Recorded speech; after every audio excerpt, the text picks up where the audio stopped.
stars, cause I'm mad at your league. You go hard, I go harder. You weak, I think harder. You cannot match my speed, cause I'm mad at your league. I'm mad at your league. I'm mad at your league. Everybody wanna get like me, better reach for the stars, cause I'm mad at your league.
I don't need you to delay my shine. You know you can't rush no greatness. Sit back and watch while I take my time. Whole arena go crazy, look like I'm Hercules in my prime. You follow me, dog, and I make it. I pump too much iron in my grind. So long I've waited to take the night. Got no more patience. I think it's time. The man of the year, so the right. I waited all my life and now it's so time.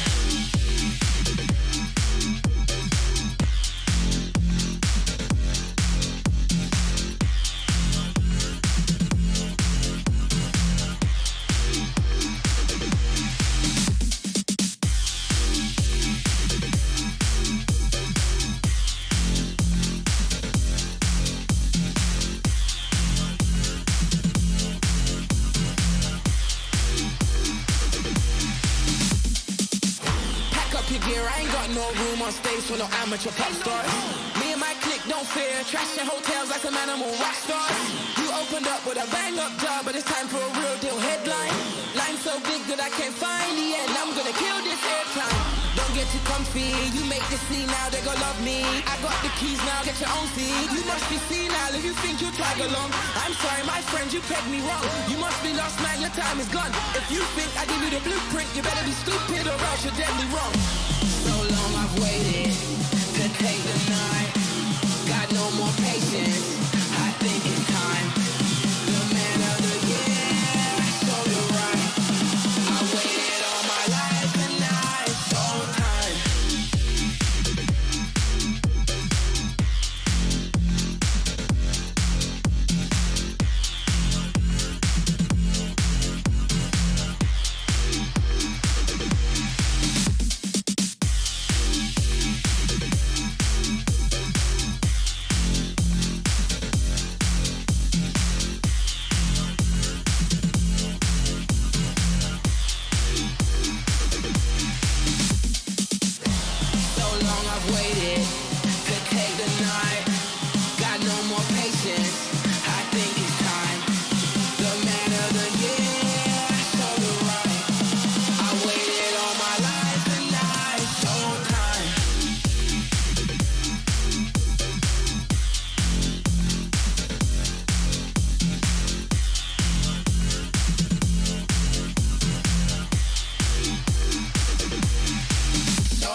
already know what time it is, right?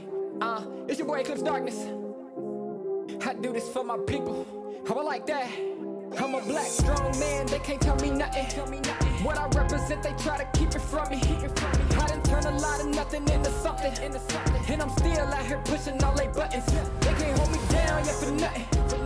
So I'ma stand up. They can't hold me down, yeah, for nothing. I'ma stand up, yeah, for something. Cause they can't hold me down. I done seen it all.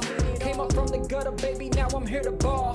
I've been talking, yeah, my ish, so now they wanna call. They got my line tap, oh yeah, they tryna take it off. Oh no, here we go again. Pull me over, let me guess, it's cause my melanin. Asking questions, me and you both know irrelevant. But I stay cool and collected cause I'm heaven sent. They hate it, I love it, they know that there's no one above it except for God. Steady be coming with negative energy, I gotta move and die. Give me that back, can't touch my crown, I'm a king and yeah, you know that. Talk about giving it back, I'ma come and take that, yeah, I'm a black, strong man, they can't tell me nothing. What I represent, they try to keep it from me. I done turn a lot of nothing into something. And I'm still out here pushing all they buttons. They can't hold me down, yeah, for nothing. So I'ma stand up. They can't hold me down, yeah, for nothing. I'ma stand up, yeah, for something. Cause they can't hold me down. Yeah, they know I be about it. I don't do a lot of talking, come and see about it. They gon' try to keep it from you so you don't know about it. I'm a young pharaoh, pick it up and read about it. Here's your opportunity. Telling stories, yeah, to make sure they remember me. Can't hold me down, cause I leave behind a legacy. And don't believe them when they say they who they claim to be. They can't hold me down, yeah, for nothing. Stand tall. They can't hold me down, yeah, for nothing. Stand tall. I'm a black, strong man, they can't tell me nothing.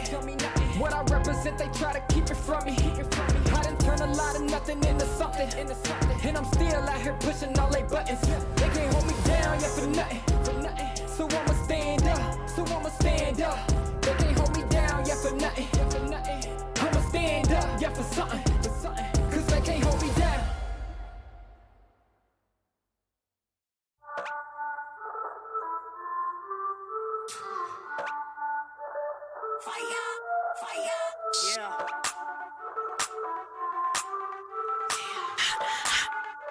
Yeah. We be hot, mama got game, check my team, we like the flame. We be bougie, y'all sound the same. We be, mama got game. We be hot, mama got game, check my team, we like the flame. We be bougie, y'all sound the same. We be, mama got game, yeah. We be cooking something new, hear us knocking, coming through. Push the limit on them rolls, cause we don't do it like you do. We be cooking something new, hear us knocking, coming through. Push the limit on them rolls. Yeah, mama got game. Mama got game. Yeah, mama got game. Yes. Yeah, mama got game.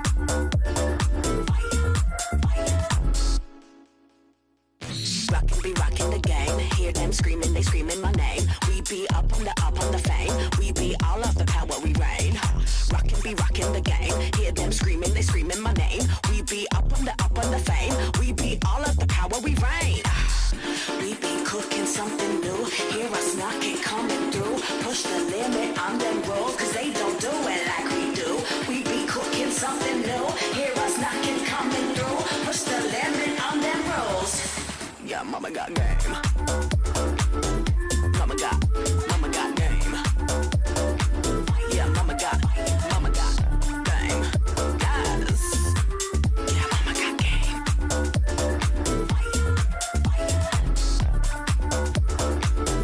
Mama got game.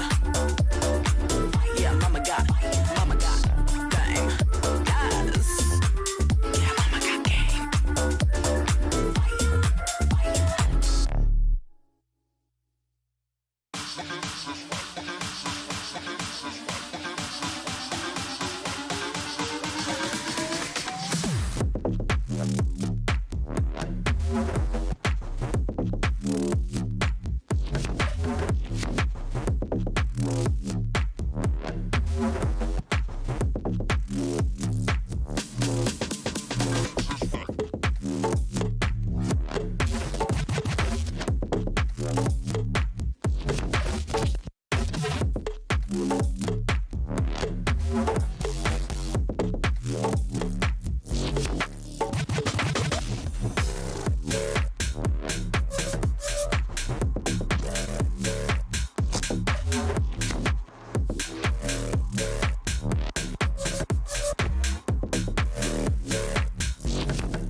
stop, won't stop going till a player on top know it. Rooftop, penthouse suite. If you really want it, gotta own it. Fight through it, we was at the lowest. Blood, sweat, tears, the components. Riding all year, now's the moment. We are not friends, we are opponents. Yeah, I'm coming for mine. Yeah, I'm making a play, the game on the line. Yeah, I've been on the grind. Yeah, I jump in the spot, I made it my time. Yeah, look in the sky. Yeah, the stars align, no shade to shine. Can't stop it already. Emotional work and devotion, we put in this time. Look.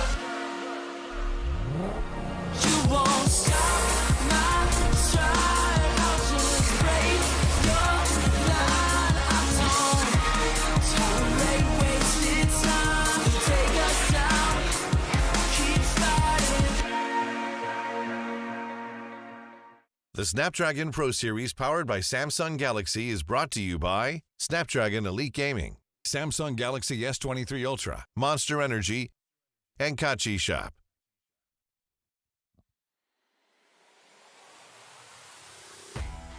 Good evening, ladies and gentlemen. We are now at the Challenge Stage Finals for playoffs, at least, for Snapdragon Pro Series Mobile Legends Bang Bang Season 1. You guys are here with us in this wonderful evening. My name is Husky, and alongside me is, of course, Kid and Q. Yep, we've got a bunch of games that we want to show off to you today, especially for these season finals. The best teams have played through a long, arduous journey to get to this point, and already with the top 4 basically secured at this point, it's all about pride and glory to get that #1 spot. Yeah, and the most important part for these people right here is to get to that final stage, which is just going to be happening next week. But the gauntlet begins today. We have so many things lined up for you guys, including a very special show match that's going to be happening through midway through today's show, so you do not want to miss that. Yep, you can catch your favorite personalities. Some of them you may already know, others you might even discover. But man, it's been such a long season already. Yeah, it has been so long. This journey hasn't ended yet. In fact, we're about to kick into the climax section, so we want to give you guys a quick recap of what has transpired so far for some of these teams that have gone up to this point.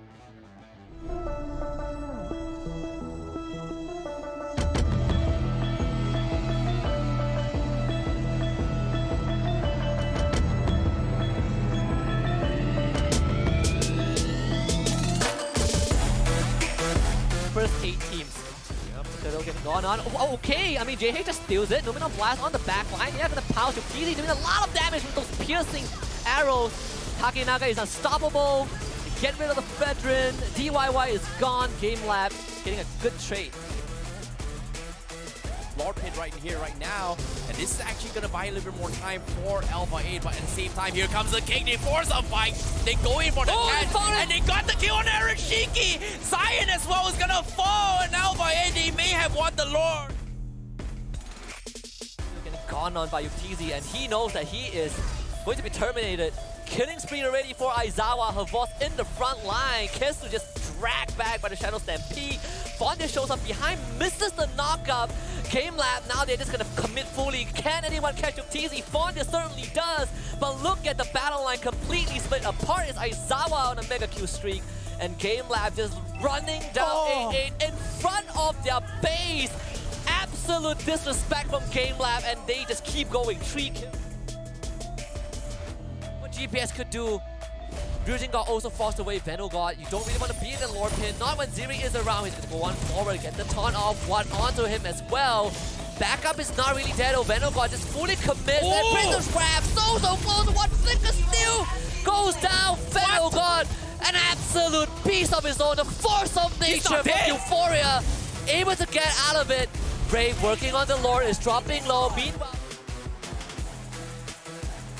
they're not too strong about this, but Creevo! He goes for the blinker, he pulls CY with the Wisdom of Nature, will eventually get pulled back, and that's gonna be MHRLK losing their Call Strike marksman. Meanwhile, DPX, they have to think about their continuation, because Daizo is kiting the Landstorm as long as he can, and Ray is out of position as well, as MHRLK will completely shut down this Landstorm. The Immortality comes in, the Winter Drunken swaps as well to keep him alive, and Ray...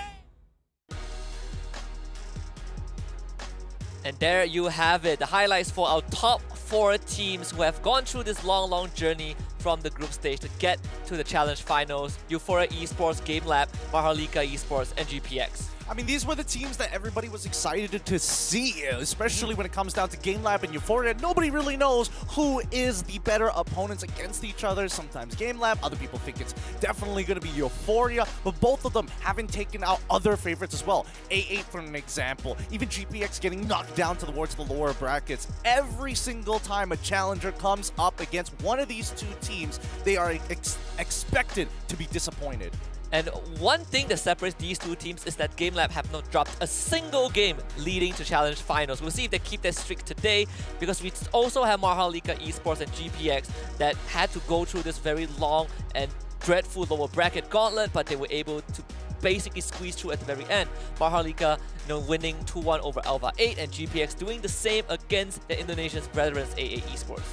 As of right now, based on the top 4 finalists, we have 3 Filipino representatives, with GPX being the last hope of Indonesia here at the Snapdragon Pro Series. And of course, in this top 4, we still will be playing in a double eliminations format. GPX, they will have their fair share to find redemption, because prior to this, we had more Indonesian teams than Filipino teams, and within one day, it just got cut down to GPX.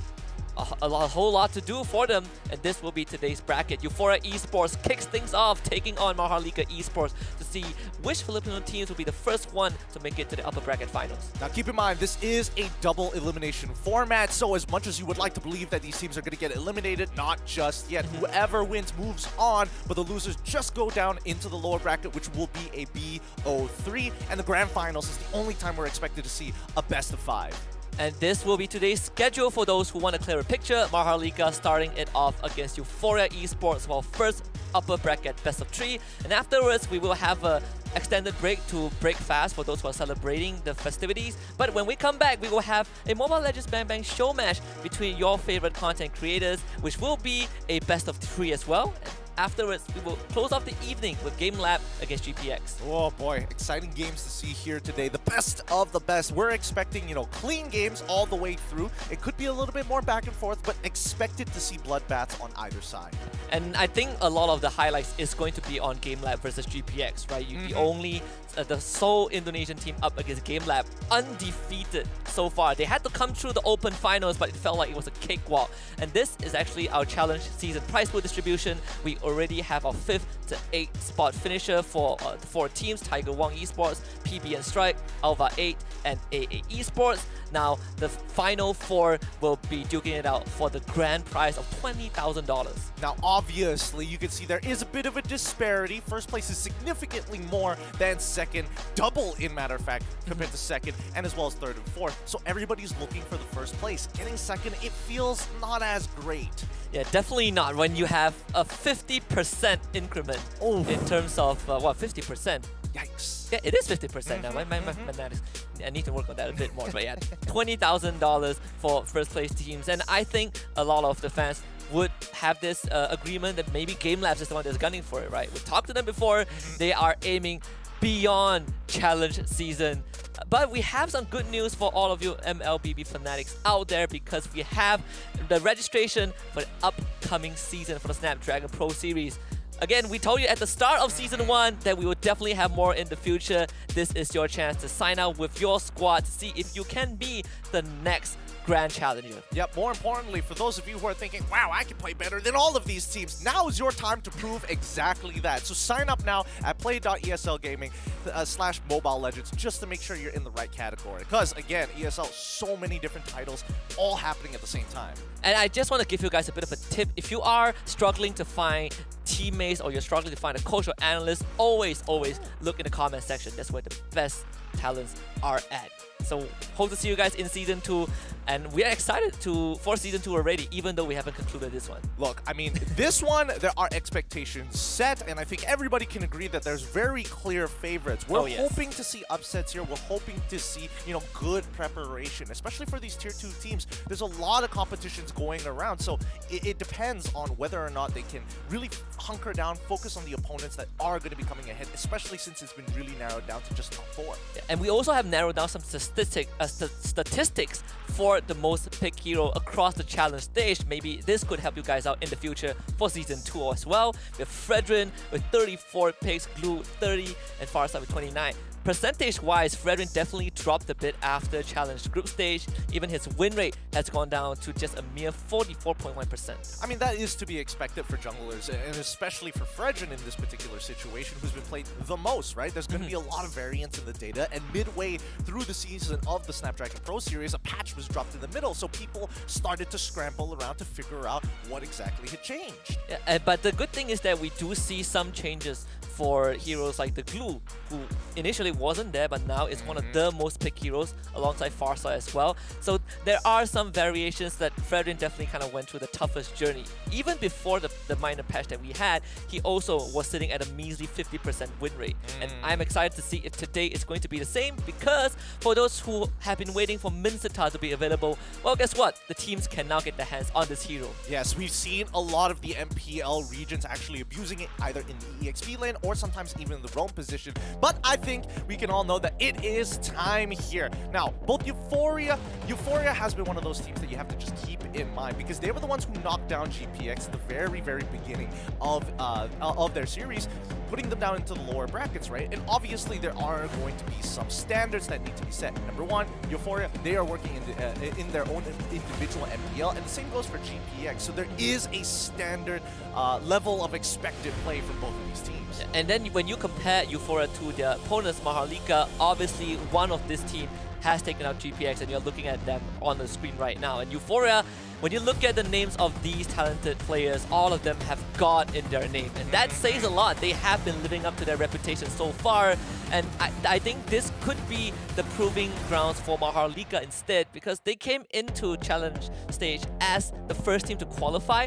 But so far, they have not really shown that caliber. You know, other teams like Euphoria and GameLab are taking over the title. Yeah, slowly but surely, right? And that's the expected growth we were hoping to see from a lot of these teams in the Tier 2 section. And for MHRLK Esports, I think a lot of people were counting them out, right? They were thinking, all right, amongst all the other Filipino teams, MHRLK would technically be the lowest amongst them. But here at the Snapdragon Pro Series, they've actually been outperforming a good majority of the teams and have some of the wildest stats. Yeah. But for Euphoria Esports, this is where they might have a minor advantage going into this series, because you have Venogod, who was previously with MHRLK. Sometimes you have these kind of situations where the player knows you too good for your own good. In this case, is Euphoria having that minor advantage. MHRLK at this point of time does feel like the underdog from the Philippines when you compare them to Euphoria Esports or even GameLab. But they do have a star player, which is CY. You know, highest average damage dealt, highest goal earned per minute. This guy has very, very impressive stats. Expect this match to be messy, right? As MHRLK tries to kind of throw chaos, put salt over the womb, showing infants off the cameras, they need to make sure that they don't follow into the overall playstyle of Euphoria. Because Euphoria, they're just going to play standard, right? If they want to get chaotic, we've seen them kind of smurf on people, but we've also seen them extremely reserved, cool, calm, and collected. Yeah, both teams have their light-hearted side. You look at the side of Euphoria Esports, again, God in their names, enough said. But when you look at MHRLK, if they fall into a pinch, they always have that sixth man, which is that very cute baby that we saw on screen just now. That has been one of their biggest supporters. But let's not waste any time and introduce to you guys our first team of the set, Euphoria Esports. They don't need much introduction. If you believe in faith, here are 5 gods that we have on your screen. Head God, Venogod, Ryujin God, Shizo God, and Yoshi God. I think nobody has ever doubted them after seeing their debut here at the Snapdragon Pro Series. They've continuously demolished their opponents time after time after time, and even when people are trying to adapt towards their playstyle, Euphoria continue to show that their pockets are extremely deep when it comes down to the draft and their overall strategy. And it's one of the few teams that actively plays heroes like Benedetta, right? And it has been a thorn in the side. When we look back at the series against GPX, this Benedetta, his god, was the biggest problem that GPX could not fix. And that was the first seed from Indonesia that just got completely dismantled in a best of 3. Yeah, and it's a little unfortunate, but you can definitely tell why the hero pools are so very important, especially if you're thinking about tools in the draft. When you don't have things like Benedetta, Swiss Army knives in particular lanes, then your draft becomes a little bit more readable as you don't have as many outs.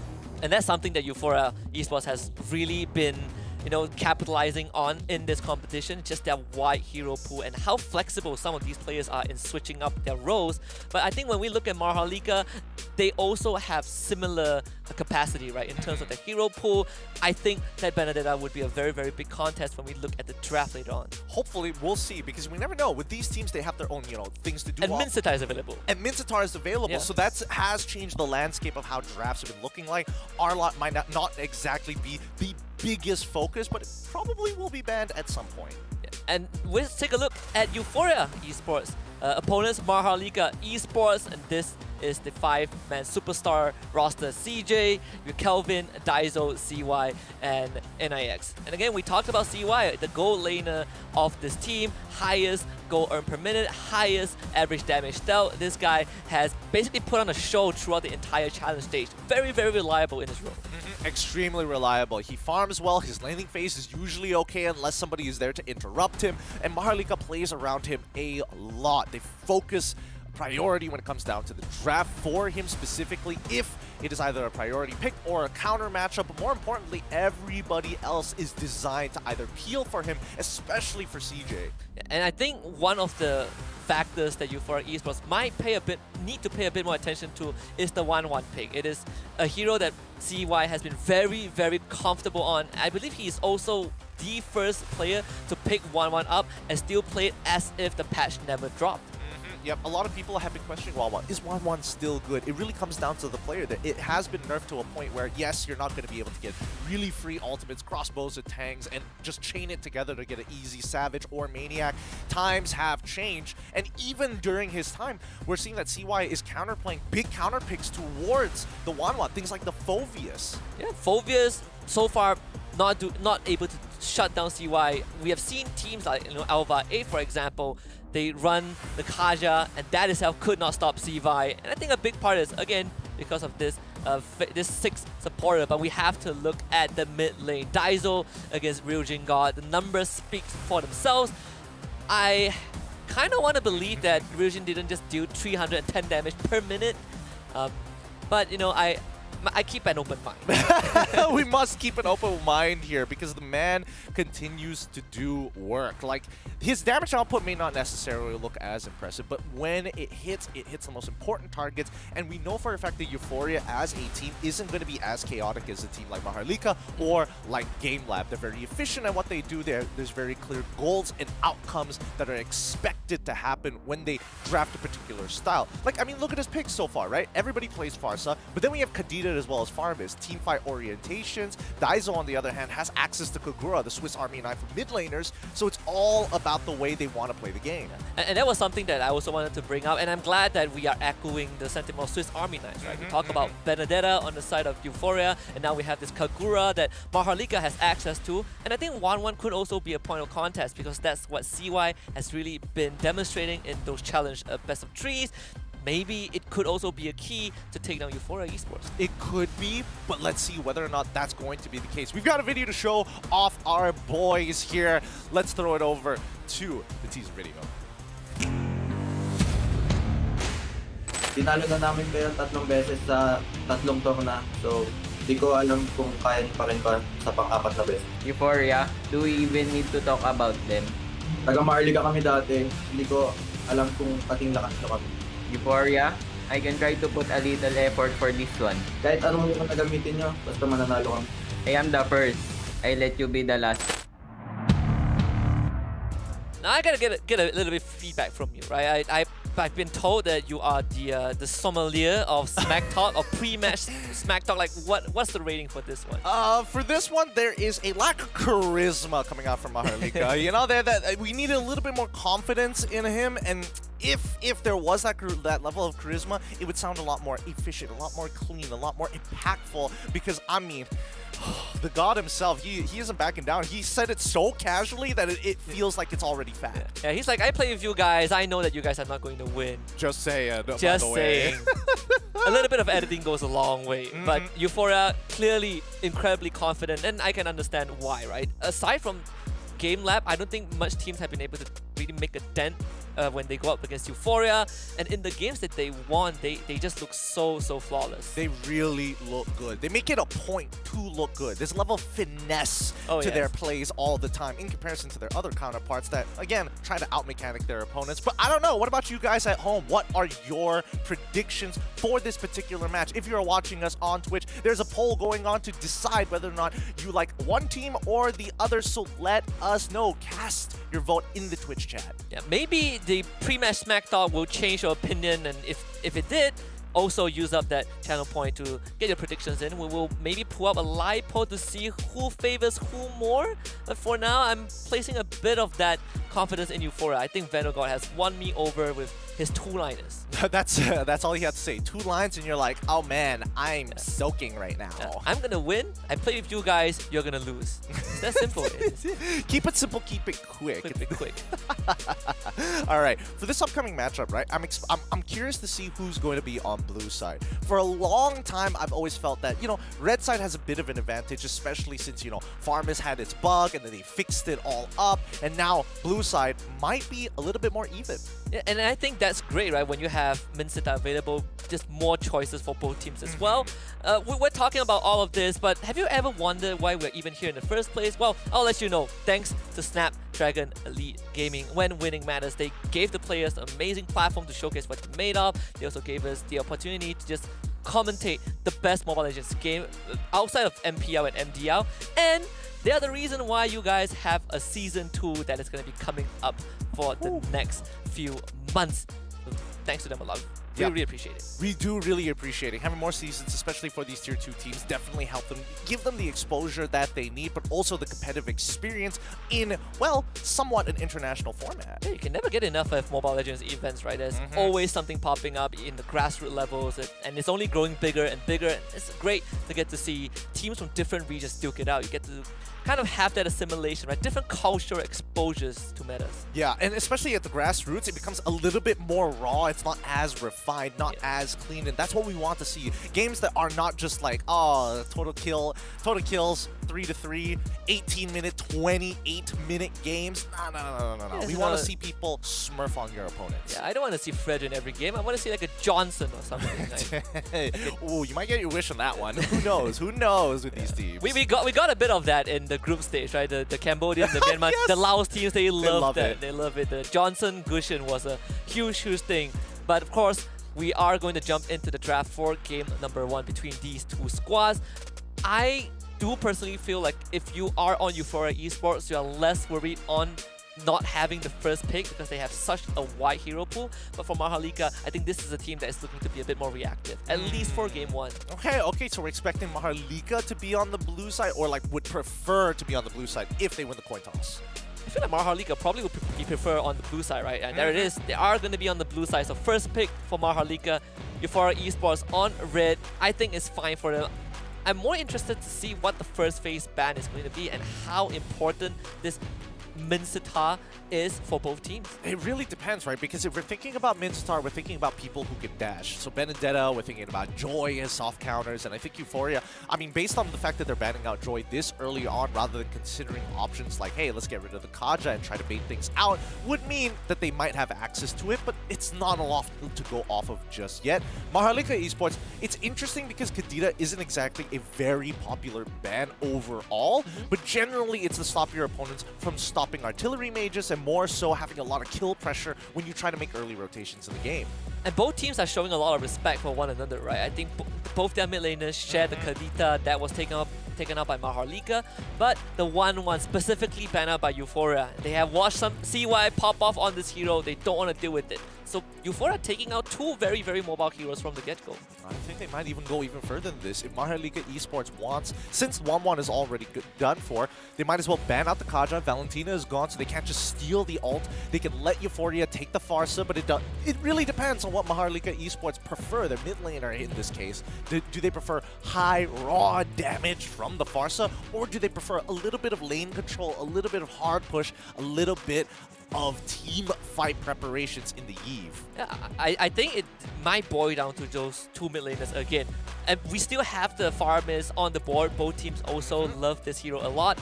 Fanny is the third ban from MHRLK. I think mid lane pool basically blown wide open.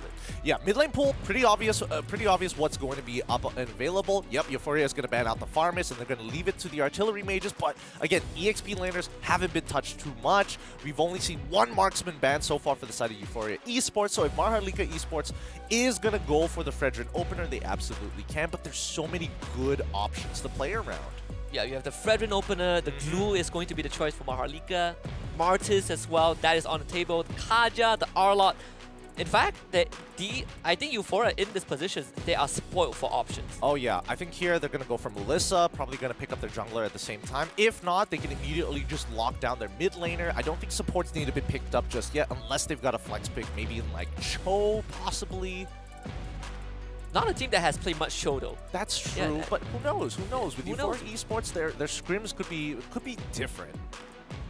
I wonder what has Venogod told his team, right, coming into this deck, because they say that he said that they have done more than enough prep for MHRLK, and this is a series that MHRLK will actually put in a bit of effort. I don't know how much that bit is, but we see the Claude and Eve locked in for Euphoria Esports. So I think, you know, to echo what you mentioned early on, Euphoria Esports going for a bit of that mixed bag, the setup, the utility, the lane push. Yeah, so they have access to the real-world manipulations, and Euphoria purposefully did not want to actually go for the Melissa this time around, knowing that an artillery mage will be on the opposite side of MHRLK no matter what they do, so they go for the counter pick into Claude. So now they have a couple of options, at least when it comes down to wave clear and good mobility, compared to something like a Beatrix, right? Great lane priority, but can't really get out of Feathered Airstrike.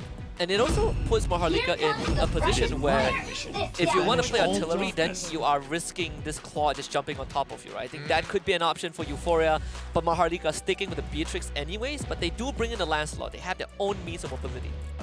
Okay, so they don't lock in their mage here. So now they're trying to divert. Divert to what, though? They don't have too many enablers for this Beatrix, and I think Euphoria can kind of see that. So I'm expecting the Kaja bans to be coming out in the second phase. Euphoria could also look to lock in their jungler right now, but the Arlet has been wide open since the very, very beginning. So now that they have it, now this is great for Euphoria. Absolutely. I also am looking at MHRLK Esports. It's very rare to see your opponents pick a mage and not immediately respond with one of your own, right? And in this case, I think Euphoria Esports, is there a chance that they just leave Farsa open because they have ways to deal with her? I mean, what else could really disrupt their composition, right? I think at this point, Farsa is pretty good to get rid of, mainly because, yeah, even if you are going to be playing Claude and you have high levels of mobility, getting hit by the Feathered Airstrike at least twice in the later stages of the game, basically one-shot you. You don't have a lot of ways to kind of deal with that in that large range overall, especially since you're very cautious about how much health you actually have. It does feel like MHRLK are not too worried about that mid laner. We have all the popular ones have basically banned out, right? Kadita, Valentina, no Farmis, no Farsa. We might go back to the Xavier. I suppose Lunox is also still something that MHRLK can consider, but they themselves, they're going to ban out the Martis. Euphoria Esports still looking for a jungler. It doesn't really matter what Euphoria plays as a jungler, even if it is a tank jungler, because the Lancelot has so many iframes. He generally gets around the high CC that is expected to come from Euphoria's side. But in terms of bans, right, if they're just going to keep focusing down on mid laners, they've already gotten the big ticket items. I mean, the Kadita is also gone as well, so MHRLK don't really have too much to play in the mid lane unless they want to go for like the Kagura like we saw before. They're going to ban the Kaja, right? The only means of catching targets basically taken out. The next best option is going to be the Franco. I don't think MHRLK is going to go for that in any way for game one. I think for Esports, with what they have in the ban pool, I think they are feeling really confident that they have basically shut down a huge part of what MHRLK wants to bring. I suppose. I think MHRLK needs to ban out Mincetar here, right? Because as much as they would like to have it for themselves, this is going to be the second phase, so Euphoria will have that first pick. That first pick in the second second phase, and it could be controversial. Most people are going to be like, but you just have to play around the King's Calling. There's things like Ling, who's super annoying to deal with, and we all know that Filipinos are generally good and confident when it comes down to to Assassin, but Euphoria Esports, alright, instead of going for the Mincetar this time, they're going to go for something very reliable in that Kufra. You have multiple dashes, no problem. Bouncing ball stops the majority of them. And they are keeping Venogor's hero for last again, and this is something that Euphoria Esports have been doing very frequently, even from the challenge stage. They are so comfortable with just letting the draft play it out and then decide what they want for the jungle. And Kufra in this case does have the potential to not only jump on the Beatrix, but stop this Lancelot from kind of dashing around and accessing those iframes. Yeah, I mean, they do the exact same thing, right? It's just stopping opponents, peeling away for your backline, and controlling the space, especially with the real-world manipulation. Tyrant's Rage into Tyrant's Revenge, push them back into the real-world manipulation to get extra bits of damage. And now, there we go, that's the Kagura, but they do lock in the Grok, which is great. It opens up the map very easily, and more importantly, can body block the Kufra. And Euphoria Esports settle for the Fredrin in the jungle, so big teamfight potential from Euphoria, but I think this game, it feels like there's a lot of weight on Daizo's Kagura, right? One of his signature heroes that no other people have really played as much as he does, and it's, I think, MHRLK, they're putting a lot of faith into Daizo himself. Then again, you don't really have much more mate to work with. Yep. I don't know, this is going to be a pretty tough game here because MHRLK Esports are going to be very dependent on both the Grok and as well as their mid laner to kind of set up combinations for Beatrix to punish. If she doesn't have those enablers, it's very difficult to make these plays by yourself. So Euphoria, on the other hand, their composition very straightforward. It's all about team fighting. It's all about getting into the middle of the mix, and if they can do it in tight choke points, they're very likely to win. And we are going to jump right into game number 1 of this upper bracket. I don't think there's any better way to kick off this best of 3. This challenge top 4, with 2 of the best Filipino teams, MHRLK and Euphoria, both having their individual storylines. Obviously for Euphoria, they are brimming with confidence to beat MHRLK. And they got to have some form of confidence if they want to take him out. Euphoria has been doing very well here at the Snapdragon Pro Series, barely losing too many games overall. But more importantly, when we're thinking about the mid laners here, they have the biggest driving force in this game. Without them, their compositions won't work as efficiently. It's just a fitting way to go into game 1. We already have the first blood. Shizzle got actually going down to CY.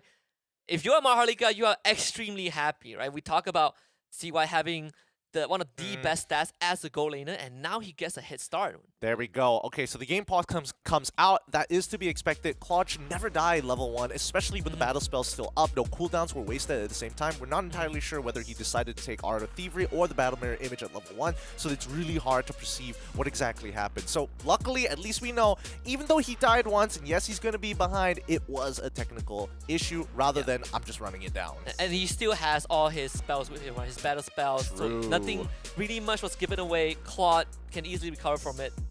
No problem at all. But I want to circle back and the topic about the mid laners, right? How you say that they are the biggest driving forces for the team. It's just a fitting way. We looked at the head-to-head. We talked about how these two have almost very similar hero pools, barring the Kagura, and we get to see the Kagura in game 1. Yes, we do get to see the Kagura in game 1, and I'm hoping to see a couple of TikTok plays here. A lot of people have been like well, not really theory crafting, but trying to practice doing a very efficient combo at pulling your opponents with the yin yang, overturn with the position and switching with the umbrella and things like that. It's a lot of cool stuff. Whether somebody's able to do it and pair it up with Beatrix is a whole new level because the communication needs to be extremely precise. It's not as straightforward as Kaja. Pull, drag, instantly Bennett's Rage, you're going to get a kill. Yeah, a lot of technical aspects that needs to be fulfilled. MHRLK, one of the few teams that I believe can pull it off. And honestly, Gideon, up to this point, whenever I see a Kagura, I still get confused like what Kagura does. Yeah, she works very strangely, especially for people who are looking at it and it's like, why she feels like she's got a million abilities, but the truth is, there's always a secondary effect. Now, here's when it's going to get really difficult for Shizzle God, right? He's going to need a little bit of help to recover because CY is going to continuously have this EXP lead. And on top of it all, CY can be extremely oppressive in this lane. He wants to shove Shizzle God back into underneath the turret and then start sieging away at the gold plating. And MHRLK also sent that Lancelot down bottom already, so you're putting a lot of pressure on Vanguard himself. I'm looking at this Kufra and I'm thinking, what is the role of this cool front in its case, right? Grok is not a target that you can really crowd control. They will have this scuffle for the turtle. Split already out onto CJ. He's going to drag Vanogod away from the rest of his team, but Kelvin is low. Vanogod, he is in grave danger. Does get the taunt off, but his health pool not looking too good. They're looking for the kill onto Kelvin. Actually finds it. The Yves grabs it, but they do lose Vanogod. Their jungler goes down. MHRLK, a good walk, forcing the flicker from YoshiGod. And MHRLK, now they get a bit of that advantage. This is getting really brutal here because Vanogod in that entire reaction having enough combo points to actually drop down his ultimate. It looks like the pings aren't looking too good for Euphoria Esports. Hopefully that clears up sooner rather than later. It is an early lead for MHRLK, but not impossible to recover from. It's just a turtle, slight EXP. At least purple buff did get secure. Right? Vanogod had to use the retreat, and that means that this turtle opened up for MHRLK. Now, this turtle is pretty great for MHRLK, especially with the lead that CY was able to develop on his own. And the fact is that when Euphoria tries to walk up, they know for a fact that MHRLK cannot play on the strong side of their map anymore.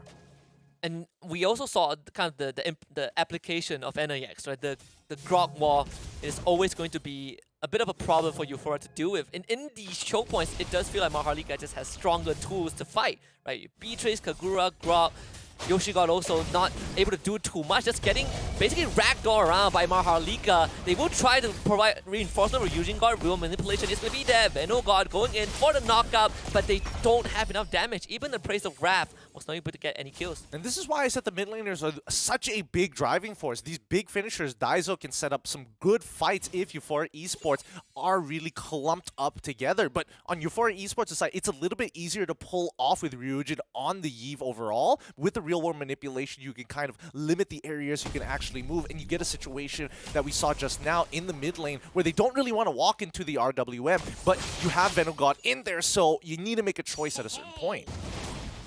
Can I just say that we have all these new graphics, right? We get to see the emblems finally for both teams.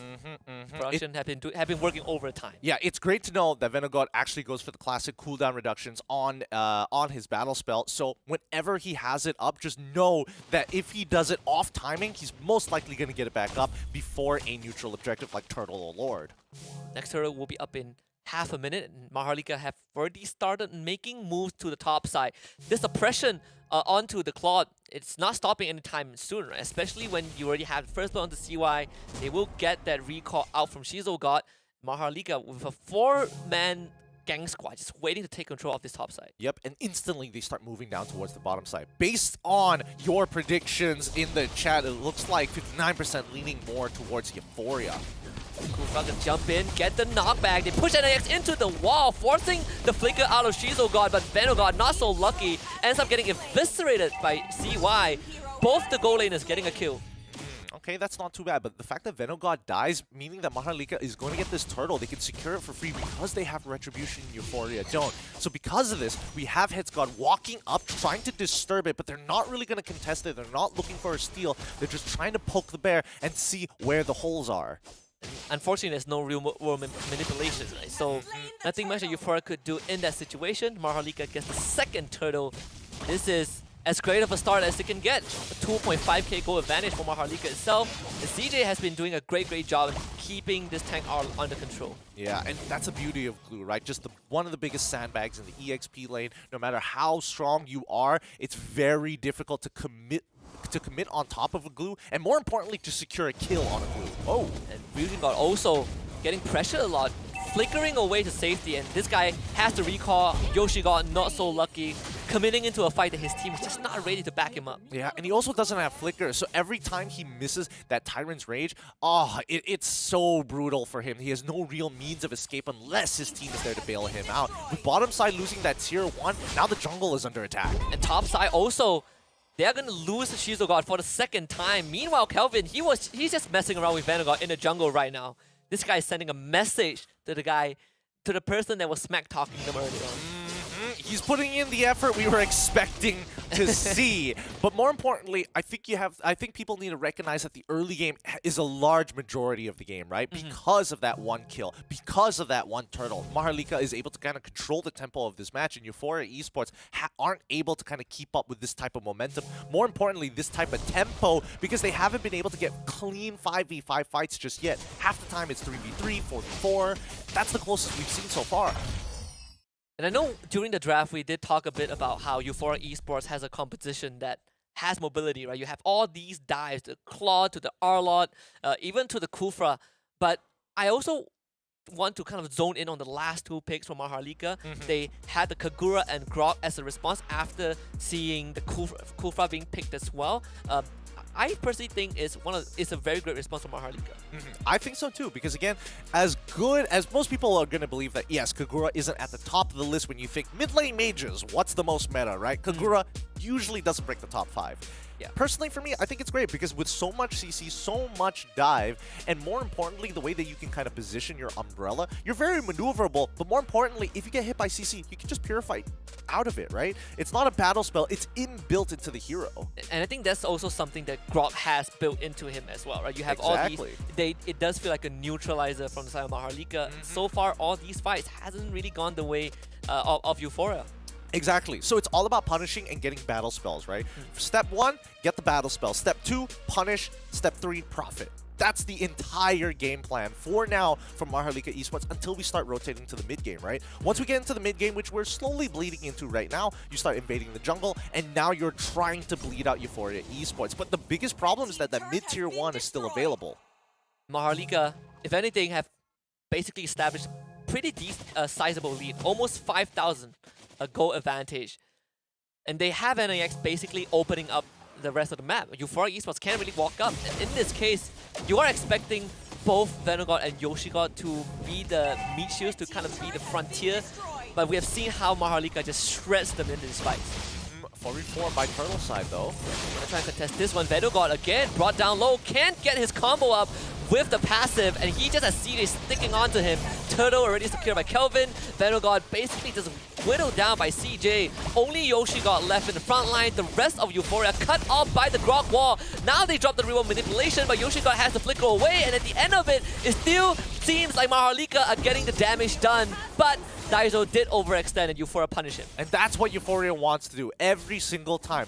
Make a standard play, make it look as normal as possible, let MHRLK make that initial mistake. This 5k goal lead is only going to develop, so Euphoria have to be able to hold out and not lose too many objectives or bleed out too hard so that MHRLK can fall into their own trap.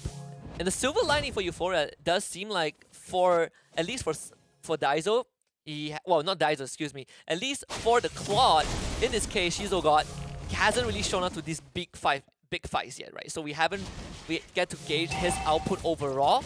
But MHRLK, they are going to put pressure on this bot tier 2, and there's nothing Euphoria to do about it. Yep, MHRLK, they're just going to continue sieging as much as they can. Euphoria has no real way to actually counter-engage their opponents other than the real-world manipulation, because they're expecting that Yoshi needs to go in first. But since he doesn't, right, Ryuji is put at such a risky position, because every time he pops the real world manipulation, as much as you would like to believe I can't be CC'd, there is still a real threat of him dying.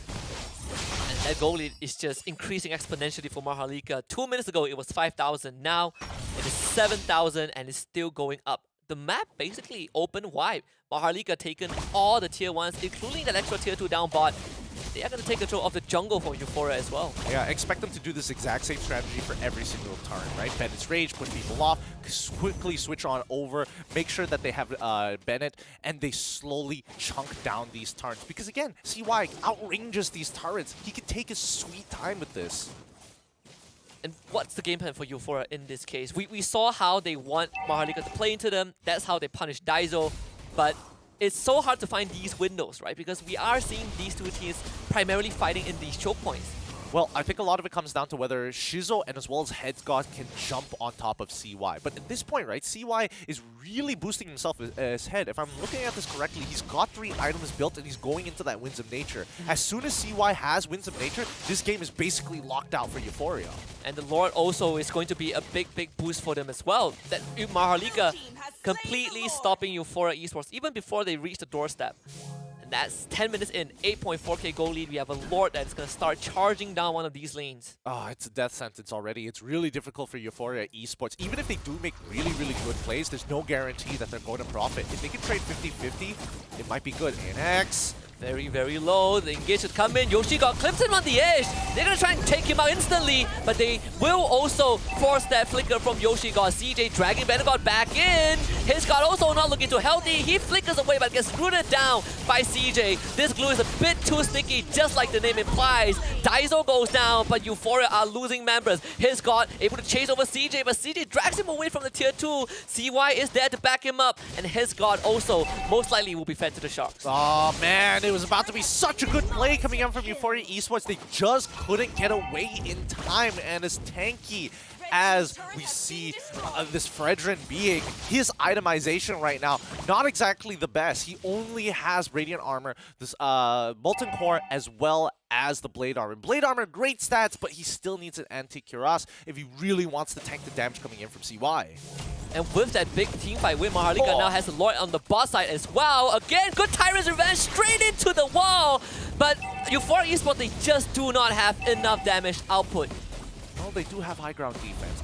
I mean, congrats to Euphoria Esports. Even though that they're so 10k behind, they're still willing to make plays. A lot of they're very fearless in this sense, but now they're pushed all the way back into their inhibitors, and it looks like this game is about to end in about, well, I would say 100 seconds or so, if not 140 seconds. This next Lord is so important for Euphoria. If they could delay it even for 2 minutes, that would be ideal.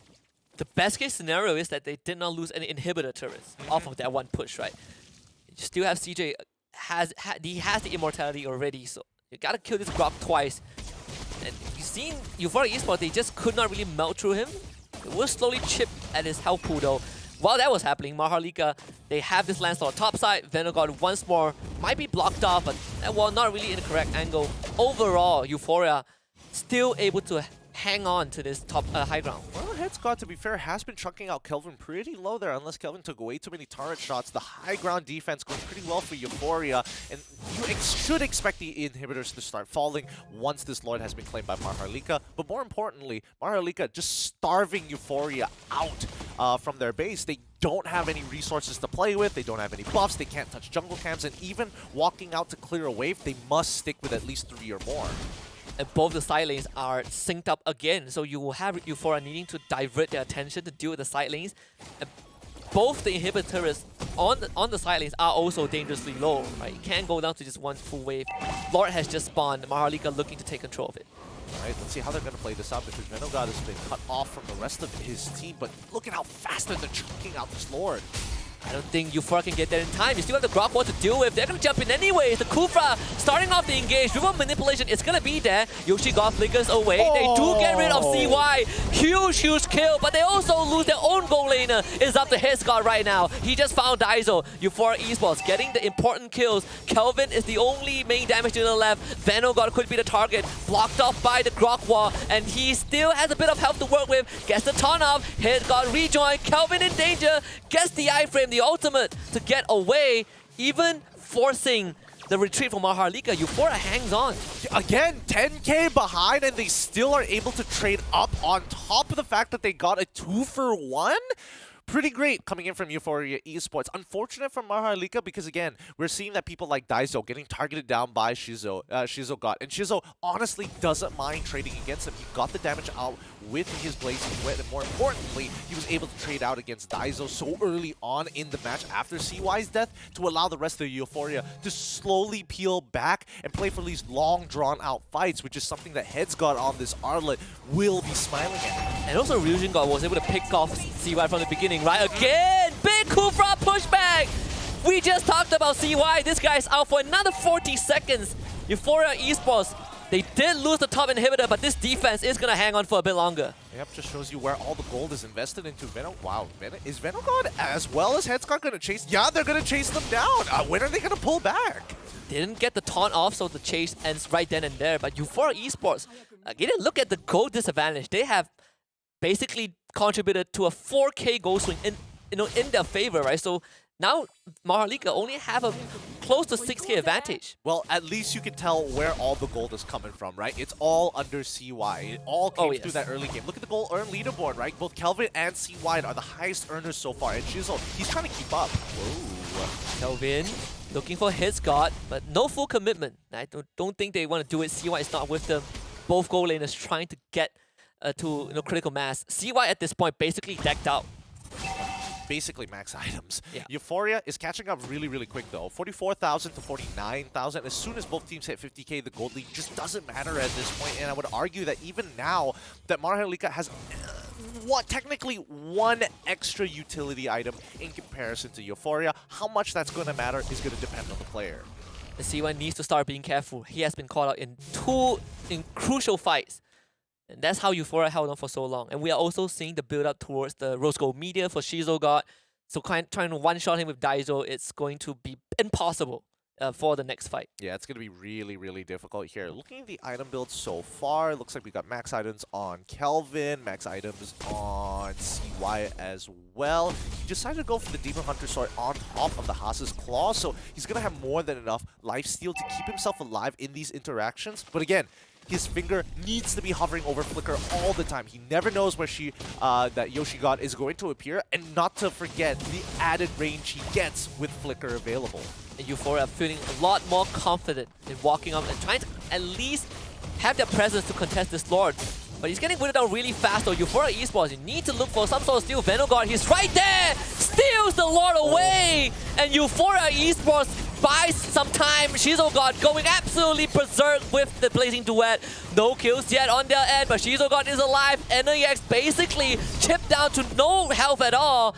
Glue does go down. NAX barely making it out. Euphoria Esports once more strikes back.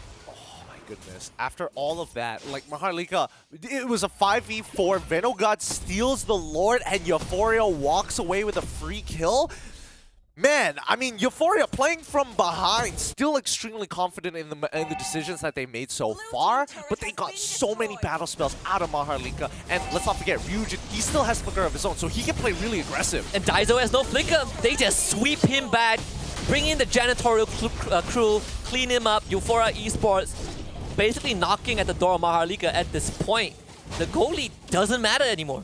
Everybody's at max items. We're expecting to see potions in a little bit just to get that added bit of stats to make it help. But wow, with this empowered Lord, they're going to be crushing down these tier 1s and tier 2s super quickly. If they can get an inhibitor to even it up on top side, that would be the most ideal. Kelvin cut the entire mid wave, but they need to defend this top inhibitor, and it's going to be really hard. They instantly just sweep CJ back into the team, forcing CJ to retreat, and that's this bit basically gone to waste. The Lord still very healthy, and this inhibitor, it is long, long gone. Euphoria Esports cracks open the base of MHRLK, but they still want more. CJ gone on, and basically evaporates. MHRLK wants to find a response with Daiso, but he is down low. Nothing that MHRLK could do. Nothing they can do, but they're not done just yet. Euphoria Esports has been staggering these waves. First, it was down by bottom side, and they get a free tier 2 here, and now it's synced up with that empowered mid wave as well. This is ideal because if Euphoria, once they get their ultimates back up, yep, they're going to be joining in for another fight to siege down the bottom tier 3.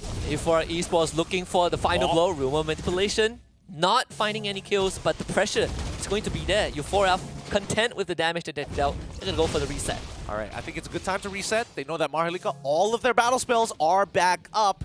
And now it's going to be the next 46 seconds that we're going to see who is going to win this game. That Lord is powerful 19 minutes in. And more importantly, everybody has maxed out items. If we're looking at damage right now, Ryujin was not happy about his damage per minute in the statistics earlier. 320, don't make me laugh.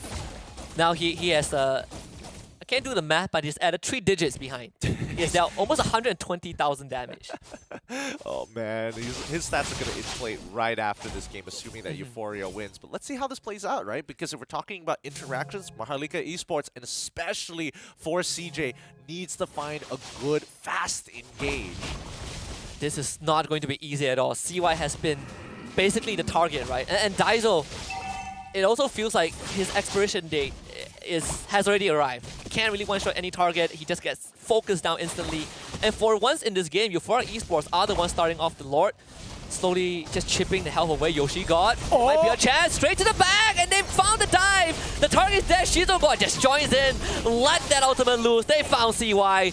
This fight basically in the grasp of Euphoria Esports. They can try, but Kelvin, he has no more immortality, just wants to get away, and even that is not going to be a possibility. The Winter Trunket only delaying the inevitable. Euphoria Esports from a 10k gold deficit are at the cups of winning this game, Gideon.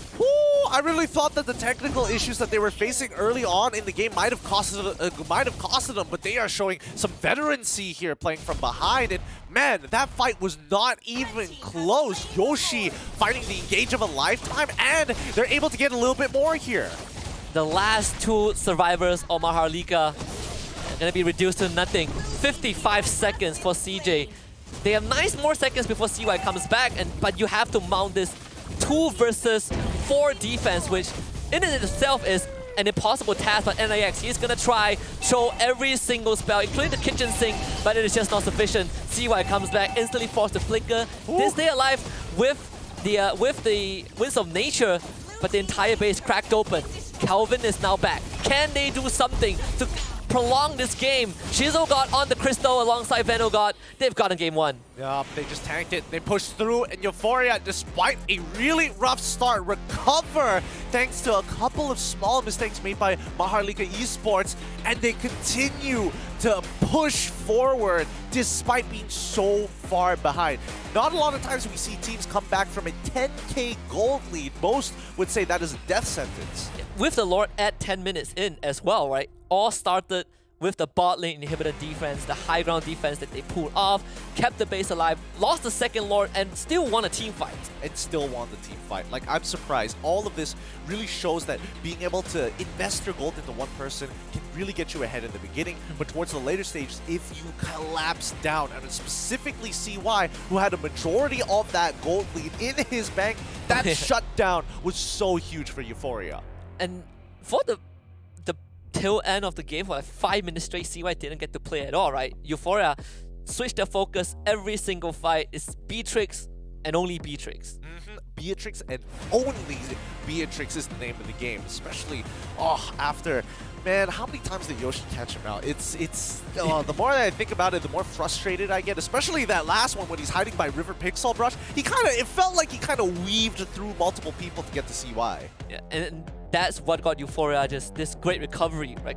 And so far, they are still holding up to expectations. We thought MHRLK was gonna just draw first blood in a convincing manner, but Euphoria Esports, they strike right back. And now getting the first game in such a fashion, this must be a big morale boost for Euphoria. Oh, of course, Euphoria is like, tech issues, not a big problem, all part of the workout. But MHRLK, they really need to start thinking about the way they close out those games. Because again, had CY not been caught out, had people like Daizo, for an example, still became relevant towards the later stages of the game, it's very tough for him to get into position, right? Because the big thing, even though Kagura is a Swiss Army knife, artillery mages just have significantly more range than you in every single aspect.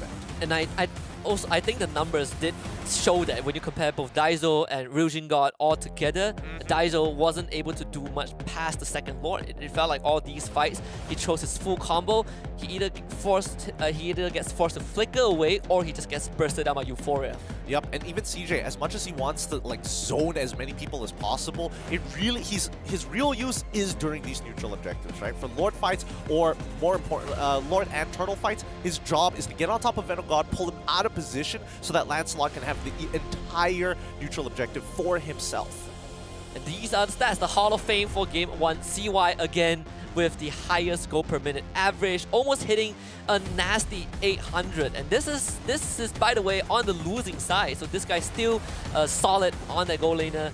But just like you said, going Game 2 has to be a bit more cautious and not getting caught out by Euphoria. Yeah, it's unfortunate to say at the very least, but something that MHRLK is going to keep in mind for the upcoming game, because if we're looking at stats, hero damage, honestly not too far apart, other than the fact that, you know, I'm hoping that the MVP is the man, the myth, the legend, Ryujin God. Let's see who our MVP is. Yes, it is. Great guess. with a KDA of 16 and 100% kill participation. Ryujin God, what he's really good at is looking for the right opportunities to catch the right people with the real-world manipulation. Great judgment of distance, and more importantly, very cautious at using his flicker. This is the 1-0 lead, not just for Euphoria Esports, but also for Ryujin God in our head-to-head matchup. Right? Daiso really couldn't keep up. And I think a big part of this also comes from the draft, right? The prioritization of what both teams were going for. Especially, it was something that we both observed earlier on. That MHRLK decided to leave the mage pick for second phase. Yes, they did leave the mage pick for the second phase, which I find it very interesting why they decided to do that. But more importantly, so his item build of getting the Oracle as well as the Brute Force breastplate to give him a little bit of survivability and also benefit from the spell vamp of the Ice Queen's wand, right? It's helpful because now he is just extremely difficult to kill, on top of the fact that his damage is extremely relevant and will slowly burn down the tankier members. People like CJ, people like Kelvin, people like ANX, all of them burning to the glowing wand. They can't seem to get out of the real world manipulation very comfortably, and especially for Kevin, every single time he touches the edge of the real world manipulation, you see the rest of Euphoria completely collapse on it. And there were a few instances where he actually tried to dive onto Ryujin God to somehow stop that ultimate, but Ryujin God, he just tanked through it. He stood there like a man, and he took out the rest of MHRLK. Yep, it's difficult. It's really difficult to get through Ryujin, especially with his particular build. He didn't want to double down on damage. He wanted to make sure that he was relevant for the team. So very good idea, especially since he was dishing out the most damage throughout that game before he got his defensive items. So well done. Hats off to him. Yeah. Before the game ended, he dealt almost 120,000 damage. Way too much damage for one person. So that's a 1-0 for Euphoria Esports against MHRLK. Remember, this is a best of 3, so MHRLK could look to tie things up 1-1, or Euphoria might just run away with it 2-0. And remember, we came into this series basically painting MHRLK as kind of the underdog, not only just in this best of 3, but from out of all of the Filipinos represented. In Euphoria Esports, we took a look at their accolades, took a look at their track record. They seem to be the favorites, and they indeed have won game 1 in a fashion that I think a lot of teams, just like you said, would not have accomplished. Yes, again, 10k leads are brutal, because no matter what you do, you just don't have the raw numbers to make it work. But if you invest enough time and effort into the right person, you can secure a kill. I just feel very, very sad for CY because he got such a fat lead, right? He's basically taken out every single target. He's taken out every single member. Venogod, not as tanky as he looks when you are 2 items ahead, and yet they still lost this match. Yeah. And he basically got a lead at the start of the game as well, right? Yeah, right at the very beginning. Yeah, right at the very beginning. Got a first blood, completely bullied out Shizo God.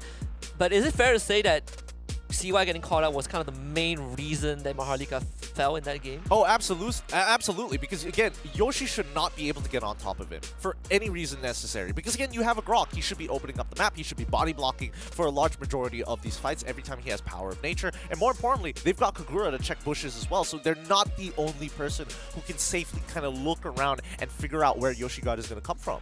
And when you look at the white bar for both the mid laners, you can see that Ryujin God just completely demolishing the numbers.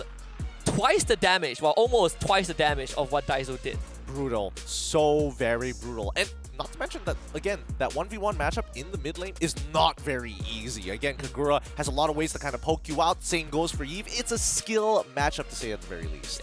When you have skills, you also need the best device to match your skills. Oh, and we have just the one for you. Our partner Samsung Galaxy giving us the best devices to run our mobile games at the optimal condition. So check out their latest Galaxy S22 Ultra so you can share the epic and level up your game. Yeah, specifically the Ultra with its wider screen. I'm telling you, it helps a lot, especially when you want to customize your UI. I hate it when your phone is too small, so that whenever you swipe down, it's already at the edge of your screen. It bugs me a lot. Yeah. It happens to me a lot as well. Sometimes I have to touch the edge of the screen, I accidentally use a spell, or accidentally flicker, or the worst thing of all, you accidentally go back to home screen. Yeah, oh, don't even get me started. Don't even get me started. I've had too many experiences with that. Okay, but since we have some time, with 41 seconds left on the clock, I'm expecting, MHRLK. I don't think their draft was actually that bad, personally. I think their draft, they had a very good idea going into it. I do think that the order of the first phase should change instead of locking in the Lancelot so early on. Maybe they can look for something else. More importantly, importantly so, I do think that Claude is becoming a little bit of a problem here. Yeah, it is. And I do agree with the first phase. I think that has been a bit of the focal point, right? Just how MHRLK drafted. I do wonder if we will see the side swap because back in the challenge stage, some teams prefer to stay on the same side. In this case, I still feel like if you're MHRLK, you would prefer that blue side a bit more. That's something that they feel a lot more comfortable with. They just gotta switch up and put priority. I put more priority into Daiso. I think he was kind of sacked a bit in the first draft. Oh yeah, for sure. He was definitely feeling the pressure there. I think they were very confident in the Lancelot pick. And yeah, in the early game, he was doing a lot of work and allowing the Beatrix to kind of run around for free, stealing jungle camps away from Venogod. You know, all the usual jungle stuff and what to expect from Demon Slayer. But when we come into this game, it looks like, oh, MHRLK have decided to be on the red side instead of the blue. So they're going to get second pick, and I think that's not too bad of an idea. Euphoria starts it off with a Kadita ban. I think that this will be a trend if we even get a game tree. Kadita has been a big anchor for most teams in this top 4, right? You can play 2 roles with it. It's just a very strong hero. It's good. It's really, really good. Obviously not as good. Well, I wouldn't even say that. I mean, it goes well against artillery mages. It goes well against Melissa and all marksmen in general. It kind of fulfills the role as a hard diving mage compared to the artillery mages out there because they accomplish the exact same thing, even though it's 2 very different methods. Bans remaining the same. Euphoria this time banning out the Valentina, but we still saw the joy from MHRLK. And so far in game 1, I think we are kind of getting an idea of where these teams want to head with their draft. Minstata again led through. There have been a lot of talks about him, but it was completely ignored by both teams. Yeah, because there was no real... I mean, maybe for either side they could have gotten it. I would have preferred to see in the support role, but some of these matchups are difficult, right? Like, let's say you play Minstatar into Glue. You're not really going to get too much value out of it, and you would rather the roam position, but guess what? They have already locked in the Kufra early on, so I can understand from the perspective of Euphoria Esports why they didn't want to lock it in. MHRLK on the other side, they had their own plans. They had to prioritize on very specific picks to actually get ahead. Now, we do see the Kaja get banned here. This is something a little bit different for the side of MHRLK Esports compared to game number 2, now that they're on red side. And no, Kaja was banned out by MHRLK also in game 1, but that was in the second phase. So I kind of am looking at a bit of a priority shift for MHRLK. Euphoria so far has been sticking to the gun. The third pick in game 1, I believe, was the Faramis. That's something that I think for Euphoria in this game, they can let it through if they want. Yep, they banned the Glue, so Faramis is still open. Okay, Faramis is still open. I think it's very smart of Euphoria Esports to ban out the Glue, right? They themselves didn't want to ban out the Faramis, and they themselves don't want to lock themselves down on Glue, especially with a lot of counter picks out there to deal with the Glue very easily, Melissa being the high priority for a lot of these teams. But if you look at MHRLK Esports, they get rid of the R-Lot as well. So now, no sandbags in the EXP lane for 1-1, wide open. Euphoria not going to hesitate. And that is a pick that CY is very, very familiar with. Euphoria basically just doing daylight robbery, right? Stealing the 1-1 pick right away from MHRLK. But MHRLK, they have 2 ways to respond. And I think this 1-1 pick, also a big part of it was that Kaja gets banned out. Euphoria just said, you know what, we'll go for it. Yeah, and here's where it gets more difficult. No matter what MHRLK actually show to try and counter out this 1-1, it's going to get punished, right? So MHRLK are forced to kind of play their own game. Number 1, they lock in the Faramis. Faramis, not a counter, not a ban. It's more so they want a team fight. And if you have a crossbow of tank, I would rather have a second life. We still have artillery mages as options for Euphoria, right? You still have the Farsa, which is one of the direct answers to this called Alta, but MHRLK, they're going to double down. Lolita first phase. Yep, thinking steps ahead. How are we going to deal with a Farsa? How are we going to deal with the crossbow of tank? By having the Guardian's Bulwark and also the Numenal Blast. Euphoria, they respond with the Eve. Oh, you have CC to try and cancel out our artillery? Guess what? I'm CC immune. Now we have the Fredrin, and they have plenty of frontline. Euphoria Esports, they're going to be playing around the gold lane. Yeah, and I think this continues to build up for MHRLK. How are you going to get to the 1-1? I guess Phobius is one of the most direct answer. Only picked 2 times. One of it was a win. But also, to be very fair, the game that Phobius won was basically a landslide victory. Right? And then I want to see how MHRLK applies that in a series where Euphoria is so strong. Yep, and it's great that MHRLK decided to pick it up within the third pick of the first phase, just because now we can go into the second ban phase. We can start getting rid of the harder matchups, things that counter out this Phoveus, things like Esmeralda, for an example, if they're really worried about that. Franco, a good ban as well to make sure that they don't actually get the lockdown on the lockdown onto the Phoveus. They get rid of the Ling for the side of Euphoria Esports. That one I am kind of interested in. Yeah, I was also thinking if Euphoria would just want to pick the Ling, right? But I suppose in this case, they are not too worried. And also, I think because they have the Frederick, they're just going to stick with it overall. More importantly, I feel like Euphoria Esports don't mind MHRLK picking up the Ling because they kind of want them to engage their composition, right? I don't think 1-1 struggles too much against someone like a Ling, especially since Euphoria Esports have a number of options. Oh, I was thinking about one of those options, but it looks like MHRLK and me are on the same page. They ban out the Kufra too. And Kufra, big reason that Euphoria Esports have been able to get these crazy engages. They're going to ban out Fanny last, so jungler bans all throughout for Euphoria at the last phase. Both teams still are looking for the XP laner and the jungler. Well, at least for Euphoria, they're looking for the XP laner and the jungler. I think MHRLK go for Lancelot here. Am I missing anything else? Gold laners that are missing. Do they have a lot of enablers for someone like a Beatrix? I think that's okay. Melissa might struggle a wee bit, but it doesn't feel like they should reveal it too soon. If they want to play safe, they can just lock in the Lancelot and kind of just tell Euphoria Esports, you can do whatever you want, right? Because again, hard lockdowns are gone. Most are gone. Yeah, the Kaja, the Franco as well, and as well as the Kufra. So they're going to be locking in the Beatrix. Sticking with the Beatrix once more. And to be fair to CY, he did have a fantastic Beatrix game up until the very end. But against what Euphoria has, in this case, the Grok added into the pool, is this going to be a tougher game for the Beatrix to deal with? We also see the Esmeralda, which was the counter to Phoveus that you mentioned. Absolutely. I mean, we do expect the counter pick for Phoveus to come out at some point. I'm just surprised that MHRLK Esports didn't consider banning it out because they have other priorities at hand. Now, the Grok is going to be great, especially against CY, right? He won't have a lot of react. He won't be able to react in time if Grok decides to flicker in with the wild charge to catch him off guard. And plus, with the anti-CC, he can knock out multiple people at the same time without getting stopped by the charge from this Lolita or the Numenon Blast. So that's a plus side for the side of Euphoria. And we saw this double down last pick, Karina for MHRLK as well in the jungle. And it has been a pick that was selected by a couple of teams a few times in the Challenge Group stage.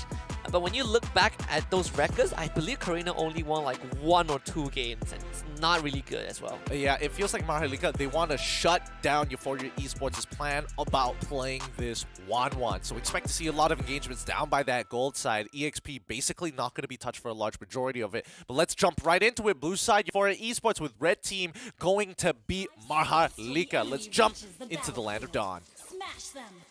Is there a world where MHRLK gets to break through this brick wall of Euphoria? Because I'm looking at what Euphoria has as a front line. It feels like if MHRLK doesn't cut right to the back and get those one-shots onto the 1-1, they basically run out of gas. Well, you're absolutely right in that case, because MHRLK, they have to get this early lead, especially for the gold lane for Beatrix to be able to kind of take on Shizogod, right? But it's hard.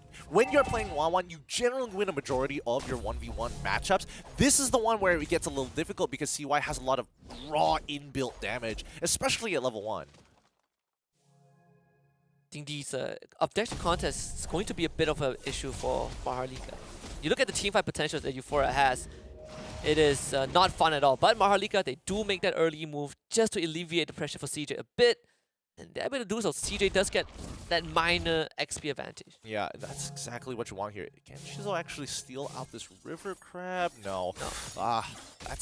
These are the small things that are going to make a difference in this matchup, right? Especially for CY. He needs every little bit of gold, but here comes Ryujin.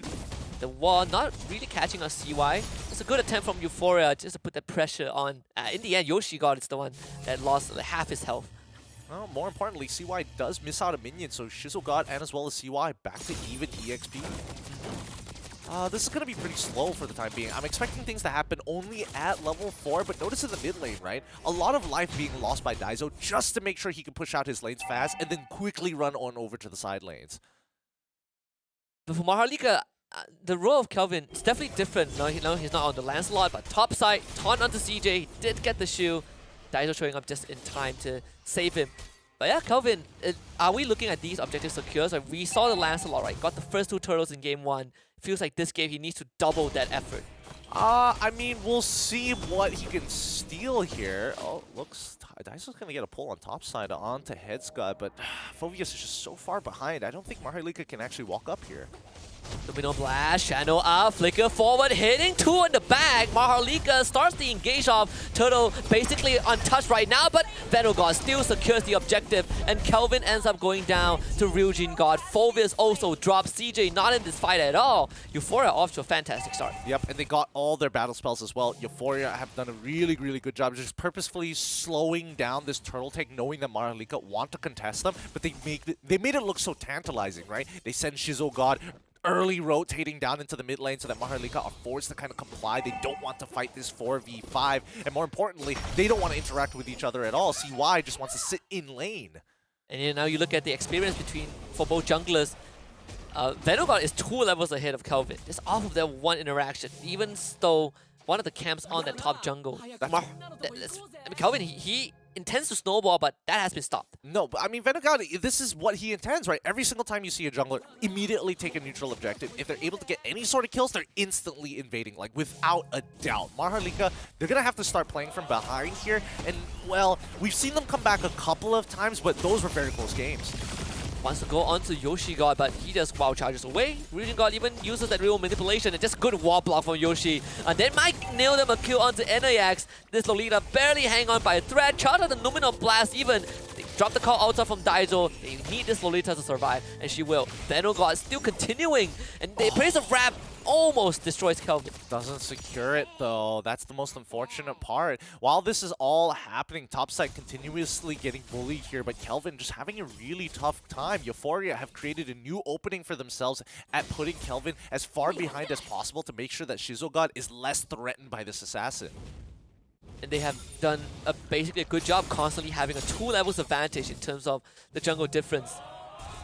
Well, how far can they actually go through? Yep, Euphoria invade topside again. They are not giving Kelvin any breathing room at all. You get the buffs, but every other camp around it, every other creep is basically in the hands of Euphoria Esports, and they're going to keep playing on the strong side. It's really unlucky that the turtle keeps spawning on this top side. And Kelvin, he is basically in the red at this point. Forced to recall, and that is going to give Euphoria Esports complete control of this turtle. And MHRLK, they just cannot contest this one. Yeah, they're just going to bleed MHRLK Esports dry. And, well, this is what we were expecting in game number 1 when MHRLK got that early lead because of Euphoria Esports' technical issues. But now they can't seem to get out of Yoshi God. He's got to be very careful. He's playing very disrespectfully with the space, but the information is so valuable that they dive topside.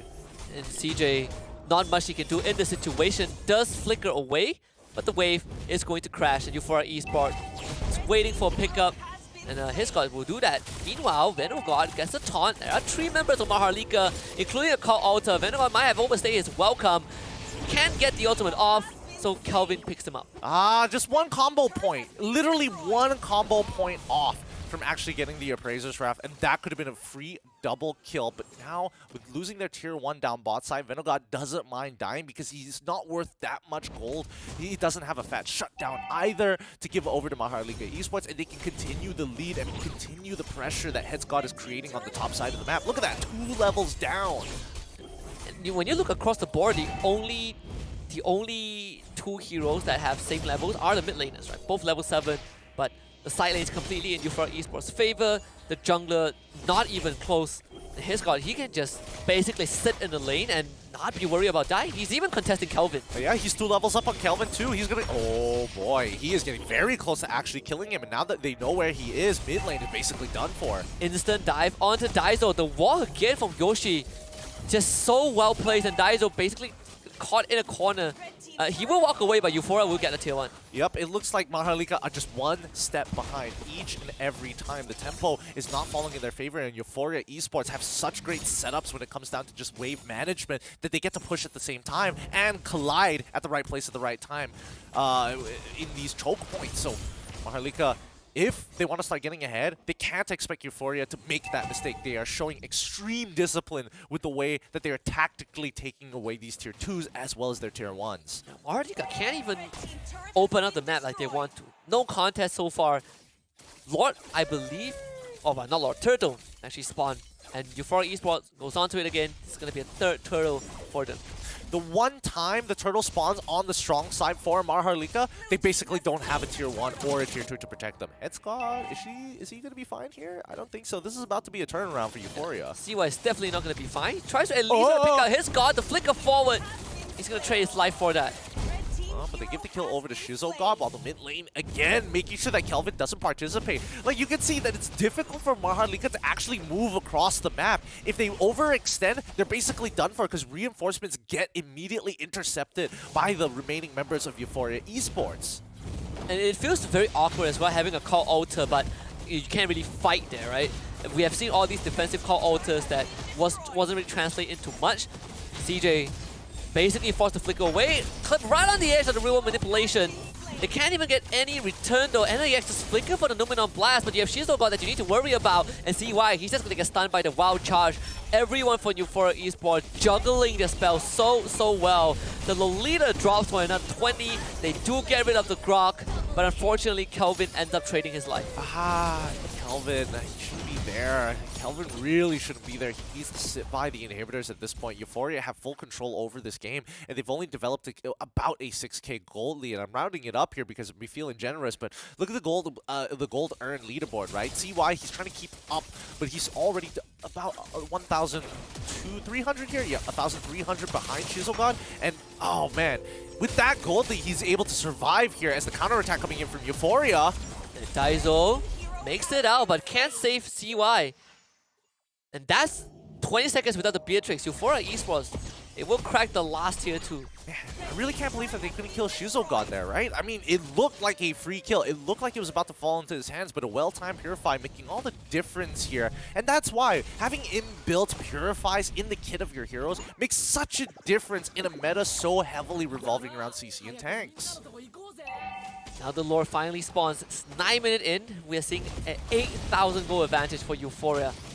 And at this point, they are just basically keeping MHRLK away from the rest of the map. The Numenon Blast used, stuns 2 members, but MHRLK, they need way more than that. CJ jumps in, Kelvin picks up the kill on the Eve, and they also got the Esmeralda as well. And now this Lord, less than 40% health. Vanogod and Yoshigod, the only 2 there. Shizogod basically trying to gallop his way towards the rest of his team. NAX right on top of him. They need to get rid of this 1-1, but Shizogod is just dancing around MHRLK. And even through that minor skirmish win, MHRLK can't really get control of the Lord. It has been completely reset. Yeah, they're just cutting it out. Vanogod has been getting pulled back by the Shadow Stampede, but Shizogod, where's he going here? Waiting for the perfect moment now, shows right in the back, and MHRLK have no response. Look at this man. He's a one-man freight train. The Lord does get secured by Kelvin, but at the cost of 3 members of MHRLK. Beautifully played here. I mean, Vanogod, he wasn't even looking at the Lord at that point. He said, hey, I see you, Shizo. I'm going to set this up. You get a crossbow of Tang ready to go, and you're going to kill everybody. And Shizogod says, all right, good sir, I'm going to do it. Watch this. Check this out. And the Lord, well, basically done. They didn't even get to survive for half a minute on the map. It's tough. It is a little unfortunate that, you know, they weren't able to secure both objectives, but hey, you know, it's not the end of the world. They have a 6k gold lead. They can keep on bleeding out. MHRLK Esports put them even further behind, and now they're sieging for the inhibitor turrets. Yoshigod not looking too healthy. He just melts. I've never seen a Grok melt so fast. Shizogod got his ultimate off in time as well, but they do have the bulwark right there. NAX protecting his teammate just when they need him. This is a 3v5. Euphoria Esports, they don't have the numbers, but it feels like they might want to take this fight regardless. Vanogod walks off forward. Big Numenon Blast channel up. That one hits the air. And MHRLK able to force Euphoria back, at least for now. Vanogod still thinking about a fight. NAX engages. But this is a very slow push and pull, and MHRLK, they call it quits. Unfortunate. Euphoria Esports starting to look like MHRLK in game number 1. They can't afford to get caught out like that. And if they give too many of these away, MHRLK should be able to equalize the score. From what used to be a 6K gold lead, now dropping down to 3K, is already a bit of a detriment to their side. But now they want to scale up as quickly as possible. And Euphoria, don't expect them to get into a fight or make aggressive moves like they did just now until we see them hit the 42K mark. One of the saving graces was just Kelvin sneaking away the Lord. Right? They had to give up 3 members, but having the Lord gave them this minor lifeline that they need. Shizo is in a really good position. I'm looking at his item build right now. He one to kind of finish up instead of having that steel leggings. The rest of them, Daizo getting a glowing wand for himself. It feels like it's a good idea, but even so, Euphoria just denying information to MHRLK, letting these waves kind of push out to bait somebody to walk up. What is the win condition for MHRLK at this point of time? Well, MHRLK, they just need to scale, right? Eventually, CJ will get to a point where he actually is going to be relevant in this fight rather than just zoning out Shizo. But let's hold it up for a second there. Contest at the purple buff. It might be a flank angle. Oh, it doesn't look like Headscott wanted to jump in there. They didn't have enough members. It was 5v3, so they're just going to back up. So, the main win conditions coming in from MHRLK Esports is going to be whether or not they can snipe Shizo, right? It's all about killing Shizo. So, the only way they can set this up is with CJ to threaten him and NAX looking for a flank. We might see Kelvin join in that fight, but here's the thing. MHRLK, they kind of want to run Euphoria Esports down, right? So, they don't exactly have the greatest engagement tools in the world without having to expand big resources like a Flicker. So, they're going to have to wait for Euphoria Esports, specifically Yoshiga, to use that wild charge, and as soon as it's down, we should expect Ryuji to follow up with a real world manipulation. If they can bait one of those spells out, MHRLK have the green light to jump into the fight. This door most likely is going to fall into the hands of Euphoria unless MHRLK does something. But that will not be the case. NIX should be an easy kill for Euphoria. And his god, he's just playing interference in the backline as well on this Esmer. So Euphoria getting the second Lord of the game. Played really well. Euphoria, they understand. And especially for Eugen, even though he has a very vital role and could potentially cost Euphoria Esports this game, he is making sure that he is zoning out key points. And with the help of Headscott, who has basically been having the freest game of his life fighting against this Phobius, has scaled up to a point where she doesn't really need to worry about too many things other than CY, who might, maybe, have the damage if he has the right guns equipped. And all the waves synced up. Bottom lane is the one that MHRLK needs to pay attention to as well. That inhibitor instantly goes down. Vanguard kind of poking his head into the lion den just a little bit. It seems like they want to go for the engage. Vanguard again dashes forward, forces Daizo to basically retreat and use their real manipulation and catching 3 members on MHRLK. And this could be the fight. CY dropping the ultimate. That one with CY wants to go for Vanguard but doesn't find it and basically just gets obliterated by the airstrike from this Eve. Didn't feel like a fight at all. Daizo, he's trying his best, but it's not enough. He's gonna respawn thanks to the passive, but this is a 2 versus 5 defense. I'm telling you, it was not easy, and it never will. Oh, Fiddlegod still, he's taking too much damage! And they're just gonna take care of the remnants of MHRLK. NAX dying a second time, and Euphoria Esports staying true to what they're capable of in this series. Let them celebrate this moment. The upper bracket best of 3 against MHRLK is a clean 2-0, Gideon. Very clean 2-0 in a matter of fact. They played a solid game. They made 1 or 2 blunders here, but they made sure they did it at a timing where they can't give over too much gold back to MHRLK Esports. So even when they want to make aggressive plays, off-tempo plays, they do it at perfect times to make sure that they minimize or mitigate the gold loss overall. So you can definitely tell Euphoria Esports, you know, they're taking a lot of factors into consideration when they make a choice. Yeah, it's one thing to beat your opponents in a clean 2-0. It's one thing to beat them with a huge goal lead. It's another thing to beat them in one game with a huge goal lead and one game basically just crushing their hopes of winning. Exactly. They can play from behind, they can play from ahead, they are showing off that they can do everything. The versatility of the Filipinos knows no bounds, but with Euphoria Esports, they have made a mantle and more importantly made a name for themselves. Yeah, truly still the gods of their time and in their own right. The fan vote as well. They favor Euphoria Esports a bit more and that has paid off. MHRLK, they have a lower bracket run, they can still they are still not out of top 4 just yet, but you have a gauntlet waiting for them, and they'll only find out their opponents when we, end the day, right? And their opponent is going to be either GameLab or GPX. Both have beaten them before. Yeah, that's the thing. That's what we're all waiting for, right? Oh, yeah. Who can be able to take down the top 2? I think everybody can agree that they have their favorites, and obviously we're looking at the 2 favorites overall. Somebody needs to knock them down. Take a game off of them at the very least. Make them bleed. Make them look a little human. Yeah, and GameLab is the team that I think GPX is a bit unfortunate that they will be facing off against each other, because GPX is facing off against a team that has been undefeated, and undefeated in a manner where they just win every single game without ever being behind. Yeah, well, I mean, there are times where they do feel behind, but that's only because of the way that they kind of draft. They want to kind of flex things out and look a little cool up here in the Snapdragon Pro Series. But let's have a look at the post-game stats overall. None of these items look too out of the ordinary, other than for Kelvin's Karina build. Interesting that he decided to go for the Berserker's Fury, but I think he switched it all up at the very end. Yeah, and it just feels like a game that MHRLK was struggling from the very beginning. Contrary to game number 1, where Euphoria Esports had to really work for the comeback, MHRLK only had this 1-2 minor moments, including kind of a sneaky Lord Steal and a cash onto Shizogod, but that's pretty much it. Euphoria Esports ahead for the entire game. The jungle gap was always 2 levels. The XP lane gap was also always 2 levels. Yeah, I mean, Venomgod was not messing around. After game number 1, where he was 2 levels behind, he was like, man, this sucks. I hope that I can do the exact same thing next game with a 19-8 finish as well. Euphoria continues to make statements. And this is going to be something that, MHRLK, they're going to sleep on tonight. Maybe have a little bit of nightmare, maybe think back to how they can up that smack talk game as Euphoria Esports. If there's one thing that they've proven, is that they can put their money where their mouth is. They need the charisma. They need the charisma. That's what MHRLK was missing, and I feel like a bit of the confidence was shaken.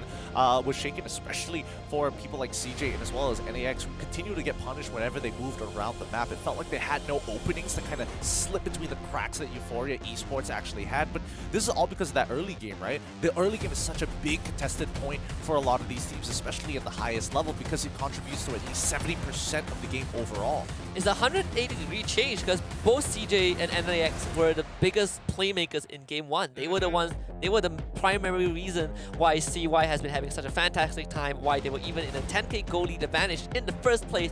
But Game 2, just like you mentioned, Gideon, they got completely shut down. Yeah, and it didn't help that Shizogod had inbuilt purifiers in this 1-1. It made it so friggin' difficult to actually play the game, because every time it's like, oh, I caught the one. Okay, she's not caught just yet. Yeah, and both Franco and Kaja were banned by MHRLK.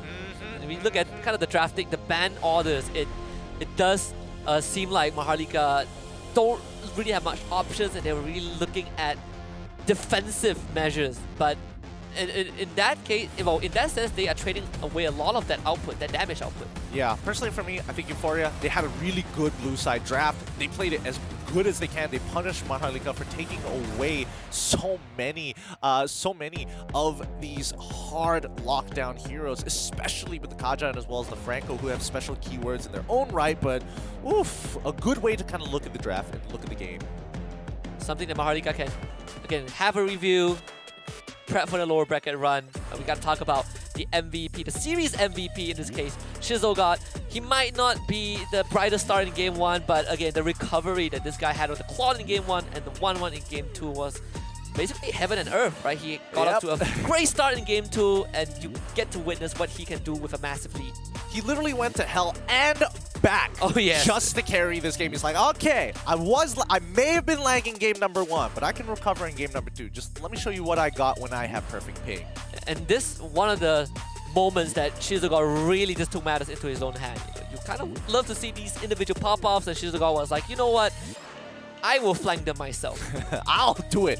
And nobody needs the peel for me. Maybe except for you, Venomgod, because I need the setup. Other than that, check this out. And I think, overall, Shizogod, he played his role as well as he could. He did get a little cocky and a little confident towards the later stages of the game. But after, one blunder, that was enough for him. He was like, okay, I don't want to end up like game number 1. We saw what happened. We saw what we did to CY. We're not going to let history repeat itself. I bet when he got caught, his team was like, remember what we did to MHRLK? Don't be that guy. Could have been 13-0, I think, by the end of this, but he decided to die that one time. either way, this is a beatdown, right? 5 minutes faster compared to game 1, but vastly different advantages. Extremely different, right? From the draft all the way to the gameplay, it never felt like MHRLK was in the driver's seat. They were winning so hard that they were celebrating 2 or 3 different festivities at one point with the recall. I saw Christmas. I think I saw Chinese New Year. I don't know, but 2-0 clean for Euphoria Esports, kind of what a lot of us expected. I came with this series kind of looking for MHRLK to see if they can at least draw blood, draw one game from Euphoria. Almost did in game 1, but I think, that leaves a lot more to be desired. It really does here. It's a little unfortunate to be put in that position, having such a close game number 1, like on the cusp of winning, dropping the ball, and then completely flunking it in game number 2's draft. Very unfortunate for MHRLK, but they still have a lower bracket run that will be left for tomorrow. But all of this would not have been possible without all of our friends and partners over at Snapdragon Elite Gaming. They were the one that spearheads the entire project. They gave us 2 seasons for a lot of games. This is the first one for Mobile Legends Bang Bang, but if you guys have been watching the broadcast, we have Season 2 registrations already open, so join that one. And just remember, when it comes to competition, winning matters. And don't forget, we have other sponsors as well, making all of this possible. And honestly, without them, it wouldn't have come to this point. Again, thank you to Samsung. Thank you so much for the Galaxy S23 Ultra, because you can share the epic and level up your own particular gameplay. Obviously, when you have the best device, when you have the best tools, the only thing left is that break that mental. You're feeling too weak? Don't worry. Monster Energy Drink is going to keep you guys awake and sharp throughout the games. Not to forget Kashi Shop as well to make it round it all up to get that in-game diamonds too. Yeah, if you want to know more about Monster Energy, you check them out at www.monsterenergy.com/gaming. We have the best of everything. Best chipset, best mobile device, best boost for your energy, and best platform to get the best deals for gaming. Again, kachishop.com is the platform that you want to go to. I personally have been using them a lot and I've been getting the best deals. That's why you see me draping all those drip in game. I've been seeing you with too many all-star skins, more than I can count, which makes me uncomfortable. It makes me uncomfortable Look, too. Moonlit Hanabi ain't cheap. She ain't cheap.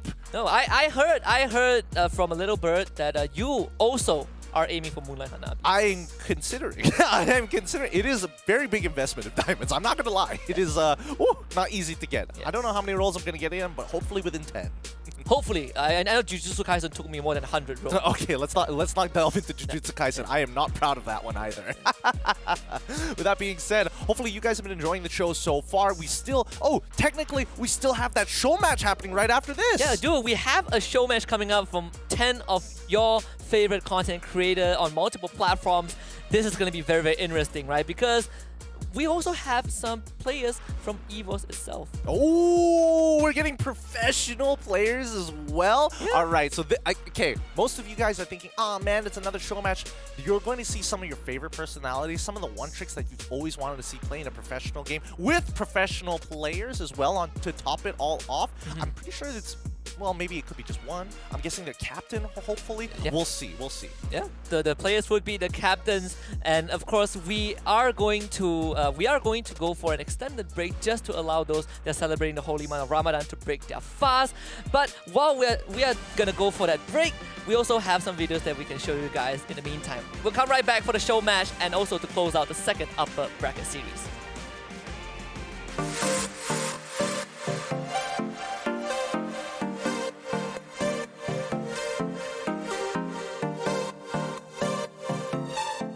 Hello, my name is Havos and I'm from GameLab Esports and this is my story. I got into esports in an early age. I was 9 years old and I first played Dota, Dota 1, Warcraft, and transitioned into Dota 2. And yeah, I was inspired by my cousins and brother into esports. I like playing with them, that's why I got encouraged to play games and mobile. My next goal is to join the MPL with our current org and roster. I also want to win the MPL PH to prove everyone that we're good and we're qualified for the MPL, and I also want to compete in a world stage with other countries. My esports journey evolved since I was a kid. I already started joining in our local tournaments, such as my village. We have the tournament for Dota 1. I started there and I transitioned into Dota 2. I also competed in different cities, such as Meneski's tournaments and other leagues, but only for amateur players who are not in a pro level yet. And I transitioned into MLBB when I played with my schoolmates, and I got hooked up into the game. That's why I started being competitive, because we have a lot of tournaments here, such as amateur league in PH, and also I got recruited in a team with my friend in Anarchy Esports that turned into Monster Anarchy, and they're now in Onyx Esports. But I left the team before they got into Onyx. That's why I got recruited also by GameLab, which is my current team now, and that was my journey in MLBB. When I first joined my competitive team and an amateur team, they want me to go to the bootcamp, but my parents disagreed because it's too far from home and from my school. That's why I didn't join a bootcamp and I played online on our tournaments. But we have the results actually, but yeah, they're against it and I need to adjust my body clock for it. And I always sleep early in the morning, and when I go to school, I'm groggy and I'm not in a condition to learn from the school. But when the pandemic started, it was online and it was in favor for me because I want to continue my study while playing Mobile Legends and competing in amateur league. And yeah, but my team decided to get me into the bootcamp because we need to be more focused to the game and win multiple tournaments. That's why I told my parents about it, and they were against it because I can't go there. It might affect my health and my studies. But I still pursued it because it's my passion. It's gonna help me build my own self through esports. Yeah, the next challenge I faced was actually the pressure of the team, of the owner, because you need to give back to the org. You need to win for them to be able to help you out. It was really hard in the Philippines to win a lot of tournaments because there are a lot of good teams and players. That's why it was very hard for us to win at first. I need to be confident in every aspect of myself. That's why I improve a lot when I joined a different org, and I got to showcase my skill in a different org, and I'm doing really great and proving everybody and also myself that I'm capable of being a competitive player and a really good pro player in Mobile Legends. Dive on using the Winter Trunket, but still executed nonetheless. GameLab finishing the first series. Yeah, coming from the bottom here, almost getting here, but it is going to be Crystal exposed. Lab still unchallenged. Throughout their run from the Open Finals to the Challenge stage, the first best of 3 was a clean 2-0. Or you want to go to pro scene and compete in a high caliber competitive tournaments, make sure to ask yourself first that you are able to sacrifice other things for this career, because it's not easy going into a pro scene. You need a lot of time. You need to build yourself up of becoming confident to play in a competitive scene and practice each day. There's a lot of sacrifices. It's not easy for you, but if you think you can handle it and you can challenge also yourself to face it, and I think you're good to go. But yeah, you need to make a lot of sacrifices first. The most important lessons I learned along the way in my journey was it's always about having fun in the game along with your teammates, and even in playing in major tournaments, it's all about having fun because it will build your team chemistry slowly, but it will get you into the point that you are so confident in a tournament that will get you win every single of the game, and it will also help you along with your teammates. It will help you build your confidence in playing in different tournaments and yeah, having fun at the game.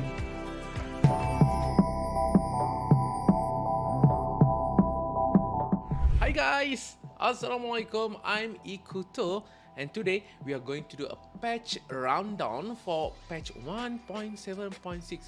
So let's go through this one by one.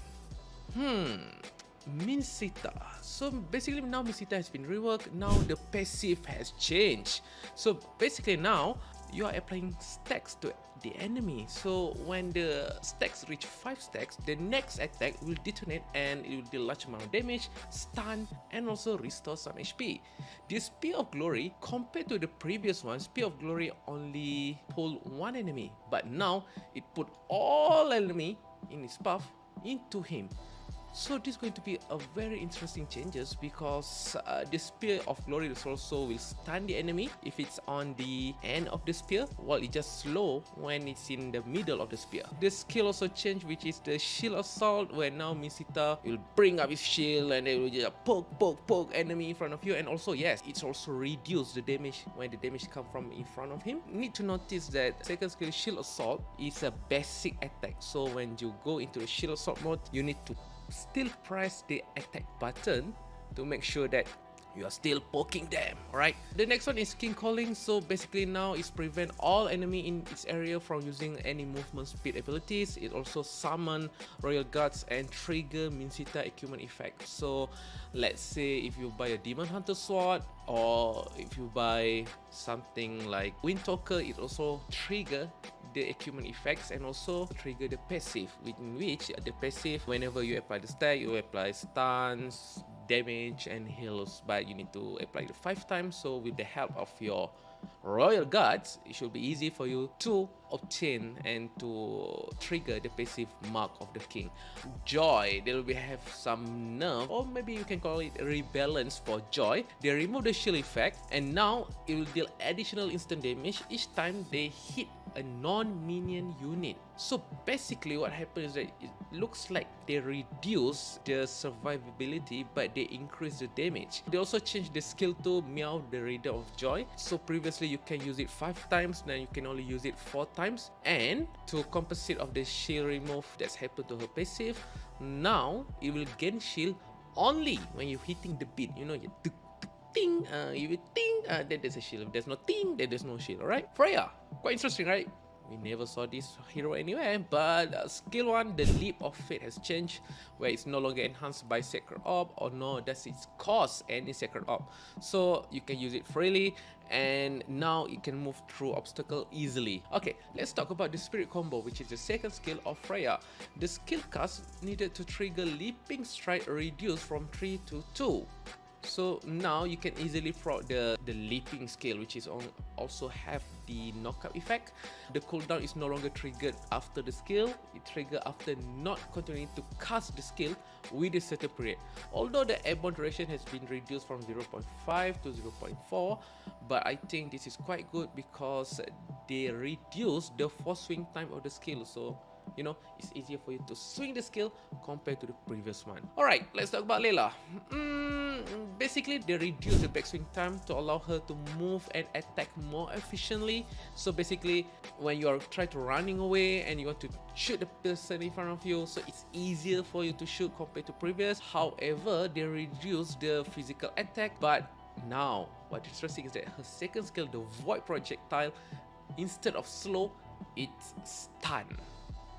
Yes, Layla now have stun. Quite interesting. It's only marked the first target hit. 1-1, I'm pretty sure this is more to nerf because although it's increased the damage when you hit the weakness hit, which is the Tiger Pace, the passive, the damage is been increased from 5597 to 70112. Let's talk about the ultimate Crossbow of Tank. So basically, Crossbow of Tank attack range has been reduced. So basically, when you use the 1-1 Crossbow of Tank, previously you can hit further, now you can only hit shorter because of the range. Also, the speed boost while in the air decreased from 10% total movement speed to 100% extra movement speed. Alright, it's not calculated as the total movement speed but only the extra movement speed. Badang, well, Badang basically has been nerfed, kinda sad. For the melee shield, Badang no longer there. So Badang, the Qigong Fist, the first skill, the damage has been reduced, including the explosion damage. The same for the Fist Crack, the base damage has been reduced. The explosion damage also has been reduced. So I think all the Badang haters, they will be happy. Esmeralda, wow, this is just a simple direct buff. Basically, the first damage has increased from 80% physical attack to 100%, a 20% increase. The second damage increased from 100 plus 55% magic power to 100 plus 75% magic power, so it's easier for you to harass the enemy. While the second skill, the Stardust Dance, this is quite interesting because they reduce the cooldown by 1 in the early game, but for the late game it's still maintained for 3.5 seconds, but it starts at 4.5 instead of 5.5. Very interesting buff because basically you are a lot stronger in the early game. A little bit of change for Eudora. The HP growth has increased, so you are a bit tankier and more stronger. They also increased the Orb of Lightning bounce time duration from 0.6 to 0.9. I guess they don't want you to simply burst the enemies. They want you to use the Orb of Lightning bounce so that it stun more people. Leslie, the base damage increased from 50 to 75. This is like a 50% increase in damage. This is huge for Leslie. Also, the first skill, Master of Camouflage, the cooldown has been decreased from 5 to 3 seconds to 4 to 2.5 seconds. Not bad for Leslie user. Paquito, Heavy Left Punch. I was expecting an increase of damage, but they actually increased the shield that it obtained from the Heavy Left Punch from 150, 500 plus 110 physical attack to 150 to 650 plus 135% physical attack. So they increase the basic shield and also they increase the percent that you will get when you buy any attack item. Frederain, big nerf. Finally, I think you all are expecting it, isn't it? The nerf is skill 2, the Brave Assault with the dash. Basically, they introduce the base damage is from 200, 300, it's reduced to 140 to 215 only. So basically it's around 60 to 75 reduction of damage. Basically energy eruption has been reduced quite significant, and now the final damage that energy eruption can do is only 330. It's almost the same as the first level of energy eruption from the previous patch, which is 300. This is kind of a huge nerf to Frederain, but I think people will still love Frederain because of the tankiness that this character have. Alright, that is the nerf and buff that happened in patch 1.7.68. Now, let's go to the equipment and the battlefield adjustment. Sea Halberd. Now it have a new passive, it's called Punish. Basically, it's increased your damage by 8% against enemy heroes with more extra HP. So technically, it sounds like Demon Hunter Sword, but it's a nerf version of a Demon Hunter Sword. But hey, more effect, more better. The Necklace of Durance, they optimize the build path. Now there's a new passive called Grid. It's the same as the Elegant Gem. This is quite a good item for all the mage out there. Twilight Armor, there's a new passive. When you're taking more than 600 damage in a single hit, the excess amount will be reduced by 300 plus 5% of your max HP. Rose Gold Meteor, the shield increased from 510 to 1350. It has been increased to 840 to 1820, but they removed the effect where it increased the magic defense by 25 for 3 seconds when triggered. So this effect is no more. They add a new effect, increase movement speed by 50% when triggered. The effect decays over 3 seconds, so when you get hit by any skills, if it's triggered, the effect now you become faster, you run faster. I think it's good for any marksman, technically. Okay, Bloodwing. Now when the shield is attacked, it will be restored after 30 seconds, even if it's not destroyed. This is very important because previously, if the shield has been attacked, if it's not destroyed, it will be not restored. The cooldown decreased from 30 seconds to 20 seconds, and there's a new effect where you gain movement speed by 30 when the shield is active. So again, you run faster when you have the shield. Thunderbelt, the cost has been decreased, and there's an increase in mana regen from 6 to 10. Very good item. Claw of Destiny, the HP has been reduced from 625 to 500 only, and they reduced the stack. Now it's only grants 20 HP instead of 25. It's a huge nerf for this item. Ice Queen 1 now grants 300 HP instead of 150 mana. Again, it looks like they increase the survivability of a hero. Fleeting time. Certain heroes with ultimate that enter cooldown after their duration is over now also gain cooldown reduction from kills and assists during the ultimate duration.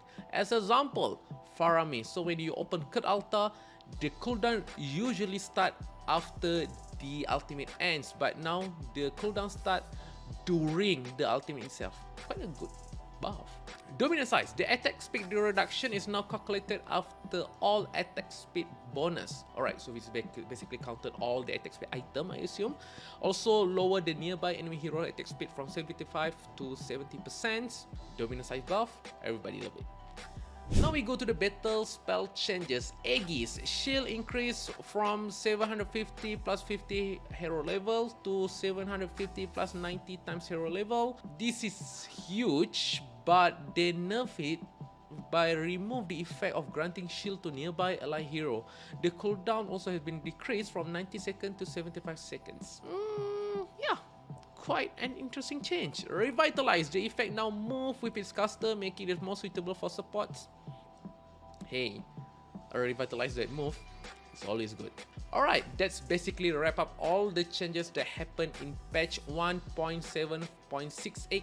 I think this is going to be a very interesting patch because, let's take an example, Frederick nerf.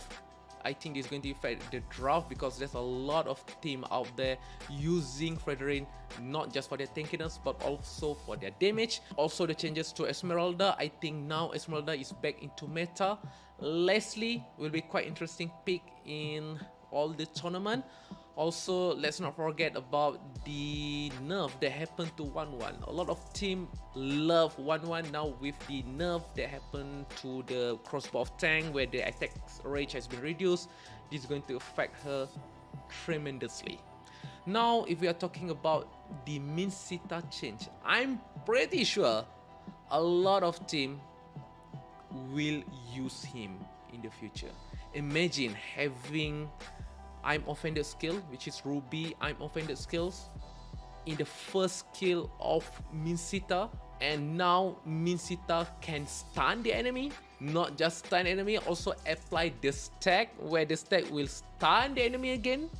But when you hit 5 stack, it's also deal damage, stun and heal Minsita. The shield assault, which is Minsita's second skill, also applies stack, so I think that skill also can apply stun as long as you hit them 5 times.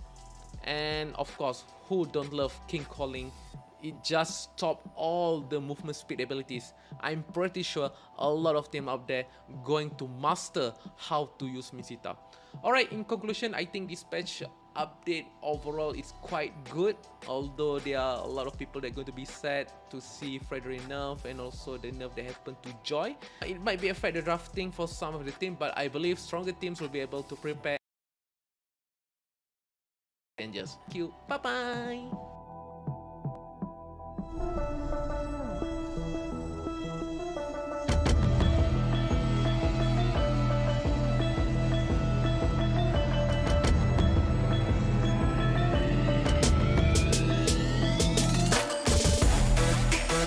First 8 teams. Turtle getting gone on. Oh, okay, I mean, JH just steals it. Luminous Blast on the back line. They're gonna power to PD, doing a lot of damage with those piercing arrows. Takenaga is unstoppable. Get rid of the Fedrin. DYY is gone. GameLab getting a good trade. Lord Pit right in here right now, and this is actually going to buy a little bit more time for Alpha 8, but at the same time, here comes the King. They force a fight. They go in for the catch, and they got the kill on Arashiki. Zion as well is going to fall, and Alpha 8, they may have won the Lord. Getting gone on by Yuktizi, and he knows that he is going to be terminated. Killing spree already for Aizawa, her boss in the front line. Kesu just dragged back by the Shadow Stampede.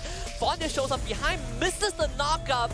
GameLab, now they're just gonna commit fully. Can anyone catch Yuktizi? Fonda certainly does, but look at the battle line completely split apart. It's Aizawa on a Mega Q streak, and GameLab just running down 8-8 in front of their base. Absolute disrespect from GameLab, and they just keep going. 3 kills. GPS could do. Ryujin got also forced away. Venogod, you don't really want to be in the lore pin. Not when Ziri is around. He's going to go on forward, get the taunt off, one onto him as well. Backup is not really dead. Oh, Venogod just fully commits. And Prison's grab so close. One flicker. Welcome back, folks, to the Snapdragon Elite Series, Pro Series. Not Elite. We're back for more Mobile Legends action in this challenge playoffs. We just got down with the first series. Stop laughing, Gideon. Stop laughing. Sorry, I couldn't help it there. I couldn't help it. But yes, welcome back to the Snapdragon, Pro Series by ESL. We're happy to have you guys back here. And obviously, we're not going to be jumping into the next matchup here. It's time to take a break, breathe a little. It is the festive season here in Malaysia. Raya is just around the corner, and people have already broken their fast, and they want to see some fun times. Oh, we do have one lineup for you guys. It is a show match. We've been teasing it here and there. We talked about you will see your favorite personalities. We have pro players from EVOS that is going to be the team captains of this respective squad. So a lot to look forward to. And the most exciting part is that we are going to be able to talk to them in a bit as well. Honestly, I'm already nervous because these guys know what they are doing, especially their team captains. But more importantly, some of these people, whew, they've got some high statuses. Oh yeah, and just if you guys did see our intermission screens, you would notice that the teams, they have an acronym, right? But you don't know what they mean, so I'll let you know right now. It's Team Legacy against Team Unbreakable. Ooh, lovely names. Lovely names indeed, especially with personalities associated with each. We'll let you guys figure that out in the time being. But I don't know, since it is a fun match, we never know how sweaty it's actually going to be. And not to mention, some of these people know each other. Absolutely, I'm pretty sure that they are very familiar with one another, but let's take a look at Team Legacy. To start it off, we have Ao, Tezet, Rexy, Prio Romano, and Avali.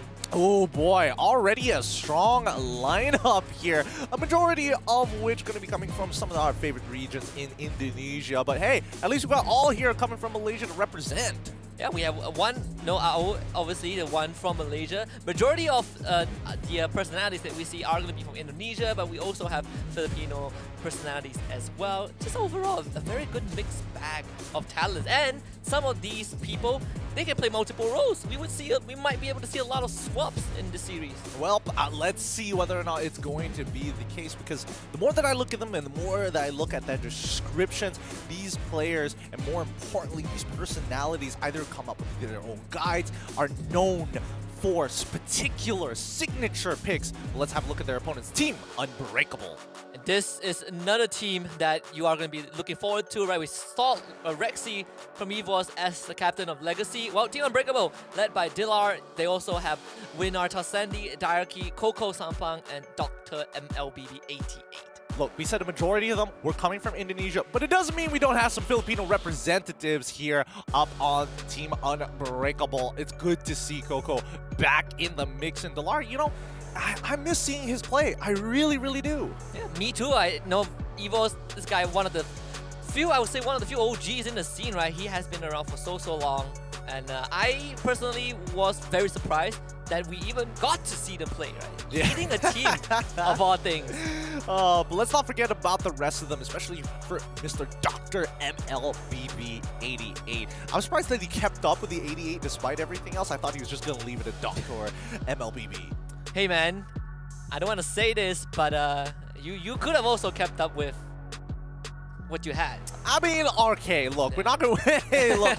Instagram is a brutal place, and sometimes usernames have already been taken. You got to spice things up, you got to spice things up. But speaking of which, again, when we're looking at both of these teams, they have created, a good number of majority of these content creators have come up with their own guides, as well as hero builds and things like that. So I'm expecting to see, despite it being a fun time, there's going to be a bit of sweat in it. Yeah, and if you guys, this is the best chance for everyone out there to look at your favorite content creators and really put them to the test. Are these guys that they make efficient and effective? I mean, we have a best of 3, right? Most show matches are only best of 1s, but this one is a full series. It's going to be the full series. They're going to get the full professional player atmosphere. Well, they're going to be online for the vast majority of it. I don't know if they got together. If they got together, that'd be pretty funny. But overall, hopefully, this is going to be a good set of games. We're going to see a lot of... I hope we get to see a lot of off-meta picks. Yeah, I want to see the wild. Give me a wildest pick. The wildest pick that I can think of off the top of my head, I am expecting an Odette. Without a Johnson? The Johnson, give or I think give or Johnson take is with the like a Johnson. give, yeah. Johnson is definitely a give or take for me, but I hope to see it. Odette. Huh. I'm not looking to one-up that, but I'm thinking of something wild. I wanna see. Well, okay, never mind. Yi Shun Shin. Yeah, there it is. I wanna see. You wanted to see a Yi Shun Shin. I feel like I knew what you were about to say until you switched to Yi Shun Shin, but I can respect that. Yi Shun Shin hasn't seen a lot of professional play in a very long time. But with that being said, it's time to bring on the personalities that you guys saw in both of these teams for the show match. Hopefully you guys are ready for this. We're going to be interviewing them, each and every one of them. Yeah, absolutely. We're going to be able to talk to them, spend some party time. Hello, guys from Team Legacy and Team Unbreakable. It's fantastic to have you guys with us. I want to start with the peeps from inside Team Legacy. Can you guys introduce yourself? I'm going to start with the captain, Rexy. Hello, Rexy. Yeah, can you introduce yourself? Halo, nama gue Rexy. Gue kapten di tim Legacy. Right, we have the captain of Team Legacy, Rexy, moving on with Ao, also one of the teams, the Malaysian representative for this team as well. Introduce yourself.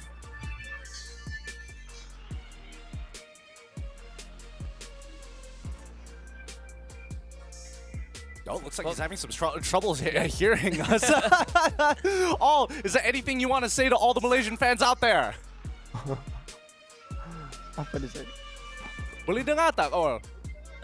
Can. There it is. Yeah.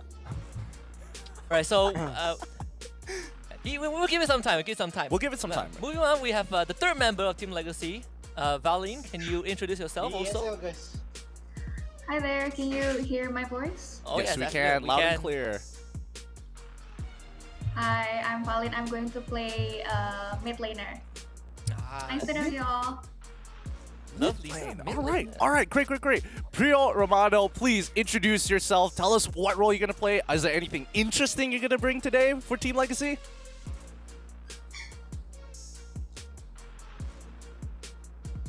So it seems like your mic might be a bit muted, so might want to check that. Oh no, we can't hear him.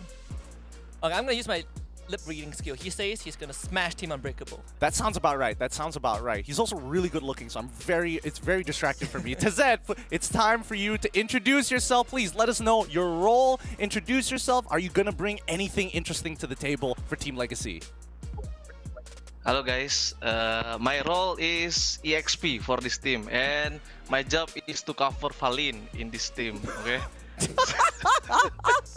Yes, that's what we're looking for. Thank you, Tazed. Yeah. This is Team Legacy, guys and girls. Now, let's hop on over to Team Unbreakable. We'll kick things off and obviously introduce the captain himself. Evos Delar, please introduce yourself. Tell us what role you're going to be playing. What should we be expecting from your team?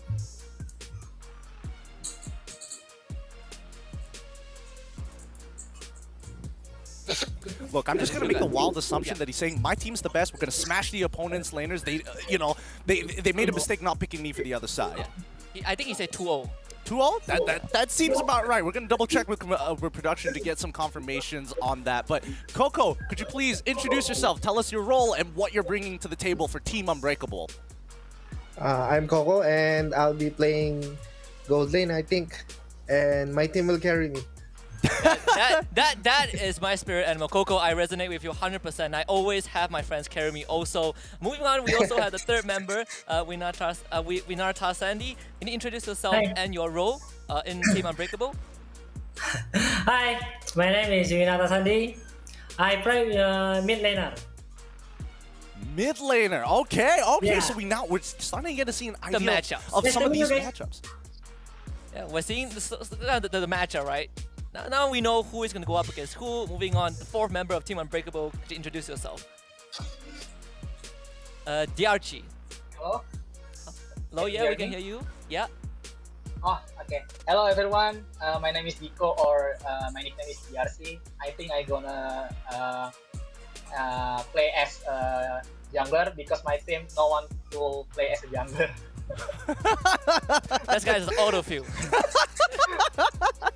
I love it. I love it. Thank you so much, Yachi. And finally, the final member of Team Unbreakable, Dr. MLBB. Please tell us your role, and do you have any words to say to your opponents on the other side? Test. You can hear my voice? We can hear you loud and clear. Okay, so I will play as an XP winner, and for you, my opponent, prepare yourself. Prepare yourself. You've heard the doctor. He's already giving up his diagnosis. This is going to be an interesting match overall. Yeah, I'm very, very excited, right? We are looking directly at all of the matchups. You know, the captains, both Rexy and Dilar look very, very serious. This is the most focused I've ever seen someone in a show match. Now, before we send you guys off, I want to start this off with Team Unbreakable. I want to start with the captain, right? It's captain exclusive, Dilar. What is the one thing you want to tell your teammate Rexy over at Team Legacy?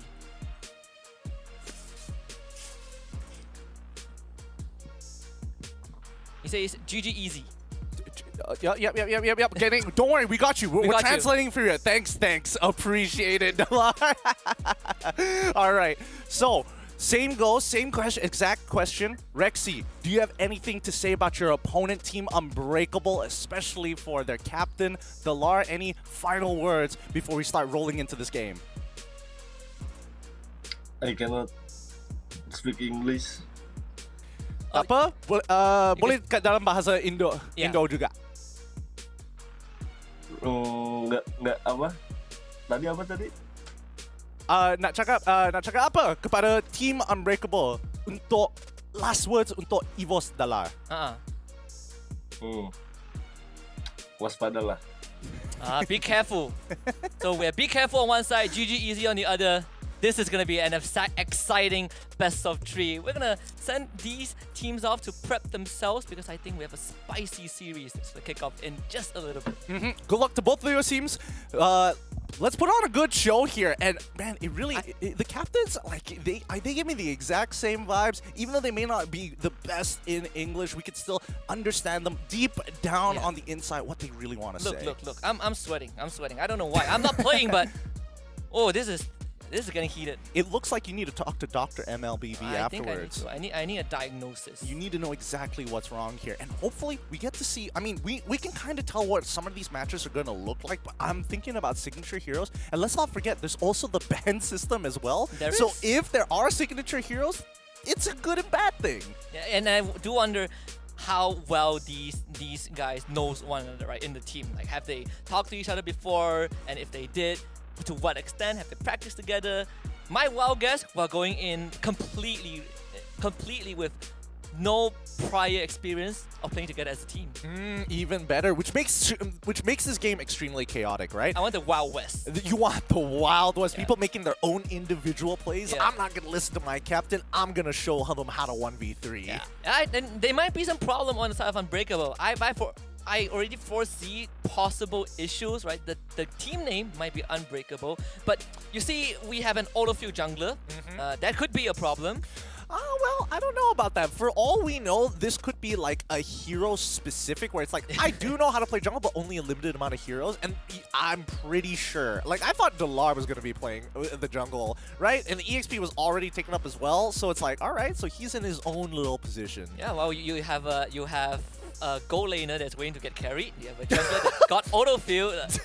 Not a good start, but it's very reassuring to see Dilar still coming into this with a very positive mindset, you know, even throwing out the GGWP. I mean, GG easy, even though we just made it up. I'm pretty supposedly. sure, I'm confident. I'm almost guaranteed 100% that he broke his mic during the scrims, just being so confident, like, yes, let's go, and then it just cut off. It's cut off. It just broke it through decibels. That's the only way that I can think about it. Hopefully these teams get ready in a little bit and they can start discussing their drafts and what they actually want to bring to the table or what they're more comfortable with. Because again, if we're talking about hero pool, some people are going to have much larger hero pools than others, so you have to kind of compensate and really think about the draft order.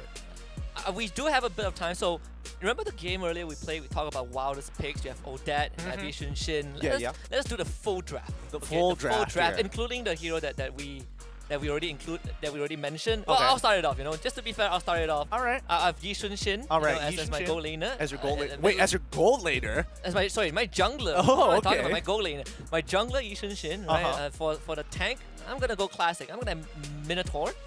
Minotaur. My That's a good one. That's a good one. My XP laner. I don't want to go for the conventional one. I'll take Masha. You could take Masha. Yeah. My mid laner, I am going to go for Eudora. And my gold laner, what is this left? I'll take the Layla. I'll take the classic. You'll take the Layla? I'll take the Layla. All right, fair enough, fair enough. Here's what my guess of what's gonna happen. This is for team. Is it Team Unbreakable? I would say Legacy, right? Yeah. Okay, fine. No specific teams. Fine. I'm not gonna big brain this. I'm gonna expect Moskov in the gold lane, right? I'm going to expect Odette in the mid lane. Let's get that out of the way. I'm expecting. There's got to be something a little like. I would say a little meta. I would say either Grok or Lolita as support. I would say Roger as the jungler, because we haven't seen Roger in a very long time. And for EXP, what would be really spicy in the EXP? I would say Bane. Bane would be very spicy in the EXP lane. I had like Magic Gato Kacha in my Magic Gato Kacha? No! Please, you're reminding me of somebody else I play rank a lot with. Let me say, I'm not going to get those stars back anytime soon. Don't worry. It's a new season. We have plenty of time to get there. We definitely have plenty of time to get there. And more importantly, for some of these people, for these content creators, especially for the captains, right? I mean, obviously, Rexy and Dalar, they know each other. They have a good idea of what to expect, but hopefully it's not going to get reflected in the draft how well they know each other. How do you think this is going to get, like, the mindset? Like, if you are one of the captains, how would you deal with your teammate on the other side? Is this a time for you to just flex your biceps on him? Well, it depends because okay, so it really depends on well, you're first going to look at the ranks of all the players on your team, and especially for the captains, the shot calling has to be really, really good because some people are going to know it, other people are not going to realize it as a basic mechanic. That's true as well, and I think also when you are playing in these kind of show match, how much freedom do you want to give to your teammates, right? The individual expressions. Oh, I guess it depends, right? Are you a totalitarian style of like dictatorship? Like, yes, I'm gonna like micromanage you down to the micro mechanics of your character, or whether it's like it's free and easy. We see something on the map, we react to it. Here's what I'll do. If my teammate is the captain of the opposite team, what I will do is I will ask my team, we just camp him. We just camp the crap out of him, and then we run it down one lane. And then you just run it down the entire game. It's like, I don't like this one guy. Yeah, I know. He annoyed me last game. I'm gonna target him straight up. Yeah, winning the game isn't the main objective. Right? The main objective is breaking the person. It's breaking their mental in a show match with nothing to earn at all. It's called public embarrassment.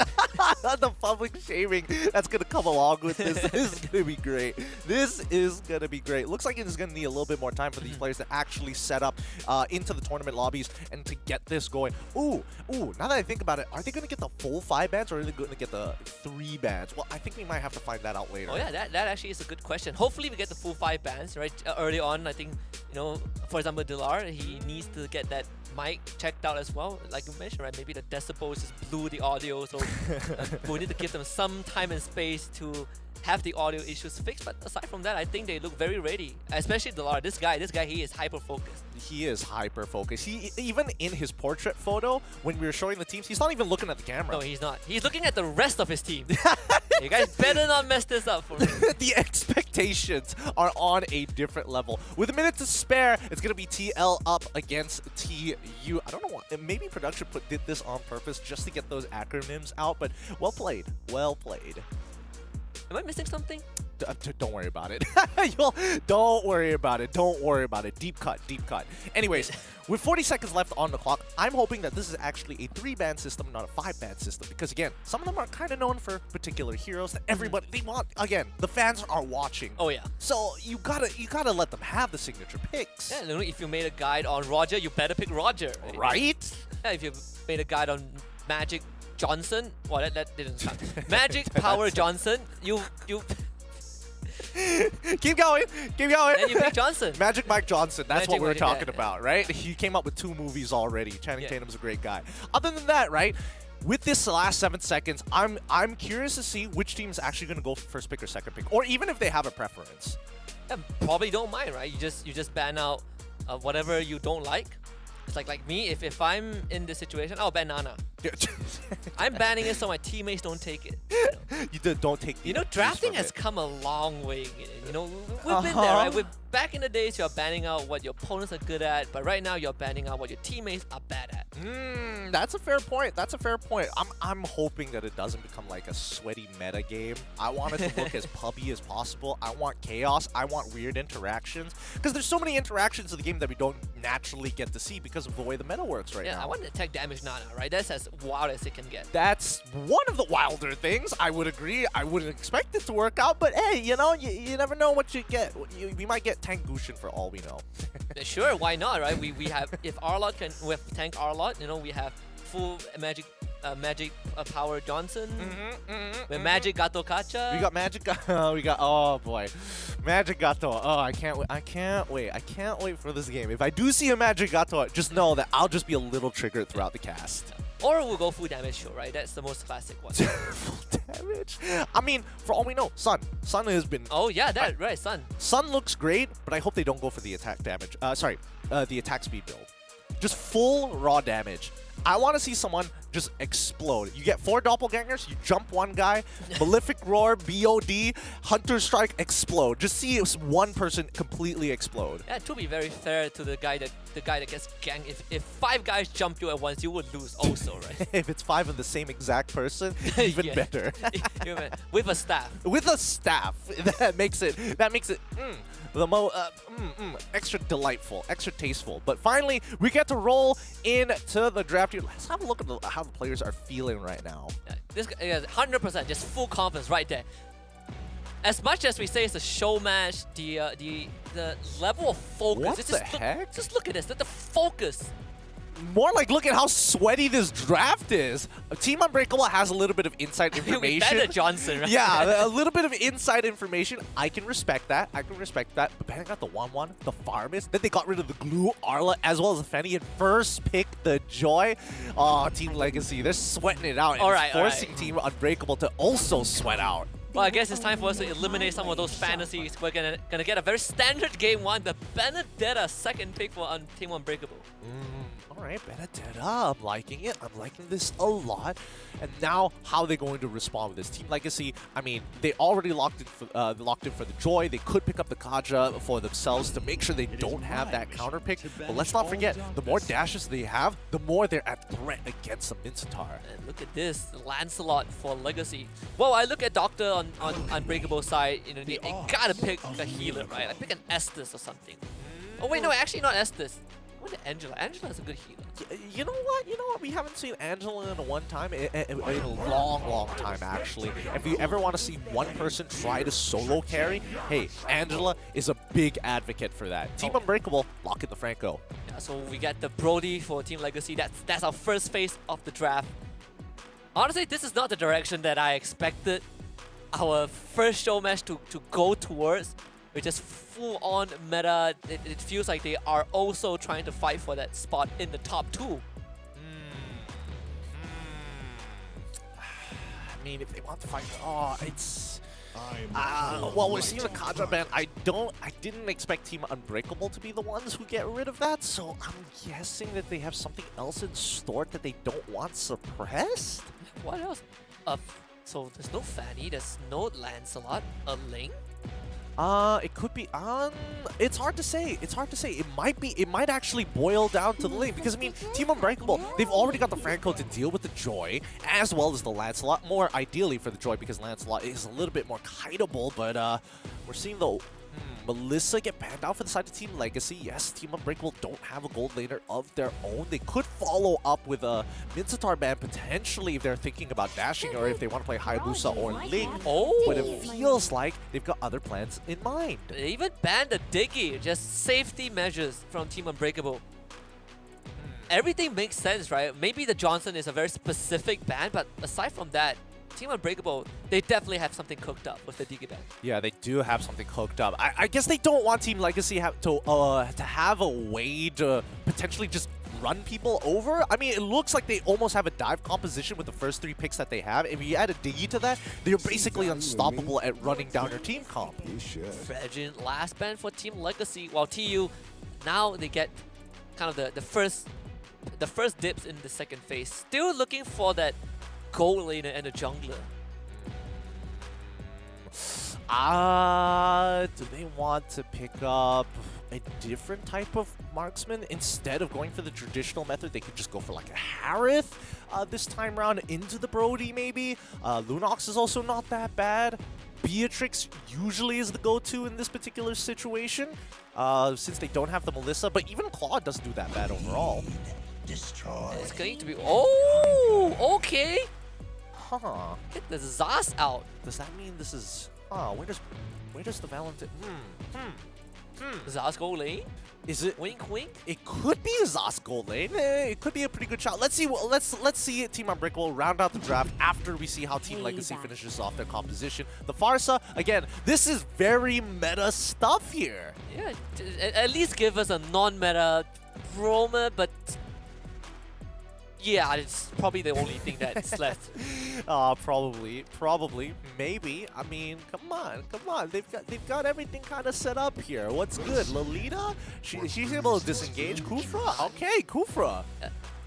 If you cover the team tags, this could easily be a Euphoria gaming draft. Yes, if you just completely hide all of the tags. Mia coming out from Team Unbreakable. Very bold choice here. Who's the jungler? The Benedetta?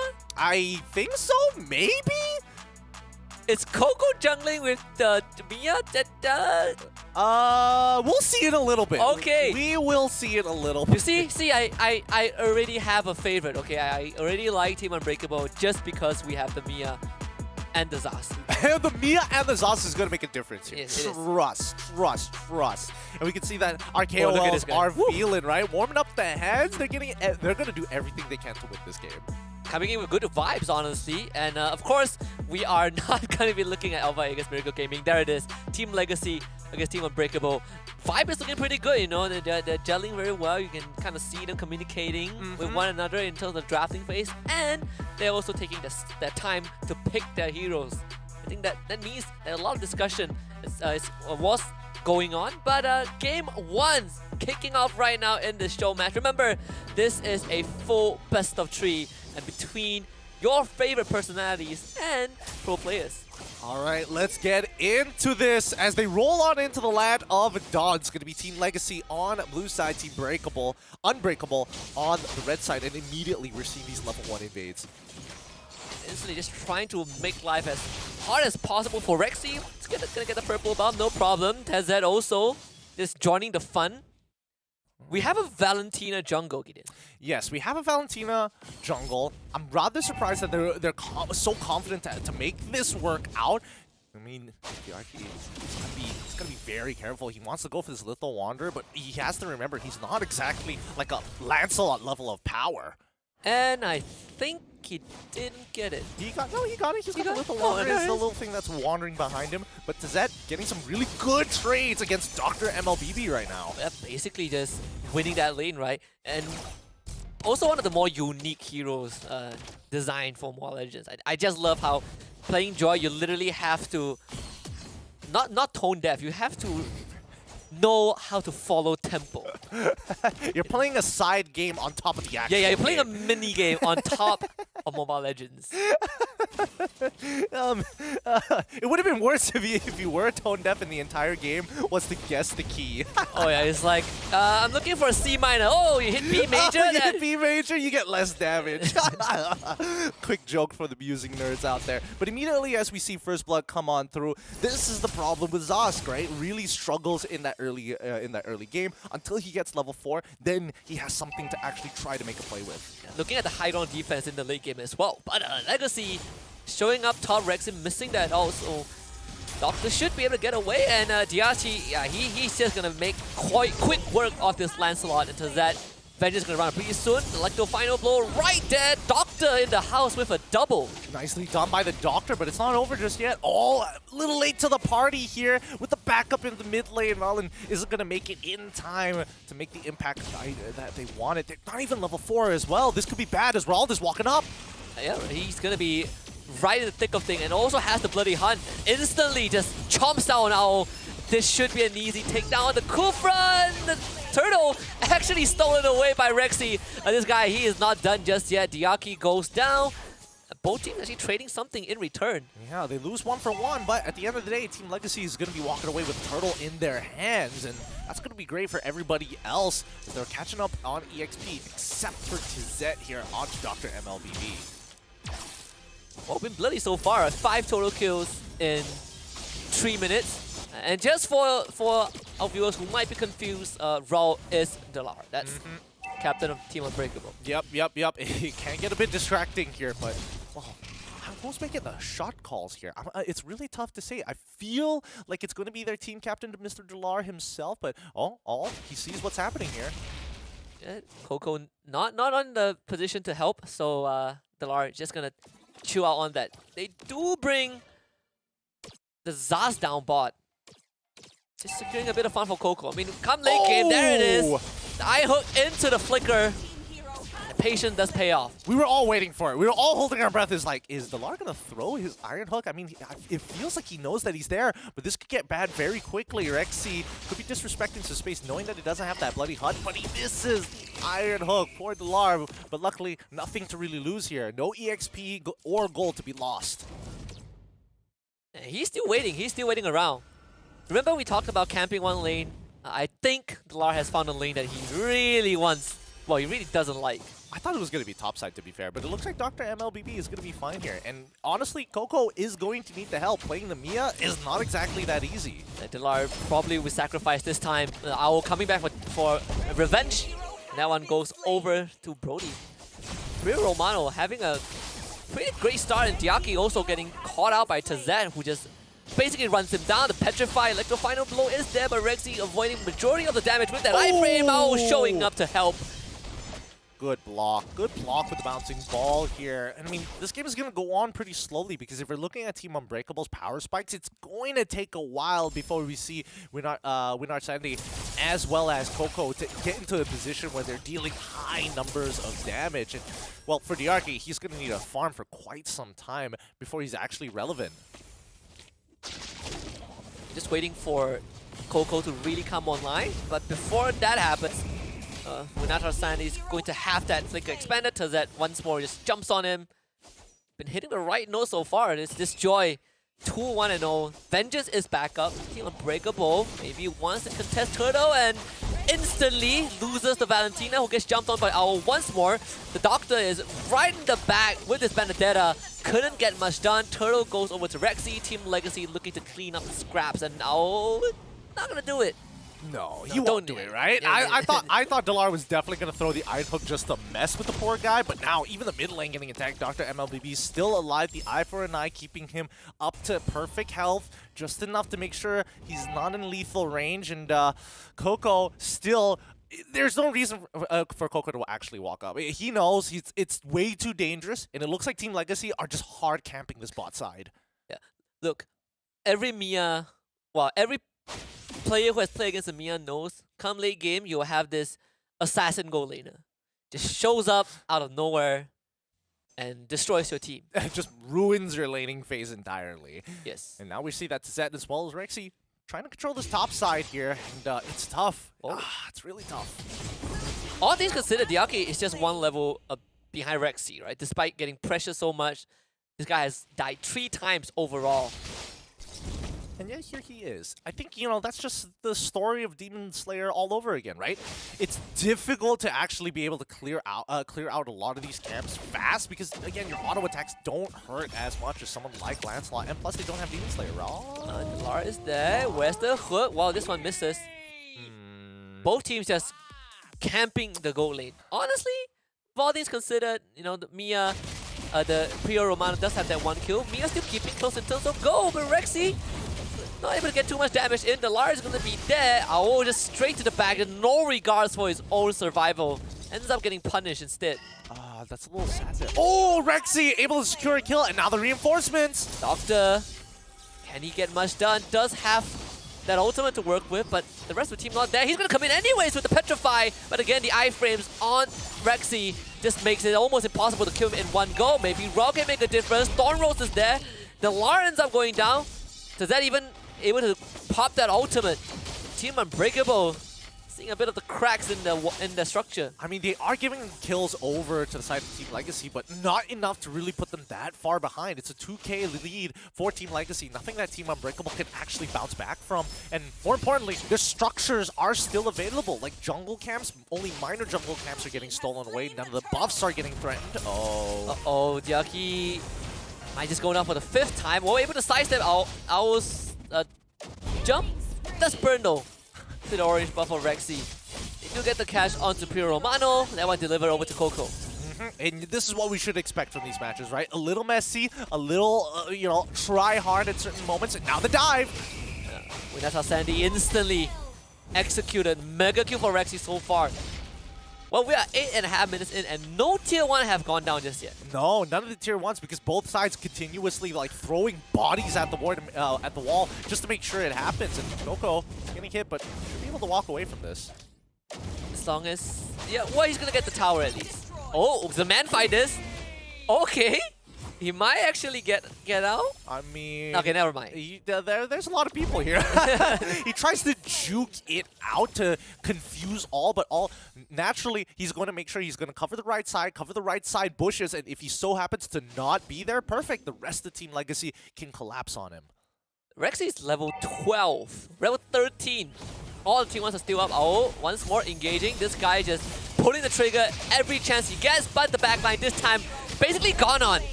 Dilar doing a fantastic job alongside Winata Sandy. This Zas slowly showing the damage capability, and Owl is not going to have a good time. To get out, actually gets spotted. The glowing one bird is there.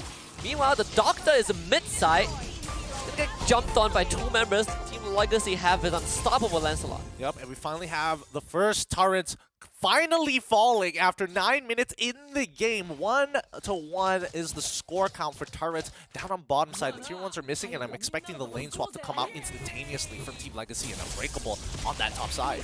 Because that, so you don't really want to play with fire. But, ooh, the Feather Airstrike. Uh-oh.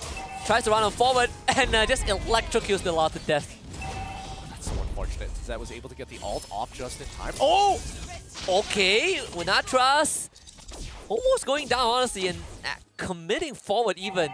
Not looking too healthy. Rexy can just go for him, and there it is, the execution right in his face. Yep, nicely done coming in from Rexy. He's not missing a beat right now. He's been power farming very efficiently. He's been picking up the kills whenever necessary, and most importantly, he is putting his team, making sure, like, hey, if you hold out your lanes, I can make something happen. Honestly, you know, we got to look at a bit of the player profile prior to the show match, and some of these players, they do play multiple roles. And I wonder after game 1 if we would see them on different roles. I think we might actually see them on different roles. Like, I'm fairly confident that's going to be the case here. But who knows? Some others may not necessarily know the other roles, so they might just be forced into the best, most optimal position they can get to. Diaki has not been having a good time. 0-5, I believe. 0-6 in this game. And I will just kind of found a solo kill to Coco. And Valine very kind to give it over to him, but the Benedetta Doctor showing up instantly just blows up the Fasa. The rest of Team Legacy got there. The bouncing ball from Owl just a bit too much for Team Unbreakable to deal with. Tezat also just dances over the corpses of Team Unbreakable. And Winatra Sandy shown no mercy. Maybe a little bit, but not enough. Team Legacy with a full team wipe.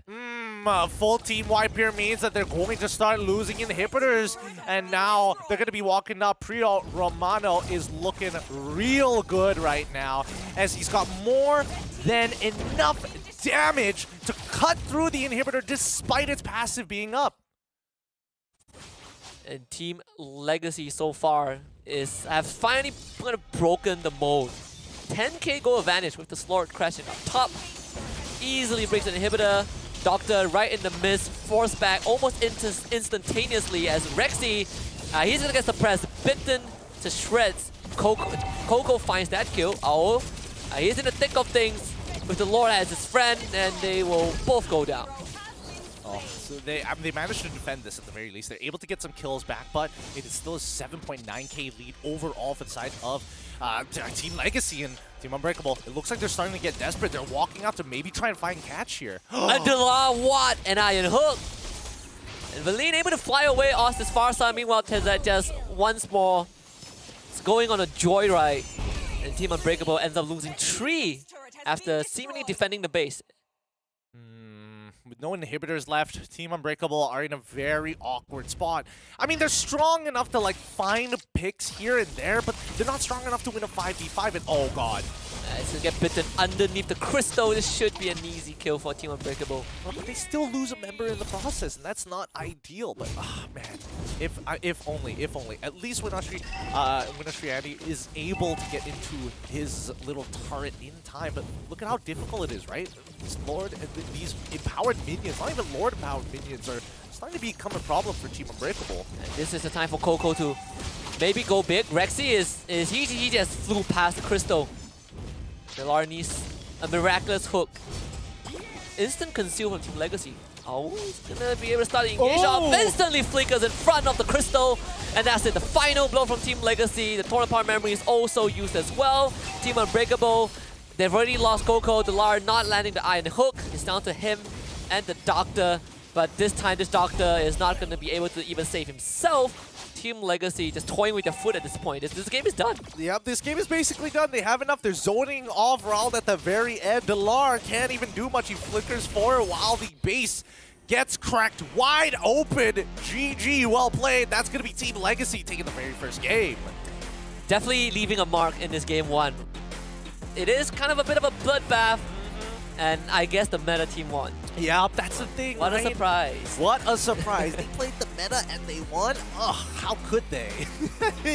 I mean, there's a reason why the meta is in place. Because they are good heroes. And, well, it's a little tough to actually get away with the Mia, especially when you don't have your 5-item power spike. Oh, yeah. If only, just 2 more items. 2 more items. 2 more. Just give him 5 more minutes. Just 5 more minutes and Coco would have hard carried that game. 100%. Maybe you should try Layla. Cool. That could be a better idea. Yeah. Same problem, you know, still needs like that 4 or 5 items before they get the power spike. But again, it's all about the timings, right? It's tough when you're up against the Joy plus Vengeance. Run in, pop your ult, and just pray for the best. I mean, the target prays for the best. Maybe we might see Natalia in the next coming game. Maybe. Yeah, that could be. Maybe these teams would finally want to consider Minsata. You know, nothing is at stake. I don't know, man. They're playing a lot more. They're playing as sweaty as pro players, and then some of their picks, we can definitely tell which team is taking it a lot more seriously than the other. Definitely not Delar's team. Definitely not. I felt like we could have done them a number just by fake. But the poor man, I mean, like, look, Coco was 4 items into this game. Like, he's so close to get that last item to really start popping off, but it's already too late by then. 28-13 as the final game score, 14 minutes into the game. Diaki definitely didn't have a good game 1. Basically bully overall. Even has the dominance ice at one point on his Valentina. Oh my goodness. It was a bit of innovation. We see the Valentina jungle, but if you guys have learned anything, is do not try it at home. Do not try. You're not a professional player. You need a full team to kind of communicate and make sure that you have the right amount of farm. But overall, it's tough, right? Team Legacy, their overall lineup is just so strong, and Tezet gets to roam around for free with his Vengeance, making it difficult for people like Coco to play the game. This Joy is basically just running around the map, right? Even from minute 1 onwards, he has been not only just keeping his lane in a neutral state, but having all these impacts at objective fight. And a big part of it was this jungle difference. Rexy 9, 2, and 10 on this last slot. This tanks a lot. This tank slot. I mean, Rexy, it's just another day in the office for him. The man's power farming, looking for opportunities, and punishing the enemy jungler. 0 and 9. Diarchi really struggled on this Valentina overall, and it's just not his game. Not his game right now. And also credits to Aul, right? And just great Kufra engages, all these flicker, Tyrant's Rage, Tyrant's Revenge. You love to see it. But you know, going into game 2, I think Delar after game 1 is like, wait, Rexy is taking this seriously? You know what? I'm gonna match him. Gotta match that energy. I mean, look at the draft sequence, right? The fact that they're banning out like Fanny, Arla, Blue, I'm like, wow, this is already looking so sweaty. Yeah, and the first pick, Joy, Brody, Lancelot. Maybe it's time to let the Johnson through, right? Maybe that's the reason why, Maybe right? That's the reason. Maybe they saw the first Johnson bet and they're like, okay, we're gonna act like sweats. It's gonna be a professional game here. And Rexy telling the rest of his team, hop inside the backpack, except for you, Tazay. You can walk. You know what you're doing. And we are gonna win this game. Yeah. To be fair to him, Tazay is just faster on the Joy, right? He is. He's a little too fast, but with a 67.9% kill participation and a DPM of 5,000, that is ridiculous. Yeah, he spent majority of the game fighting enemy heroes. I think he probably got most of his goal from farming enemy heroes at this point.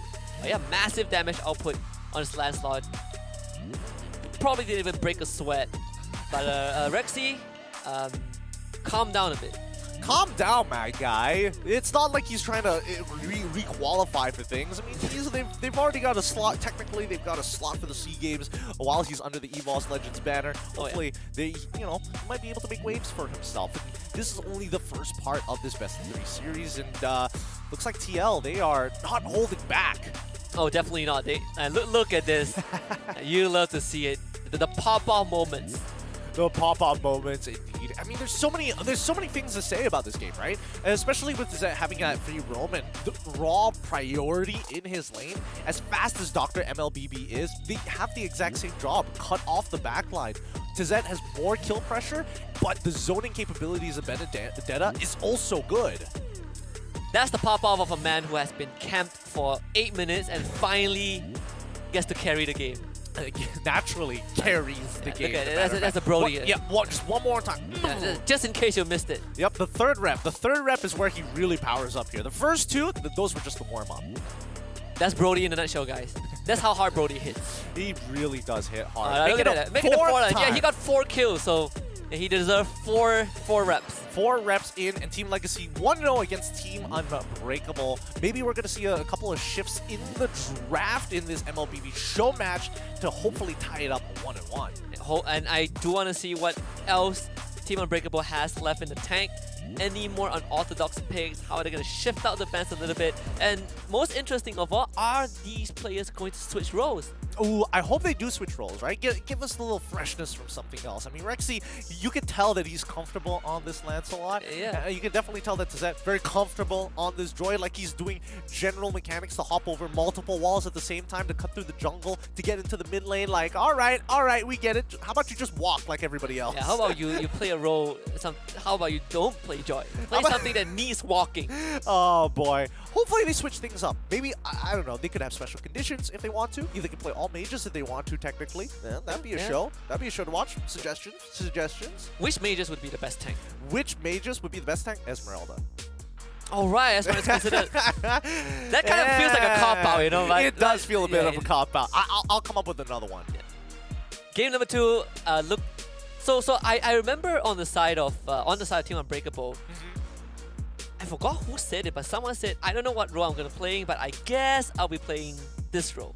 I think if I remember correctly, it was who was the guy? The guy was using the Samsung Galaxy phone. What was it? What model brand was it? Oh yes, the Galaxy 23 Ultra, and I think it was Dr. MLBB at that point. Oh yeah, I think I could definitely be wrong. I guess I'm playing jungle. I think it's Dr. MLBB. Honestly, Benedetta mechanics, crisp and smooth. 100% using the Galaxy S22 Ultra. Very quick, very sharp, and well, unfortunately in this game, not as quick as the Joy. I mean, knowing Tazet, he probably also is using the S23. But well, we'll keep it to ourselves. We don't want to give too many people a competitive advantage. Yeah, to be very fair, you know, I've never seen a mortal human outrun a cat. You know, outrun a feline. So. Don't even get me started. I had too many bad cat experiences to be like, oh yeah, I'll run a cat. I'll outrun a cat if I put enough effort into it. Oh, okay. You'll see me leg it like Usain Bolt. You'll outrun a cat. Yeah, I'll beat the 100-meter world record if I have to chase a cat down after it bites me. That's how much it infuriates me. Don't worry, don't worry. Real life cast, they don't electrocute you, so you're fine. That's a good point. That's a good point. But for this upcoming game number 2, hopefully we get to see in a little bit a shift in roles, and more importantly, a shift in some of these picks. Because again, man, like don't go meta. You know, it's a show match. It's a show match. We're seeing that Coco, he's playing Mia, and he's going up against Brody, and he still has 4 items. So yeah, keep that in mind. Like, hey, keep your eyes open.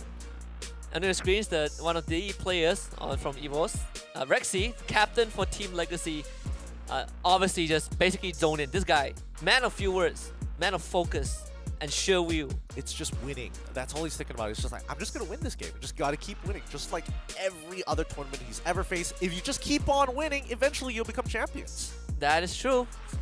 I guess some people, you know, their ways of enjoying a more casual show match is also winning. Yeah, that's also true. But to be fair, considering the results of the MPL Indonesia, he might have a vendetta, even though like his teammate is the Lar, and it's just like, but you used to be teammates with Kyrie. That's the person that like. It's like you lost us a lot of games. This is my chance to clap you. This is my chance. This is my chance to get some kind of redemption. To keep it. The problem was never me. It was never me. That's one way of putting it. But now, Team Unbreakable going to be on the blue side. Team Legacy going to be on red side. This is going to be a bit of shake-up. Again, the Joy ban. I feel like for Team Unbreakable, they just want to discourage Team Legacy from going meta at this point. They're like, we don't really want to ban Joy, but you guys have been taking it a bit too seriously. Yeah, exactly. Just ban him out. Ban him out. He got away with way too much there, so it's understandable that they need to get rid of the Joy, right? But it looks like Team Legacy are going to stick to their guns. They're going to ban out the Fanny, and it doesn't seem like they're deviating too far from their plan. And we should be seeing kind of like a Yves ban. Maybe not a Johnson this time. I feel like Team Unbreakable, when they ban the Johnson, they're like, haha, we're gonna have fun, and they see the rest of the bans of Team Legacy, and they're like, oh, well, I guess. Oh no! Oh no, we wasted a ban. The Mincetar is banned now, so we will not see that. Aw, I don't know. We haven't seen a single Mincetar today. We might see it on our very final match. Is this just an MPL thing? Well, I wouldn't say it's just an MPL thing. I think people just like dashing around, looking cool, high mobility. You know what I'm saying? You know, and Mincetar is like, no, no, don't do that. Stay here. Stay here. Enjoy the smell of the flowers. Yeah, no, it's not easy to drag you back. You know, like, here I have a whole bunch of guards to keep you safe. But you also cannot talk. You also cannot move. User battle spells are disrespectful here, so don't do that either. Yeah.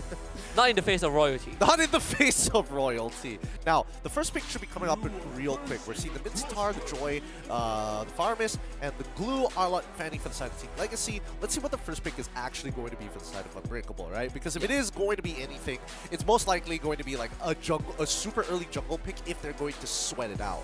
This time Kaja makes it through the first phase. Team Unbreakable, plenty of options to go with. Honestly, looking back at game 1, I do think... Okay, I was about to say, are they gonna just stick with the Mia for Coco? But they're gonna take the 1-1. Things are getting serious now. Tazet is like, alright, you ban Joy. Guess what? I'm gonna pick Lapu Lapu. Instantly, I want to dive that back line. Who picked that 1-1? Disrespectful. How dare they? You think you can stop me by banning Joy? Look, this Lapu Lapu is going to be relevant in jumping in the backline for the first couple of levels, but afterwards, once we get to the ultra late side, 1-1, it's going to be a bit of a struggle, so it's good that they're locking in the Kaja, assuming that the rest of these picks are going to be meta as well. It's only fair to treat them like professionals. Yeah. It's about time, it's about time. It's about time. Yeah, Team Unbreakable, they got a rude awakening. Do they want to go for... What do they want to do against this Kaja? Do they want to go for the Valentina to kind of round things up? Oh! Terizla into the Lapu Lapu. It's the hammer against the sword. So we see, I mean, in game 1, no Doctor, he was on the Benedetta, right? We're looking at very high, mechanically demanding XP laners duking it out. And now we get to see a bit more of a Stalwart one. And there it is. There's the Nana. Yeah, it looks Team Unbreakable still strong mental here. Despite losing game number 1, game number 2, they're still keeping up with some of the unorthodox picks. But more importantly, that Molina Smooch, that little polymorph can be a little annoying to deal with, especially for Team Legacy, basically acting as like a free ward on the map. Yeah, like if you want to jump in, you want to flicker, drag my teammates, well, I turn you into a, what is that? A hamster? Most people would say it's a raccoon, but it's actually a cheetah. A cheetah? Look, there's a lot of things that it could possibly be. I'm not gonna bother stating it because it changes all the time, and I don't know when they're gonna retcon it, but hopefully they fix the lore on Nana, man. It turns you into an animal. It turns you into an animal. Title in work in progress, you know? We're trying to figure out what's the best thing you can transform into. Well, Pierre Romano still on the Brody. No surprise there. It's a. I mean, look at he's warming up. He's like 4 kills, not enough. He knows it's not going to be easy, right? It's a 1-1 when you're trying to land that like that Bissell Strike. It's not exactly very easy to catch 1-1 off. You need to know the distance, you need to know the timing, especially with the constantly changing attack speed. If she does take Electro Flash, on top of the fact that she can just buy daggers for extra attack speed as well, so it can be a bit of a challenging matchup. But the good news is that at least his attack tracks regardless, right? Yes, it does. It does. There's a silver lining. There is a silver lining, but then again, you're just trading autos for autos, right? Team Legacy now have to decide on what exactly their next ban is. They still have 23 more seconds before they have their options. What are they missing right now? They're missing jungler and a mage. Jungler and mage for Team Legacy. Team Unbreakable, it's going to be their jungler as well as their support. All right. So we are seeing the Farsa banned out. I believe is by Legacy. I'm pretty sure that's supposed to be by Legacy side. Or it could be something that Team Unbreakable is hovering and Team Legacy missed out their ban. Oh, that could be. You know what? They should just not ban anything. Oh no, they did lose their ban! No, that's so they missed out. Team Legacy actually missed out a ban. I thought it was like a graphical bug there, but I guess not. All right. So Farsa gets banned out for the side of Team Unbreakable. Valentina is getting covered over by Team Legacy. Maybe this is all part of the ploy. Yeah, right? honestly, yeah, I feel like Rexy is like, you know what? Let's give one ban away. You know what could go wrong there for Nana, guys? Yeah, they have a Nana and Terizla on their side. They deserve to have one free ban. they do. All the mages getting banned out at this point by Team Unbreakable, right? No Farsa, yeah. Tina banned out. Nana was picked, unfortunately. And I believe that Eve is going to be the last one to get banned. Very, very sad. Very sad indeed, but doesn't mean that they're out of options. It's going to be Team Legacy locking in the Xavier. I mean, both sides wanted to get rid of mages, so eventually I feel like this is all one big ploy that Team Legacy, you know what? Instead of banning, since there's nothing else notable to ban, let's just leave it open and pick up the Xavier for ourselves. Xavier is like that one guy, that's like the last choice, right? When everyone else is not available, then you have Xavier. I mean, there's also Kadena, to be fair. That is true. That is fair, but it looks like Team Legacy, they just want to be able to peel for this Brody, right? Well, yeah. They do have some decent zone control with the Xavier overall. Team Unbreakable, what it's going to be, I think, you look at Team Unbreakable, there it is, there's the Roger. They're listening, they are listening. Thank you. Look, my faith is in Team Unbreakable now. They're getting Kufra once again to deny it from all, but they've already got the Kaja, and that means it's the jungler that's left. It's going to be the Martis. All right. This is gonna be quite the match. Honestly, clearly one team is having more fun than it's having more fun. When you're going up against your older bro, it's like, oh, this is all fun and games. Older bro will be like, this is about respect. Yeah. I will beat it out of you. I will show you the way. Look, man, elder children have it hard, okay? Well, spoken like an older brother for sure. Eldest. Yeah, oldest and eldest out of street. You never win. There's no winning. Golden child right here, youngest in the family. All right, now all our KOLs are getting ready. Your favorite personalities loading up into the land of Dawn to make this work out. Hopefully you guys are going to be supporting your favorite creators as they're going to be rolling into match number 2. And this is gonna be a spicy one. Hopefully, we see Team Unbreakable make the comeback. You know, bring us to a 3-game series. You don't get this. You don't get this every day. You know, full series for a show match, and you know, these guys really taking out their time to kind of showcase what they're made of, put themselves out there. Yeah, they got to put themselves out there. But honestly, if I'm really breaking this down like a professional match, Team Legacy definitely has a leg up in the draft, right? Team Unbreakable, it's going to be a bit of a struggle, but it doesn't mean that it's impossible. It's all about snowballing out of control, and a lot of that is going to be with Winart Sandy. And well, at least you know, All was able to get the early retribution out, but the switch is so annoying. I mean, the Lara is on that Nana. Now, what can go wrong? I don't know. Oh, Diaki. There's a 2-man engage. Knockout. Okay. No follow-up so far, and obviously, if you're Rexy, you're not worried about all these petty crowd control. The one guy that doesn't get turned into anything else. You know, I feel like Rexy is specifically out to be like, no matter what, I just want to have a counter to Delar. Like, I'm here to win. I am here to win, and only to win. Don't get this mixed up.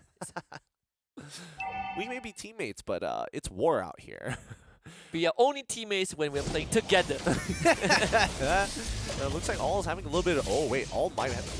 no, he looks to be okay. There's enough reinforcements in the meantime to make this work out, and especially since the jungle pathing has been, you know, very similar to each other, they will meet up in the middle. Oh god. He is very low. The decimate didn't come through. Aoks go down. Delar is like, what's up, baby? First blood for the Nana, but you have a Rexy who is level 4. Might get more of the execute. Coco able to at least gain a bit of distance, but Rexy is going to continuously be a problem on this Masters. Yeah, he is. More importantly so, I do think that Delar might be a bit of an issue to handle, because even if you commit everything into him, you only get his passive, and oh, so very close to actually stealing away a camp, but Rexy, again, he's playing very, very oppressive here. It's like, don't need turtle, gonna go straight into the purple buff, I should be able to 2v1 this. Yeah, just casually spamming recoin from Delar. We all know what that means. Delar is gonna try to help Rexy. He's way past kind of the offside line, but to him, rules don't apply to Martis overall. Delar just watching his teammates get cut down one by one. Yeah, the chain kills from this decimate. Like, Rexy doesn't even need his retribution at this point, but nobody else can really contest, right? We're seeing that the Doctor is actually struggling on this top side against Tizet, who looks to be very comfortable on this Lapu Lapu. Almost winning all the trades, you know. Lapu Lapu, you always have that range advantage. You have more mobility. So hard to catch Tizet, just jumps straight in and they get rid of the Roger. Oh, this is tough. This is really tough. With the top side completely compromised, it's going to be Team Legacy who has the control. But look, a majority of the members of Team Unbreakable looking for an opportunity to catch out Prio. Diaki has to cancel the Tyrant's Revenge for now. I was going to check the brush. So far, Team Unbreakable have gone to a pretty slow start. And no, Winatra himself has gone down 3 times. It's going to take a long, long period for him to come online. He's honestly the second lowest net worth player in the game. Yeah, it's tough. It's really tough with Team Legacy consistently invading him. They know the timings for when the buffs are about to spawn. And in this case, Rexy, he knows for a fact that Winart Sandy is in a lot of trouble. Oh no, oh no! Oh, Delar getting ran down by his former teammate. Rexy, yeah, he's gonna do it. Underneath the turret, kills him, and even Zet proxying the waves to ensure that he has a clean escape. That purple buff basically gone. And with that Sandy, he's 3 levels below this smartest. Nope, don't do it. Can't even walk up. The poor man can't even walk up. And DRG, as much as wait, hold on, the back line. Penalty zone is the Doctor coming right in, trying to do something for his team. Winatra going after Priya Romano, but gets shot down instead. So the Doctor engages, but Diarchi as well as Winart is the ones who have to pay the price. A little unfortunate, but well, that's what happens when you're at a man disadvantage. Even for Delar as well as Rexy, they are playing very separate games here. Oh wait, he's actually gonna die again? Yeah. Oh my god! The dawning light to make the difference. Look at this, look at Rexy. Rexy is taking this way too seriously. Like this guy has no respect at all. Yep, and he's finally gonna die here. That's why you play the Roger. Big cash out for Winatra. It's a bit of experience and most importantly the goal. Just took down Rexy who had a 6-0 streak. could be a turtle, but we'll have to be careful. He's going to try and distract him a bit, but I think they have the red trees. They should be an easy objective. They even have the penalty zone as they're coming in a bit. The turtle secured in the last second. Tazat not able to finish off with Natural Sandy. The Roger will be able to get away. Coco helping his teammates out, and Team Unbreakable, getting something for themselves. Well, I really thought they were going to get a little bit more than just that, but hey, an objective is an objective. They're able to get a turtle for themselves back all the way up, and expect, the first tower to only fall at about the 9th minute, right? But with Team Unbreakable, they're trying to reclaim control over this game. They've already given quite the snowball lead to Rexy, so now they're looking for picks. Yaki onto Rexy. Not the easiest target to jump on, and Winatra, he is way too deep. No one can help him. Not Delar, not Yaki. And Team Legacy once more forcing Team Unbreakable out of their own side of the jungle. Yeah, and again, Team Legacy is only going to exclusively farm on Team Unbreakable's jungle because there's no reason not to, right? Rexy already has a massive lead against Roger. 4 levels, in a matter of fact. Part of me wants to believe that maybe Team Legacy misunderstood what showmatch meant. It's to have fun, not to show off how good you are. Oh, Dr. MLBB, good flicker in time. He was trying to get the execute onto Tazet. If only he can make it connect, but Tazet very hyper aware. There we go. Gets him anyway. Gets him anyways. Tazet felt really safe that there's no flicker, but ends up getting it. Delar, okay. Got the turret. Now needs to run away. The passive expire. Oh, couldn't finish him off. Survived with 1 health. Winatra may be able to punish but the rest of Team Legacy, they have shown out. And Rexy looking to get a double flicker for Diaki to get safety, but this bottom tier 1 pretty much open. Coco has to run. Yeah, Coco cannot be in that position. He cannot look to 1v4 people or 4v3 in this situation, especially against Rexy. But Yarchi does try his best here, unlike Nex, but they're still holding on to their tier 1s for as long as possible. Oh, Delar. It's a flame shot snipe from afar as well. Diaki does see this turtle being taken, but again, Kufra can't do much. No flicker available. This mid lane also going down. Diaki doesn't even land his engage. Team Unbreakable will end up losing him and the Roger. So they're able to get 2 once again, and Team Legacy, similarly to game number 1, are going to continue this snowball lead, right? I mean, Tazet, with the amount of pressure that he's applying to his side, with Prio Romano, with the help of all kind of controlling the bottom side, they can just farm this for days and start bleeding out the members 1 by 1. See this casually styling on Coco and Delar. Oh, they might be able to punish him. They will. Yep, they're able to secure the kill, no problem at all, but oh, Coco! Coco just away from the rest of the team. Explodes. Nothing that you can do here, and even Zed wants to get into the middle of this fight. Looking for Delar. Diaki comes in, backs him up. Zed's still fairly healthy. Winatra just not in a position to help. It's been a couple of minutes, and this Roger is still just at level 8. He's having a rough time. He's 1 and 7. And there's nothing for him to farm. Every time he walks back out, Team Legacy spot him out immediately and look to punish him even more. Look at the damage.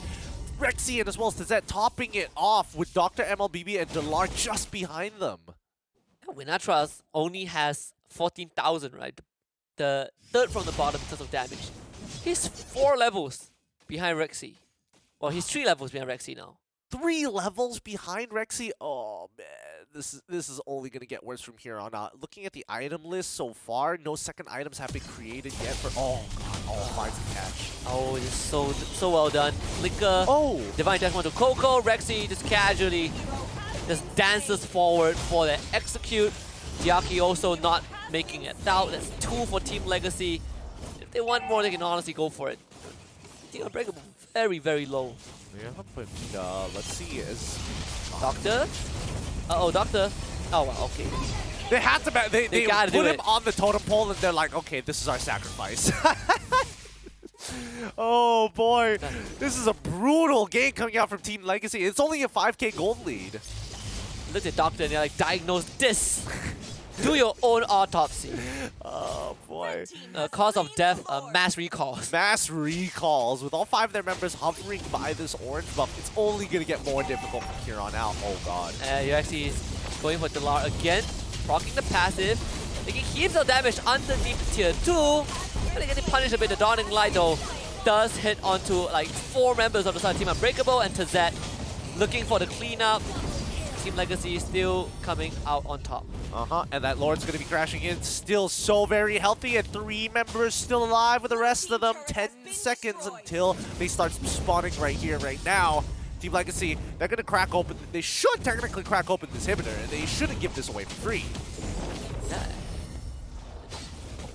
Until that also having a good time. I mean, Team Legacy, you know, you can see that the confidence spilling through, and the largest just out backwards. Was it necessary for Tazet to go even further when they had Dawning Light? Absolutely not. But he still did it anyway. You gotta make your statement pieces.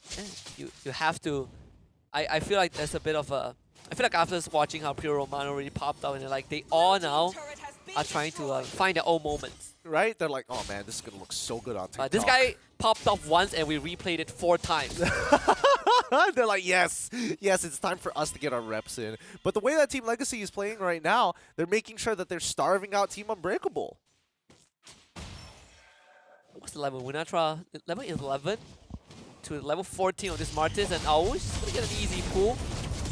It's not the easiest target to kill. I mean, Doctor is pretty tanky on the Terizla, uses the penalty zone to get away. The Dawning Light is instantly doing massive damage across the board. Primo Romano getting a double kill as well. This Brody completely unpunished the entire game. 8-0-5. 8-0-5, having the perfect game of his life. I mean, even Rexy, he's been able to repress the enemy jungler, but even he is human, dying 3 times for his greed. Pure Romano does not want to ruin his KDA. He's getting a Winds of Nature to ensure he doesn't die. And it's not much damage on Team Unbreakable, right? Both Roger and 1-1, sure, late game, they kind of just blow you up, but Winds of Nature solves the problem. 1-8 on Winatra. Still at level 11 thanks to just not having access to the jungle.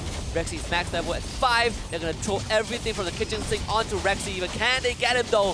Rexy just casually dances out of there like an acrobat that he is. Team Legacy escort the jungle away. Tazet flickers out. Finally, Coco unleashes the ultimate for the first time in almost 30 minutes, and Team Legacy walks out with 0 deaths. Yeah, they can finally breathe here, even for... Oh no, I spoke too soon! Yaki in the thick of things.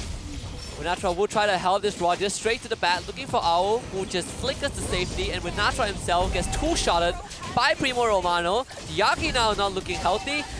Delat trying his very, very best to help everyone on Team Legacy. It's pretty low, but no one from Team Unbreakable can reach them. Yeah, they're all so low, but nobody can clean them up. And right now, Coco is going to be the last bastion of hope. He has the full 4 items, but it might not necessarily be enough here. He should be able to kill Tazet. Oh, the shield! Tazet gets the clapback. Coco. No, and then the flame shot misses from Delar as well. No, they get none of them. They get none. They lost 3. Rexy dies, but oh, Coco was actually so close. The passive shield from Tazet, Lapu Lapu, saves his life. It's one of those moments with Lapu Lapu. That passive, so much payout. Team Legacy, easy Lord at this point. No contest for Team Unbreakable. Oh, Team Unbreakable not getting anywhere, not budging Team Legacy at all. With a missing inhibitor, they have to keep cleaning up and watching it down bot side. If not, they could potentially just lose the game to a backdoor. Yeah, it's an 8,000 goal lead for Team Legacy. And Team Unbreakable can't even walk up. Coco is desperately trying to get farm as well, but Tazet, oh, he just dives in. He does not care. Coco down to less than half health. But Yaki, unfortunately, has decided to commit and try to flicker, but get trapped back mid-flicker. Already found one. They could be going for a second one. Dawning Light connects. We're not seeing Team Legacy dive any further than this. They've got the Lord on their side, but they haven't synchronized the waves this time. The mid wave's going to take a while. It's going to be the first one to crash. Both the side waves will have their own problems to deal with for now. Tazet's ultimate back up online. for this mid inhibitor to get straight in once more.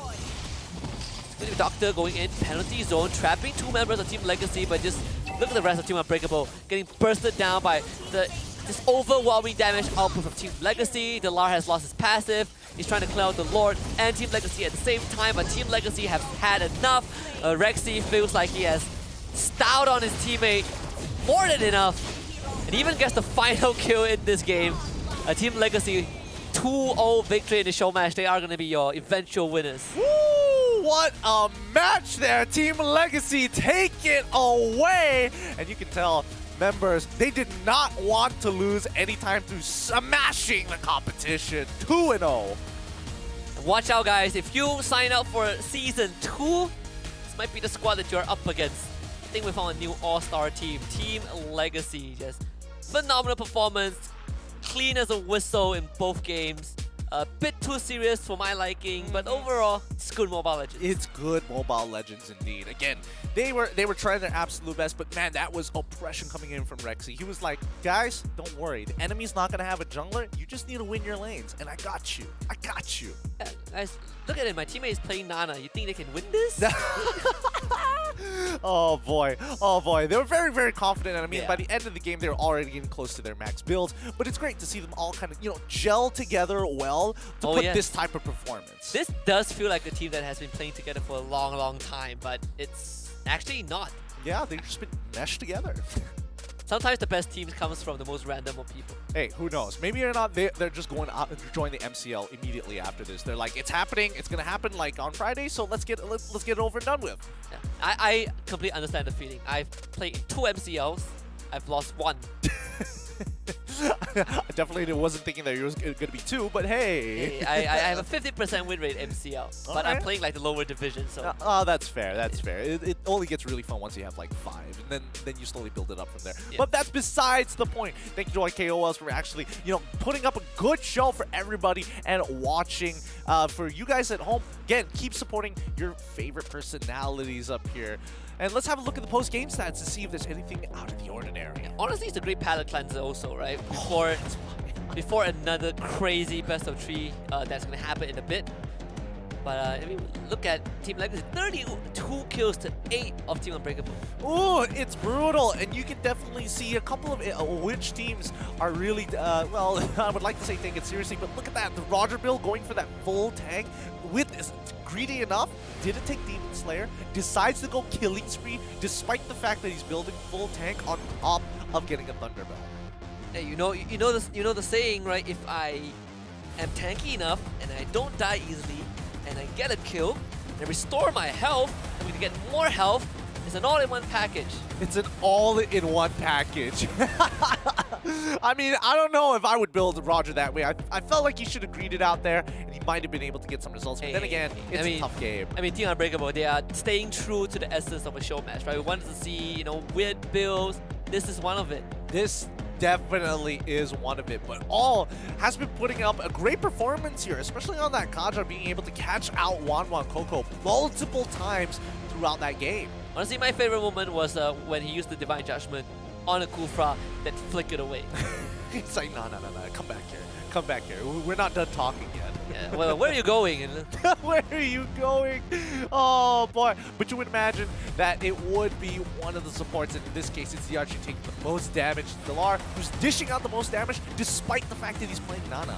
Look at him just menacingly looking at his roamer. It's like, dude. Guys, come on. Oh, where's my peel? Hey, took the most damage. And look at the guy beside you who was playing the Kaja. Look at what he did. Learn from this guy. 23 assists. 23 assists all across the board. Ah, man. I don't know whether or not they came in with a plan of action for the side of Team Legacy, or whether they didn't have any plan at all. This is just what they're most comfortable with. Yeah, and I think at the end of the day, it's all fun and games. Team Legacy, they walk away with a 2-0 win, but behind the scenes, after today, hopefully, they get to experience a bit of the competitive edge. Well, not for the team captains, they are in a pro team, but for the rest of our personalities, I'm pretty sure they had a lot of fun as well. I mean, Team Legacy, they came into this, looking very strong. We got to see some very exceptional pop-up moments. from Primo Romano. Oh, it's great that we get to see this dominating win. And highest goal per minute, almost 800. Highest goal per minute at 800. Like, he's breaking, again, he's getting close to that pro player number, right? It's very clear that Primo Romano knows what he's doing on this Brody, knows how to press his lead. More importantly, knows how to take out structures at the right time. Once you get like those first 2 items, man, towers just melt under those lightning bolts. Yeah, I just realized that he's the only guy like with the portrait, and he's in a full suit. This guy is decked out. I mean, look at that. Look In a blazer. Again, so this is the 5th time. Fifth rep already. Yeah, gotta make sure they're whole numbers. Nice whole numbers. Get the games going. Like there it is, number 6. Number 6. You love it. You love it. At least these guys are having a lot of fun. I think that's the most important thing. Oh yes. At the end of the day, this is a game meant for everyone. You gotta enjoy those moments, right? Have fun with the process. I saw my sister enjoying this game today. I walked in, saw her play, and I was like, what are you playing? And I was like, wait, it's Guinevere, and she solo killed her late opponent under turret. How old is your sister? 13 years old. 13 years old? Man, I'm getting old. That's 8 reps. Still got 2 more to see these highlights. I'm hoping it rounds out to 10 here. I don't know if production is messing with us or not, but man, Primo Romano, if you're thinking, man, this guy works out, he definitely does. Without a doubt. That's number 9. That's number 9. He lifts. This, I just want to say, this guy does 2 different workouts at once, He's trying to do shoulder presses at the same time. Yes. Turning it into a bench press midway.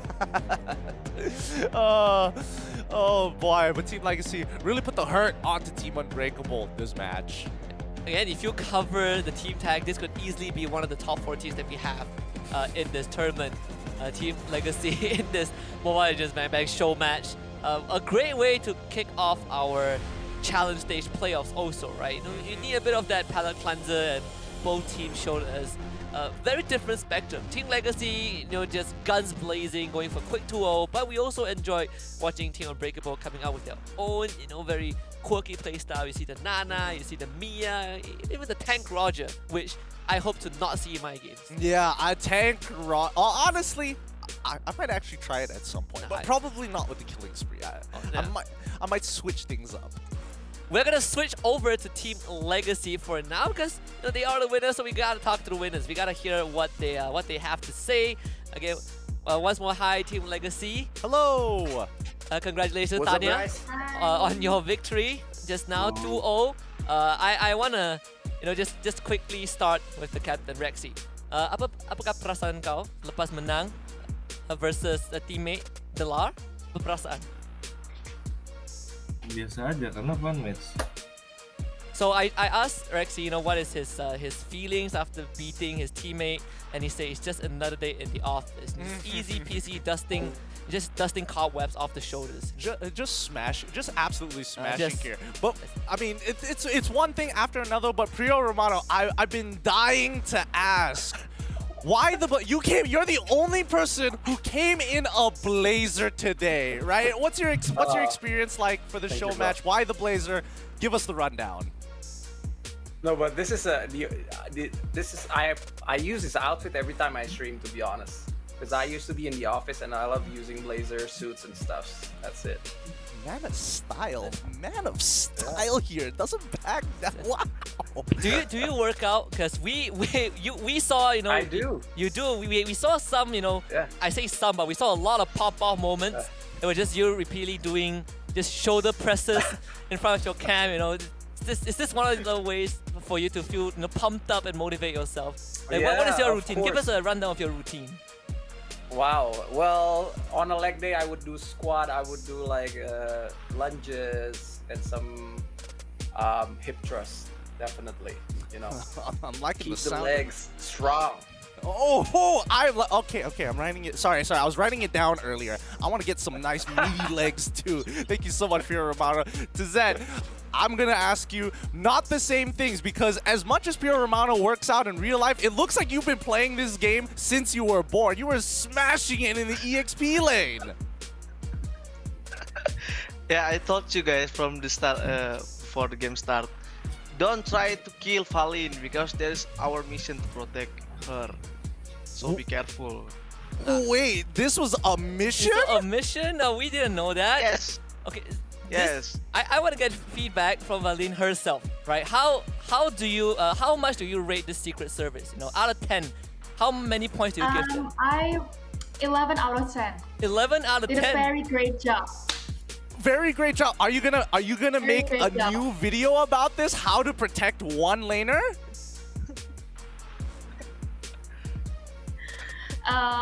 Yeah, maybe I need some advice from Coach Tazet first to make the video. Oh wait, hold up, Coach Tazet. Wait. First, we're protecting Valen. All of a sudden, Tazet is the one who's coaching. I thought, Rexy was gonna be the coach. He's the captain, is he not? You know what? Before the game starts, we talked about maybe the teams want to camp one player. Well, now we know who the target was, and Valine protected very well. Now, last but not least, we cannot forget about our roamer, right? Our on the side of Team Legacy. I want to ask you, both games, Kufra, kau main Kufra, kau main Aja. Ada tips tak untuk roamer kedua ni?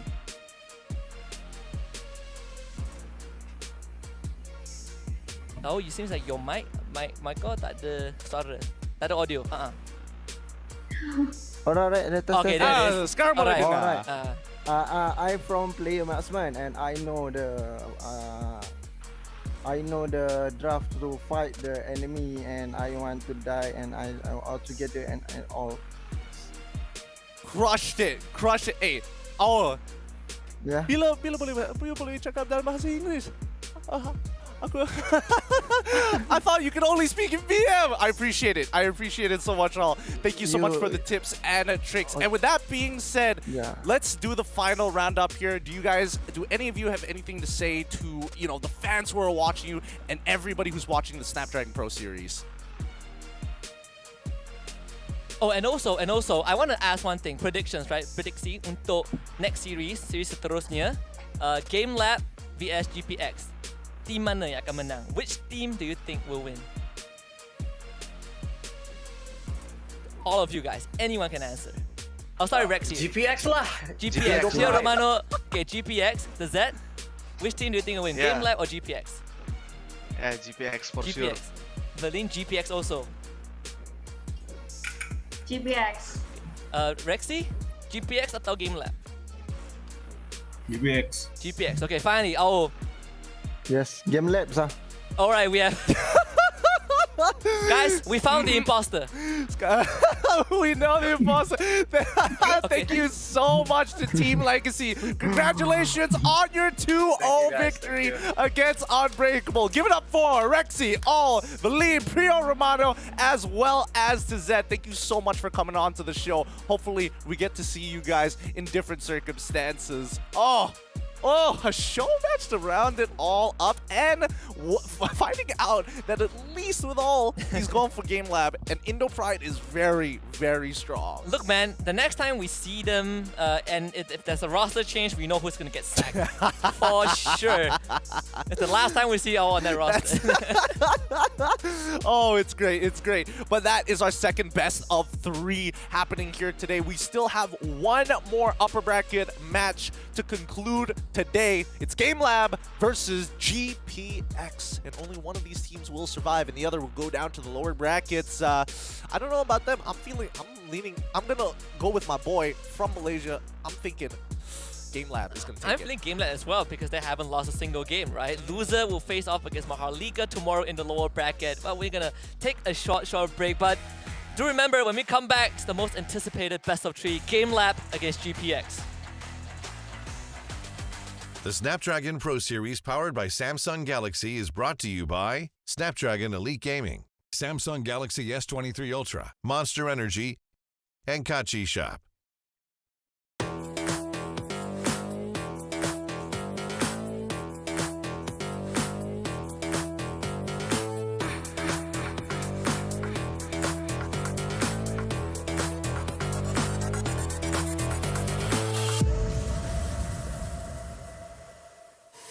Confidence is key, and my keys all jangling. I can open any door, serving body, face, and more.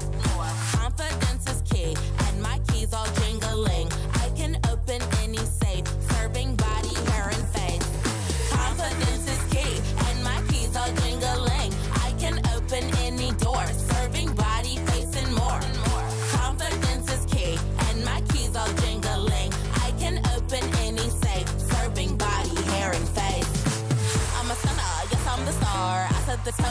raise the bar. I go to work, I make it look easy. Play hard, work smart, I'm easy breezy. Sugar daddy, no, that's honey. Don't give him any sugar, he suckers me all his money. Wanna live lavish, you need a clue. Then look to me, I'll tell you what to do. Do. Repeat after me. Confidence is key, and my keys all jingling. I can open any door, serving body, face, and more. Confidence is key, and my keys all jingling. I can open any safe, serving body, hair, and face. Now bring it out, it's your time to glow. You all the baddest, put on a show. Don't be afraid, let everyone know. Don't be shy, just lose all control and work it. Go hit a full split, tear up the floor. Go ahead, snatch those whips. Repeat after me. I am the vixen, I am the stallion. I don't need vixen, but I do need all your attention. All these diamonds on me, they glisten. When I talk, yeah, everyone listens. Cause I'm somewhat of an addiction. Now work those hips and thighs. You're out here changing lives. It's time, so let's get wild, wild, wild, wild. And put in work. Work, work, work, work, work, work, work, work. Put in work. Work, okay. Work, work today. Work, work today. Work, work. Confidence is key, and my keys all jingling. I can open any door, serving body, face, and more. Confidence is key, and my keys all jingling. I can open any safe, serving body, hair, and face. Confidence is key, and my keys all jingling. I can open any door, serving body, face, and more. Confidence is key, and my keys all jingling. I can open any safe, serving body, hair, and face.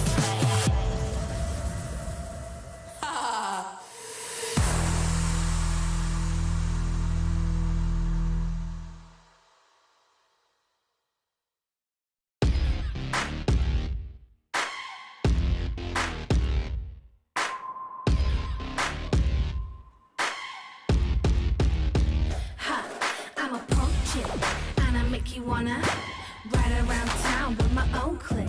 I'm a bad girl, and I make you wanna see you in the club when I'm getting lit. What's your number? I'ma call you. Brand new whip, I'm a baller. Got my own money, I don't need you. I'm out here with my girls, that's how we do. That's how we do. That's how we do. Yeah, that's how we do. That's how we do. That's how we do. Yeah, with my new clip. That's how we do. That's how we do. Yeah, that's how we do. That's how we do. That's how we do. Yeah, with my new clip. That's how we do. That's how we do.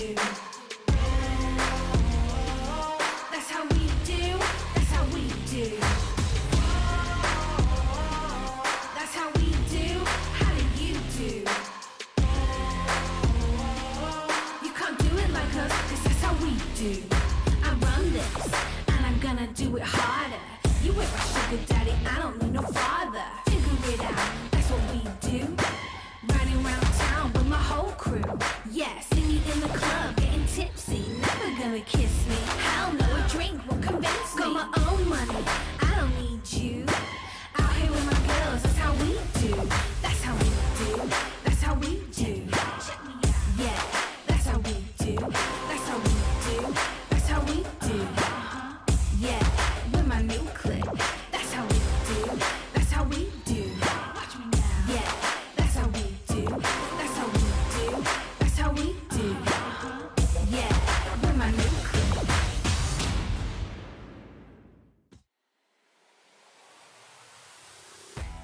Welcome back, champions, to the Snapdragon Pro Series Mobile Legends Bang Bang Challenge Playoffs. We have one more best of 3 coming up in the upper brackets.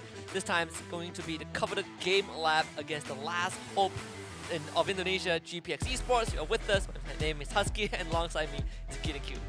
Get excited for this last matchup here. Everybody is always pumped up to see GameLab. What kind of crazy moves are they going to play? What kind of mechanics are we going to see out of them? They like flashy plays, and they are no slouches, but the same can be said about their opponents. GPX, again, they've had a long, arduous journey to get to this point, and they're the last remaining hope to keep up that hashtag Indo Pride alive. And also we get to see kind of two polarizing play styles, right, from two different regions. We always say the Philippine regions love to show off, Indonesia more by the books. We'll see if kind of the chaotic way of playing from GameLab is going to net them a win. And I think a lot of people are also not only looking at the potential 2-0, but also looking at how fast and how clean can GameLab win their games. Yep, I mean, it's one of those situations of just like rough quality coming out from the grassroots of the Philippines, right? You know, from the highest tier all the way down to the grassroots, people are so sharp and so good. Whether it's their role, whether it's the overall draft, whether it's their team comp. Absolutely. Before we talk more about these teams, we do have something from them we want to show you guys. Enjoy.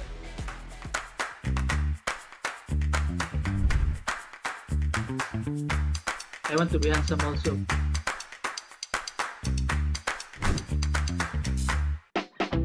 I think it will be Lancelot because he's handsome. I want to be handsome also. I would play Fanny because I like Capling. Ling, because he can fly and he is very handsome. Ling, because it is my main hero.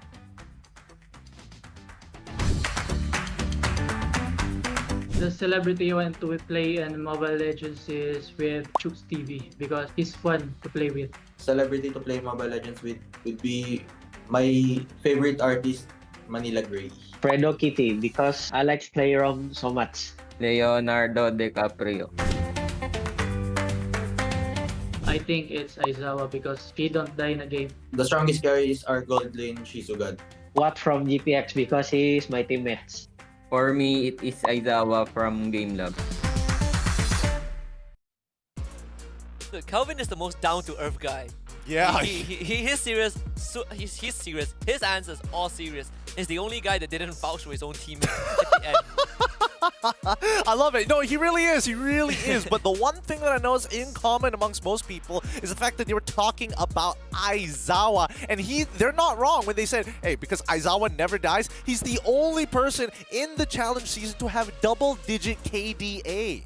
Yeah, which is incredible considering that GameLab played from the Open Finals. The amount of games that they had to go through, all the 2-0s. It's mind-blowing how good this guy is. But you guys also have a chance to be as good as Aizawa or maybe play against him in the next season. Now, this is the opportunity. Sign up for Season 2 at play.eslgaming.com/Mobile Legends/Asia. Bring your friends, bring your families, form a team, and see what you can do. Actually, let me correct myself. Season 3. Look, I knew you were bad at maths. I didn't expect it to be this bad. Look. Here's the thing. You know, when I took my exam for additional mathematics, you know what I went for? I skipped all the functions, all the statistics, and I did graph. Okay. You went the only thing I scored was drawing. Drawing curves, that's all you did. I spent 3 months drawing curves. That's where I scored, okay? I barely passed because I draw curves. So don't ask Husky any general mathematic questions, but if you're wondering what a gold graph would look like in a certain exponential, this is the guy. Yeah. This is the guy. I got you covered. I can draw all the curves you want on the graph. Okay, fair enough, fair enough. But I like the fact that we actually have these kind of interactions with some of the players here in the challenge finals, and especially the question of playing with their favorite celebrities. I mean, Leonardo DiCaprio was a pretty good answer. That one was pretty good. And probably the biggest star out of all of the list that we saw, right? Hey, look, we're making assumptions here. Some of them could be turning into bigger stars than Leonardo DiCaprio. Yeah, Fredo Cutie is now a star. Yeah, eventually he's going to earn an Oscar after, I don't know, what, 45 years at this point? How old is Leonardo DiCaprio? I haven't been keeping up with that guy is a vampire. He's pretty young. He is pretty young. But looking at it here, let's have a look of GameLab's journey and kind of introduce this team. If you don't know about them just yet, they are a high-ranking team in the MDL Philippines, and they have come to dominate the Snapdragon Pro Series too. Again, this is a team that qualified from the Open Finals, never dropped a single game, and they have the lowest average game times in all the series that they played. It has been 2-0 all the way up to this point. The unkillable demon kings, right? And then you look at GPX, that is the last hope of Indonesia. But when you put GameLab under a microscope, two players that I really like to talk about, aside from Aizawa that the other players agreed on, I looked at Havos and Takenaga, and especially Takenaga in the jungle. Oh yeah, Havasan as well as Takenaka are both playmakers in their own right. That's why we're seeing, you know, Arlot being put on them, assassin-style junglers being put onto Takenaga. And again, this is a meta where you actually profit with junglers who actually abuse the Demon Slayer. And if you're a tank, even better. And so far from the side of GameLab, they have been playing just high technical requirement heroes. It's all about kind of the mechanical showcase. You see all these individual expressions from the players. It really felt like they were all playing their own game, but it looked so well orchestrated. Look, science plus violence is the best way that I can explain the GameLab here. But if we're looking at GPX, they've had their ups as well as their downs. They're one of those teams that we expected to actually make it all the way through, especially to get into the finals. But I was hoping that, you know, one of the other Indonesian representatives would have been able to make it there. But it's been a tough journey, right? Like GPX, they're able to take games off of teams like Euphoria Esports, which we saw earlier today. Yeah, and no GPX, they did drop to Euphoria 1-2 in that series, but they did 2-0 MHRLK, right? So GPX on the ranking, they're definitely not last. Again, MHRLK are the one who is on the receiving end of the title of underdogs. But in the case for GPX, we also have to kind of look at that jungler as well. Ray, put them up against Takenaga. They both shared almost similar hero pools, right? Like this high mobility, assassins, very flashy, very, you know, very snowbally. But one thing Ray does have is that pocket pick of Akai. Yep, again, Akai very popular in the previous meta. Now, not as much, but a great way to actually deal with Fredrins in certain situations. And I think, you know, especially for Ray, he has the eye to make plays, right? Whether it be on the Fanny, whether it be on the Akai, his main objective, he needs to win the game, and he will do whatever it takes to get over that finish line. And it's also very great to see these two teams with different personalities. One team just really loves to be flashy, you know, dance around the battlefield, whereas for GPX, they like to stick together a bit more, look for the opportune moment to make those plays. It's almost like your analogy of trying to catch a cat and see GPX can catch up to. Let's find out. Let's introduce our teams here. It's gonna be GPX with Xerxes, Ray, Kribu, Watt, as well as Fredo QT as the main lineup. And of course, Fredo QT, you know, you've heard his name just now during during our earlier videos. Considered a celebrity in some of these players' eyes, but also a very, very consistent player on the side of GPX. Now, these guys, they didn't come into this top 4 in the cleanest of fashions. They did drop some games, and there were certain moments where you look at GPX and you wonder, where do they stand? But one thing is for sure, they're definitely the last and strongest hope of Indonesia. Yes, they are. And I mean, this was to be expected, you know. It was either Alpha 8 or A8 as the secondary, and some people would have made an argument for Tiger Wong, but GPX has completely been on a different level, especially when they were up against some of the Filipino representatives. They've had the best chances thus far. And Fredo QT is in this roamer role also, right? Plays a lot of that grog, and in these games where he gets to really pair up with Ray and get the gears grinding, you can see GPX, they have this very strong steamroll capabilities, right? Even in games where they are falling really far behind against teams like Euphoria, GPX is one of those teams that can make those recoveries and will not go down easily without a fight. Absolutely. And here's the thing, right? When we're expecting this matchup of GPX being, you know, having these mechanically difficult heroes, especially for Ray, making their own individual plays to make the difference to get over that final finish line and cracking that crystal, the same can be said about their opponents as well. I think that this might be a very difficult game for either team, and GameLab in this position with Havos, Takenaga, Aizawa, Yuktizi, as well as Dokman. There's two styles to this team. If they're taking it seriously and they decide to go for meta picks to try and close out this game as fast as possible with clean, smooth macro play, they can absolutely do so. But if they want to get messy, really focus down on the mechanics and team fighting, they can do that too. And this is the only team so far in this challenge stage that can go up to anyone and be like, we are GameLab and we have never known defeat. Never have I seen them in a game where they were behind. Never have I seen any team give them any sort of challenge, right? The only time you see GameLab kind of get sloppy a bit was when they are having a bit too much fun. But overall, it's clean games. Yeah, and that's the thing. We don't know which type of GameLab we're getting here on out, and especially towards the last leg of the race, I would expect them to get a little bit more, well, a little bit more feisty, a little bit more confident. But then again, they have met with some of these other teams before in their own region, in their own local tournaments. And it's also very apt that we come into the series looking at these two teams, GPX, again holding the Indonesian flag, but the expectations is not if GPX can beat GameLab, but if we can see GameLab being put in a position where they need to play from behind. That would be the most ideal, right? We've seen Euphoria pull it off earlier today, and now it's up to GameLab, or more so, up to GPX to really push this agenda here. But let's look at our focus players. It's going to be Fredo QT as well as Dokman in their own positions. Both players sharing almost similar hero pools, with Fredo QT having the Grok as his top 3 and Dokman playing a lot more of that Fulfra. And there's also kind of the dynamic that we witnessed early on with the other two teams, Euphoria and MHRLK.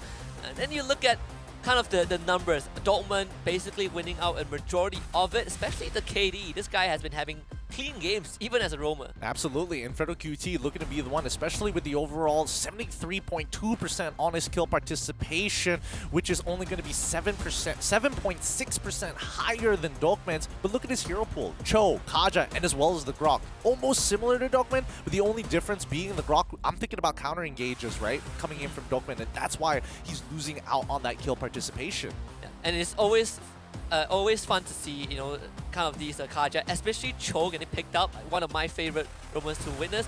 But these two teams, before they jump into this best of 3, they have some messages for one another. Let's see what they have in mind. Boy, GPX, ready to get 2-0. Be careful, GameLab, because I will steal all your lore. Hey Fredo, use your TP early in the game before your base gets destroyed, because you have no chance to TP when you're at your base. We are not worried of GameLab because all the player cannot play. GPX, you're the only Indo team left, ready to lose, because it will be only Philippines versus Philippines in the grand final. We will defeat GameLab because Indo is the best. Look, look, man. GPS taking a fat L in that. Oh, it's gonna be. Well, Philippine versus Philippine finals is a feeling that I think most Indonesian fans are very familiar with. Yeah. And I just want to say, I mean, GameLab. I know it's a smack talk video, but. Look, it got personal. Okay? It got personal to a certain degree, and worst off, I feel like the two Malaysian casters that you have on your screens don't want to get into the middle of that. All right, we've already witnessed multiple MPLPH Grand Finals during the M World Series, and now here at SPS 2, we can never escape the dynasty. Poor Fredo, man. Like, for GameLab, the guy's like, I'm gonna beat you, I'm gonna stomp on your dead body, and Fredo's like, wow, I just want to steal your lore. You can stomp on my dead body, but as long as we get lore, it's gonna be cool, bro. Yeah. I don't know what you're talking about. Well, I want to hear what you guys think down in Twitch chat. Use that channel point, cast your votes down below. And so far in Snapdragon Pro Series, aside from just Mobile Legends, even for other game titles, right, there's one recurring trend. The team that got more votes from the fans always ends up winning. Look, I think there is a correlation between fan votes and who's most handsome here, right? We've noticed that the players all want to go for Ling and Lancelot because they all look handsome. This might apply here. Oh yes. And whoever wins, I guess, gets to call themselves the most handsome one. That's one way of putting it. That's definitely one way of putting it. But hopefully you guys are ready for these upcoming games, because our predictions here is going to be leaning towards GameLab's side. And don't worry, we're not as biased. We're not thinking about how handsome they are. Not until right now. Yeah, I kind of wish they didn't show this, because when we interviewed Team Legacy just now, it really felt like we were citing GPX, but cat's out of the bag. I know we say a lot about not wanting to get involved in a PH versus PH finals, but look, it's just eighth place region things. Eighth place region things. We leave it at that. Yeah, I think we can be neutral. We can be neutral. We are neutral. We haven't made it back to the top 4 in how many years already? 3 years? Yeah, 2-3 years. Don't worry about it. But without further ado, hopefully we get to see what the teams are going to be looking to draft in. What kind of strategies do they want to take? Because I'm very curious, especially what has GPX done in preparations for this game against GameLab. Yeah, even the team that played GameLab that we expect to have a very close series back in the challenge group stage, we're not even close, right? We were looking at what the teams have done in terms of prep, how hard the draft are going to be, and there are teams that have kind of crafted countermeasures to deal with, Takenaga, for example. But at the end of the day, Takenaga just be like, you know what? You have all these countermeasures. I'm still gonna run into your head first and beat you. All right, it looks like we're about to get in time. Let's have a look at the players so far, and it looks like they're comfortable for the side of GameLab as they prepare to jump into the draft real soon here. Now, I feel like GameLab have a wide variety when it comes down to compositions, right? So GPX, you can't just prepare for one particular type of composition unless you have hard reads or you go in blind against GameLab. And that is the scariest thing about going up against a team like GameLab, right? They not only have wide hero pool, they are just individually very, very confident players. And sometimes you kind of don't know where to start in terms of prep, but I feel like for GPX, the best thing they could do, not only to just stick to what they're comfortable with, but just know that the window to punish GameLab is very, very small, and they have to seize those opportunities. Oh yeah, they definitely do. A whiffed ability, a cooldown not ready to go, a battle spell missing. That's when it gets really, really tough. All right, let's have a look at the overall look for these teams. It looks like GPX on the blue side with GameLab on the red. Farmis and Joy instantly banned out.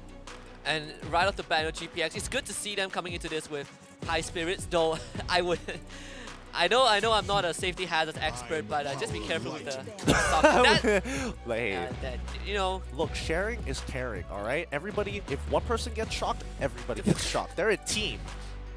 Oh yeah, sure. If you don't get shocked by Joy, but all this, in all seriousness, GameLab, good to see that they're in good vibes.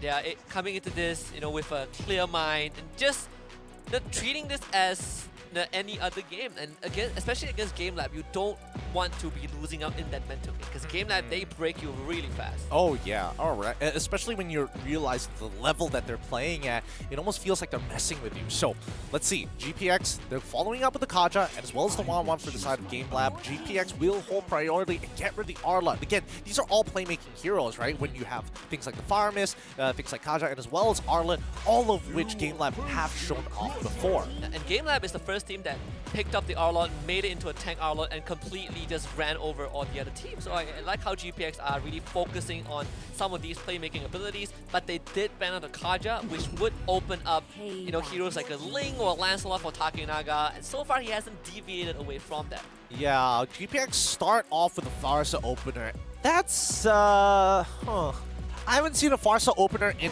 quite some time, and my main issue with the Farsa opener is because there's so many counter picks. And in this case, GameLab, genius of them. Get the Valentina, now you have access to the Feather Airstrike. Get the Grok, now you have the Guardians, the Nature's Barrier to easily cancel out the Feather Airstrike as soon as it pops. And this is going to be a tough one for Kribu, especially when you are up against Aizawa, again, one of the best performing players overall in this tournament. And GameLab, I just like how GameLab, no hesitation at all in their first two picks, right? They see the Farsa, they immediately respond with the two most best response. Strongest response? Apparently grammar isn't my strong suit either. Look, I get where you're coming from, right? Is this the most optimal way to handle GPX? And personally, for me, from the amount of professional games I've seen thus far, this has been a very effective way to kind of handle it, right? But that means that other priority picks come into play. And that's going to be the Melissa and as well as the Fanny. GPX are taking strong heroes, but I'm really wondering whether they're taking into consideration certain interactions, like number one, Grok, the wall charge can go right through to get away from me, especially if he's near a wall. And more importantly, the power of nature is already a great ability to say, hey, I'm just going to push you out of position. And we see the Lancelot picked up instantly for Takenaga, right? This GameLab, no hesitation. So far, when you look at GameLab, their drafting has been very swift and precise, right? GameLab not really wasting much time when it comes to picking up the heroes. They are basically prepared to take on GPX. And I also want to echo how you're talking about GPX's draft and how the individual expression of these heroes. One thing that worries me right now is, with all these mechanics involved for GPX, I feel that they're giving up those simpler executions in terms of a draft. Well, I don't see any other way around it, right? I feel like GPX in the position that they're in right now, it's how exactly do you deal with looking at a Grok and a Valentina? It's like, oh yes, both of which are targeted towards our, well, in this case, the Pharsa. And obviously Melissa might not necessarily be the greatest in the world. Yes, she is a very good meta pick, but it doesn't necessarily mean that she's out of threat range, right? We need to start talking about the EXP lanes, things that can threaten the Melissa, the Lapu Lapu, the Yuzong. There's so many ways to get on top of her, and with the Grok to help with that added extra bit of dive and the feathered airstrike that's going to be stolen the way by the Valentina, now you're seeing that there's multiple layers that GameLab is applying to their draft. And honestly, Yuzhong would be a fantastic choice, right? With the Petrify, you basically now have another way to drop right on top of the Melissa without worrying that you get pushed away by the getaway. Diggy and Masha ban, two bans that I didn't expect, but for me, it's more of the Masha from GPX. Well, okay, so Masha is the bane of existence to gold laners. It is the worst thing to play against because as a marksman, your one goal is to auto-attack people. And Masha can disarm you and say, I don't want you auto-attacking. And with 3 health bars, and most people go for like 4 Sky, like what, 2, 3 Sky Guardian helmets on the Masha, and her Thunderclap scales with HP, so she can basically one-tap your marksmen. I think GameLab has played it once on her voice. Look, if I was on GPX, I would get rid of the Masha as well. I don't want to, as a Melissa, I don't want to have to waste my resources on one EXP lane. At most, a Winds of Nature. Anything more than that, wow, it blows.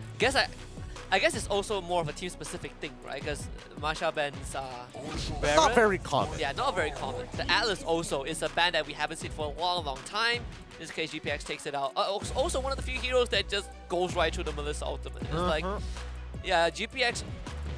Again, a lot of things to consider. You want to protect the Pharsa and the Melissa at the same time. In GameLab, they add another dive element. They have the Kufra. Yeah, I love it. I love the way GameLab is kind of like putting their minds in on this, right? They could have gone, like, ideally, let's say Atlas was banned. They could have gone for the Atlas as well. They're keeping in mind and staying flexible with their draft, right? The Grok doesn't necessarily have to go into the support position. It can be thrown into the EXP lane. And I think in this case, it's actually not bad going into the EXP lane. And that means the only thing missing for the side of GameLab is going to be their marksman.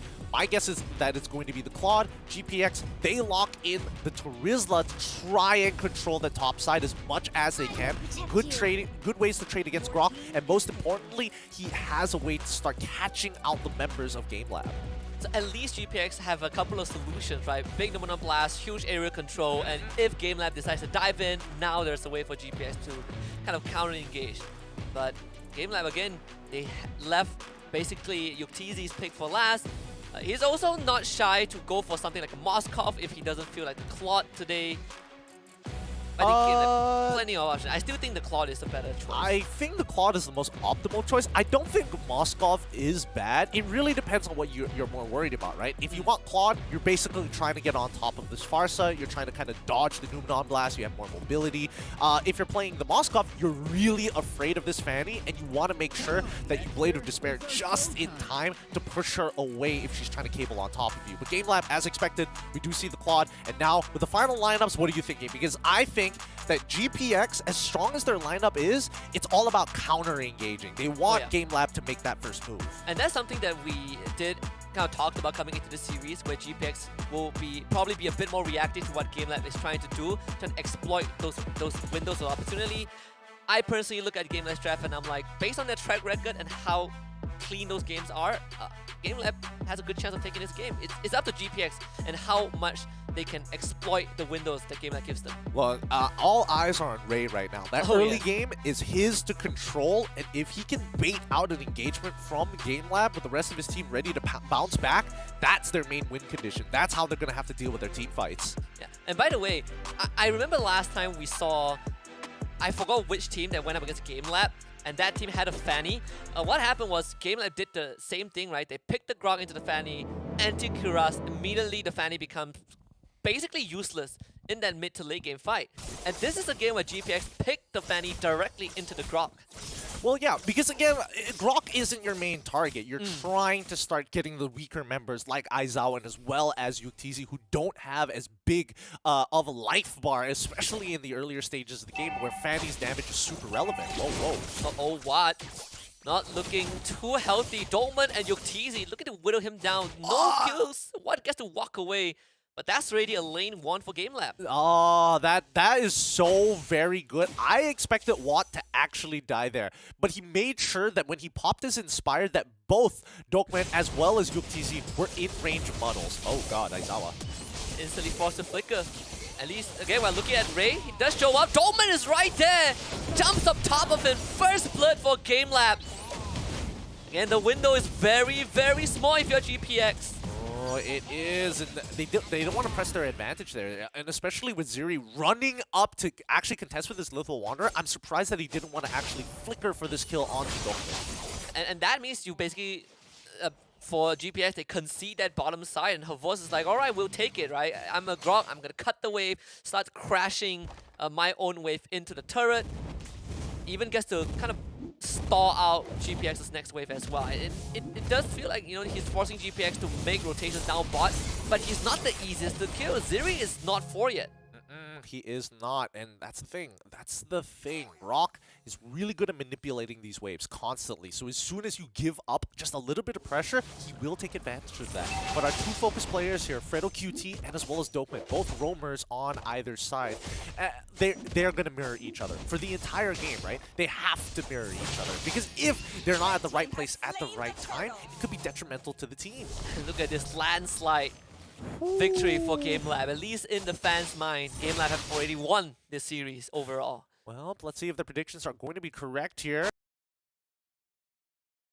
But they're not going to pounce on that. Looking at the rest of the map, it looks like they are still in... Wow. Wow. And again, instantly jumps on Kribu, and that's the mirror from Fredo QT. The bulwark basically blocking the entire duration of the Blazing Duet. But Fredo QT is not 4 yet. No access to the Numenor Blast. Yeah, I like the foresight that GameLab actually has. They make sure that their waves are clean. They make sure that they've done their chores, and then they preemptively start moving into position for potential catches where Dokman is going to try and initiate. I think GameLab understand, even though it's pretty difficult for them, well, sorry, it could be pretty hurtful for them to look for the first engage, but if they're fast enough to get that first kill and then back out, especially with someone like Yuktisi on Claude, who has the battle mirror image, then this could be a way around GPX's comp. And it's also GPX trying to buy some time for Ray.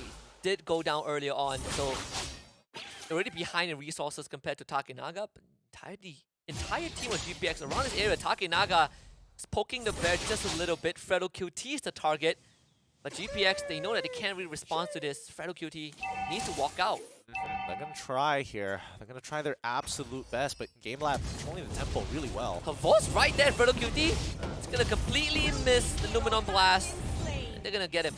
The angle was a little strange, I'm not going to lie, but Kribu getting some good damage here. And Dokman basically just sidestep half of the Feather Airstrike, flickers to safety. GameLab trying to contest the purple buff, but the silver lining for GPX to get the buff for Ray. Yeah, I mean, it feels weird because GPX was actually mirroring the move of GameLab, but there was no reason to, right? There was no real objective that GameLab was looking for, and GameLab, they purposely are timing it for the purple buff because they know how important it is for someone like Fanny. GameLab now having 4 members around this turtle pit. Definitely not pressured to make any plays, and you know that the onus is on GPX. Especially when you have Havos around, this guy is going to consistently be a menace. Yuktisi even just shows up mid with the Blazing Duet. GameLab, they have plenty of opportunities to go to, and Fredo QT charging on the Numenor Blast and use the penalty zone, everything on top of Dolman, but Ray does steal the turtle away and they get rid of the Kupra. Now can GPS clean up the rest of the fight? Aizawa forced the flicker, Ray going after him, finds the kill, and GPX wins a small fight. Very big 2-for-1 here. Very, very big. But a lot of battle spells were used in that fight. The only person who didn't actually have to use was Havos. He got the initial wild charge off, didn't need a flicker to make any crazy plays, so he saves a resource for himself. Let's see how much that's going to matter in the next 2 minutes. GPX, you know, I gotta say, they have been keeping up with GameLab so far. Barring the unfortunate first blitz, we don't see much of an advantage in terms of net worth. Maybe that, Fredo QT just constantly trying to find out where GameLab is, has been keeping his teammates safe. But in this case, GameLab, they do know that this Lolita is going to be on that left river.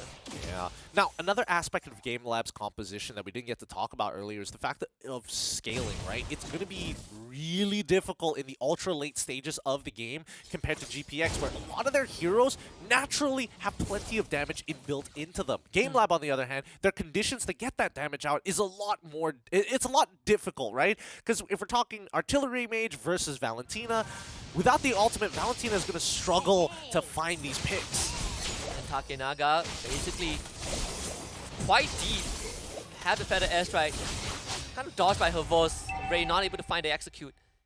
Again, GPX just pretty decent response, but they would have to give up this top tier 1. Yeah, nothing they can really do here. A lot of the members of GameLab hovering around this side, making sure that their gold lane is good to ensure that Watt isn't having a good time. Because they know for a fact that Watt is going to be dealing a lot of damage in the later fights. So for now, if they can keep him under-leveled and under-farmed, that would be the most ideal. So far, this push and pull, kind of a slower game we have on our hands. Third turtle spawning bot side. And Ziri already taken control of that area.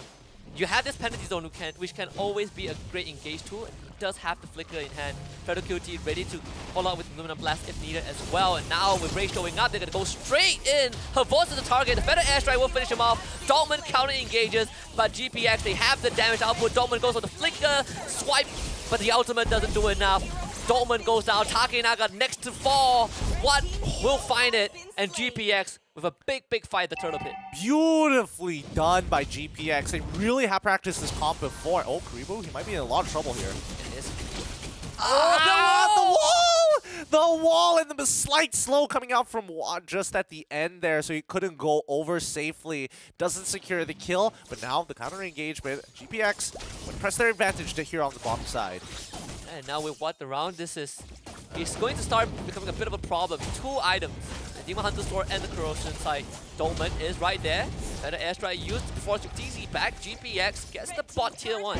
I like that mid-game response. It's been really nice, but now they found another kill onto Aizawa once again. Looks like his KDA is going to get a little tarnished here as Havas is going to get some pressure on the top side of the map. And at least GameLab open up a part of the map, right? And this top side, you're going to constantly have that wave pushing in.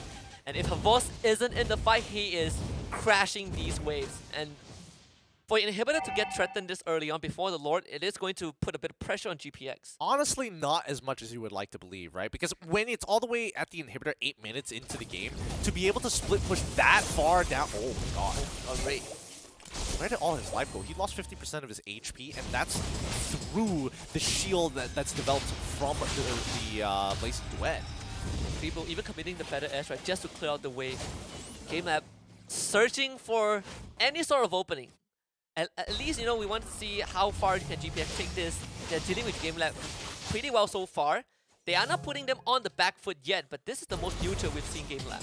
Yeah, I mean, I think even GameLab recognized the problem trying to cut through GPX's comp, right? GPX needs to play passive here. They're waiting for a response coming in from GameLab, and they don't mind playing this as slow as possible because when they are together, no matter what engagement GameLab attempt to make, it has to be fast. And Ray able to kind of dodge that wild charge with the cables. Getting the purple buff, that's the most important. Feather QT flickers forward, just missing Dortmund. Spent a little bit. Then Luminum Blast. And with that, the Lord actually, GameLab, they're gonna get a free Lord off of this. Yep, they do get a free Lord off of this. TZ, Blazing Duet, is only on top of Feather QT. He's gonna soak up majority of the damage. They won't lose him. And Ziri, big flicker penalty zone. Finding Aizawa, this guy is gone. Yuktz also follows. GPX responds in kind, and they find Tree.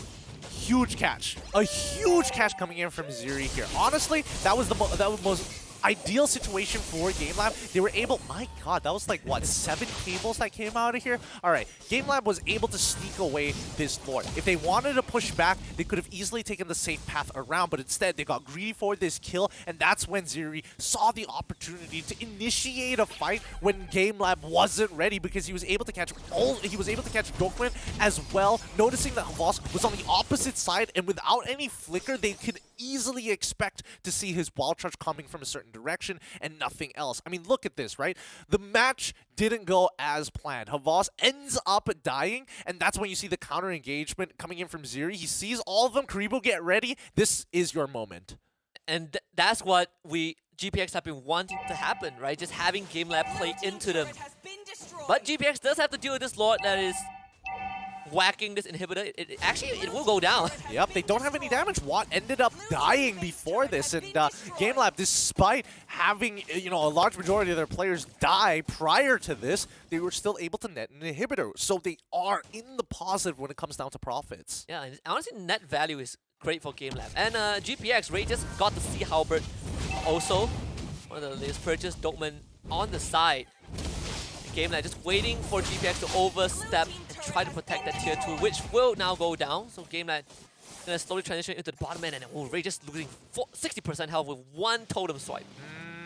Master Assassin. I hate the fact that it's called Master Assassin now and not High and Dry, because again, looking at Havas's build right now, it is oof. Oh, he's gonna get the BOD. Yep, he got the BOD now. What are you saying about the Masha one tap? I think Grok can one tap also. Look, it's a little bit more mechanical, and it's not like you're a homing missile. There needs to be a bit of guidance here with this Grok. The Mark II version got banned out, unfortunately, but for the side of GameLab, despite them being down in kills, look, they're at a 3K, I'm rounding it up, a 3K gold lead against GPX, but they can't seem to run away with it just yet. Yeah. But the good news is that for GameLab, they have just wider map control, right? Just so much more space to wriggle around. Freddy doing his very best to open up the map, but he's gonna get caught by 4 members of GameLab. Force the flicker away, turning around, Lumina Blast, only hitting 1. But Zeri counter engages with a 3-man penalty zone. Where's the damage from GPX? Ray shows up and basically just deletes Aizawa. Dolman on the run, Takenaga also trying to use a Thorn Rose to get away, but Kribu finished off the kill. Yuktisi looking for Kribu, but Fredo QT saves his teammate with the bulwark. Havosa show up and basically swipes this Lorita into oblivion. One also gets tapped by the Savos. What did I tell you? The Grok one tap is there. The Grok one tap is there, but GPX, they played to their strategy and still lost. They didn't have that extra bit of foresight. Like, look at this counter engagement, right? Watt slowly walks up while Ray is in the flank, and as soon as Muddles is down, look at how much damage he does. He chunks out everybody, 50% of their HP, and then let Ray try to clean it up. And this is where they make the mistake, right? Kribu is going in one direction, Watt is going in one direction, and Fredo QT in a completely separate area. And yes, what exactly is Watt doing here, right? He's trying to stay away. He doesn't want to interact with Yuktisi. He wants to get the farm for some reason, where his teammates are basically trying to 2v1. And the Lord goes over to GameLab, and Dolman taking control of the fight in the back. Aizawa deleted again, and Zeri catches 3 of them. And this Terizla has been a force to reckon with. GPX at least getting away with a kill, but again, Lord will be the concern. And this is why GameLab, when it comes down to rushing down neutral objectives, they are great at it. And they do it really fast too. GPX has counter-engaged. So much counter-engaged, as a matter of fact, that it's forcing GameLab to actually take a very pacifist route. Now, all things considered, this is the smallest goal advantage that GameLab has in any of their in any of the series that they've played in. So GPX, at least able to do a bit of number on GameLab, but the job is far from over. Takenaga stealing the purple buff. Dolman engaging onto Kribu, forcing him to back off as well. But the biggest concern is definitely when that Lord reaches the base. Dang. Okay, so the Lord, they're probably not going to touch the wave on that top side, so they're going to stagger the wave so that they can sync it up with bottom and as well as top side. The tier 2 should technically fall, and Takenaga is the perfect person to deal with it because he shouldn't die. He's just way too tanky for Rexy to actually deal with him now. Dolman charging up, Tyrant's Revenge at the ready, the wall put up as well. Lord basically knocking on the crystal at this point. GPX might have to give up both the inhibitors just to deal with this Lord. He's taking heap of damage. The crystal actually might die. GameLab, they can rush it down. Takenaga is in. They might get it. Takenaga goes down before the last second. The Iron Hole Havos charges forward. Doesn't get the crystal. GPX just barely hanging on by a thread. Maybe this is the best time to counter engage. Fredo QT finds them, but the rest of GPX will not follow. Dude, what is happening here? What is happening this game? Like, GameLab, if they just threw all of their members to try and take it out, well, actually, the more that I think about it, the only person who really had relevant damage to take them out was Yuktisi. But even with Yuktisi and Dokwen, they recognize that if this fails and their judgment is wrong, they completely lose this game, which is the situation they're in right now. But the waves is so very thin with the second coming right after. And what almost solo kills with TZ, GPX breaking the inhibitor. And I just gotta say, not much teams can break a GameLab inhibitor. So GPX is definitely doing wonders, but they will lose their bot side one. The base is also kind of in danger. And finally, GPX has a very, very minuscule gold lead. Like, how did GPX not take out the Lord? Were they not focusing their resources on the Lord? Like, the crystal should not be this Lord. Sorry, not be this low for the second Lord of the game. They saw it walking in. They were able to defend an inhibitor. They lose a bottom inhibitor. And at that point, with the amount of HP you lost, you might as well lose all of your inhibitors in trade. They barely survive the second Lord, but if this third Lord walks in, I think GameLab would just walk away with the game. I mean, they're pulling attention to Havas here. They're definitely going to get this Lord. Yeah, I feel like Ziri has an idea what is happening, but him as himself is not going to be enough. Well, at least Fredo QT is there. Havas is buying as much time as possible. He is going to eventually go down, but now the rest of GPS, you got to pay attention to the Lord. Secured by Takenaga. The attempt is still from Ray isn't there, but maybe he can get a couple of kills on the way out. Only finding Aizawa though. Aizawa himself is not enough. You do see Watt taking down the bot tier 2. I mean, GPS just finding for scraps.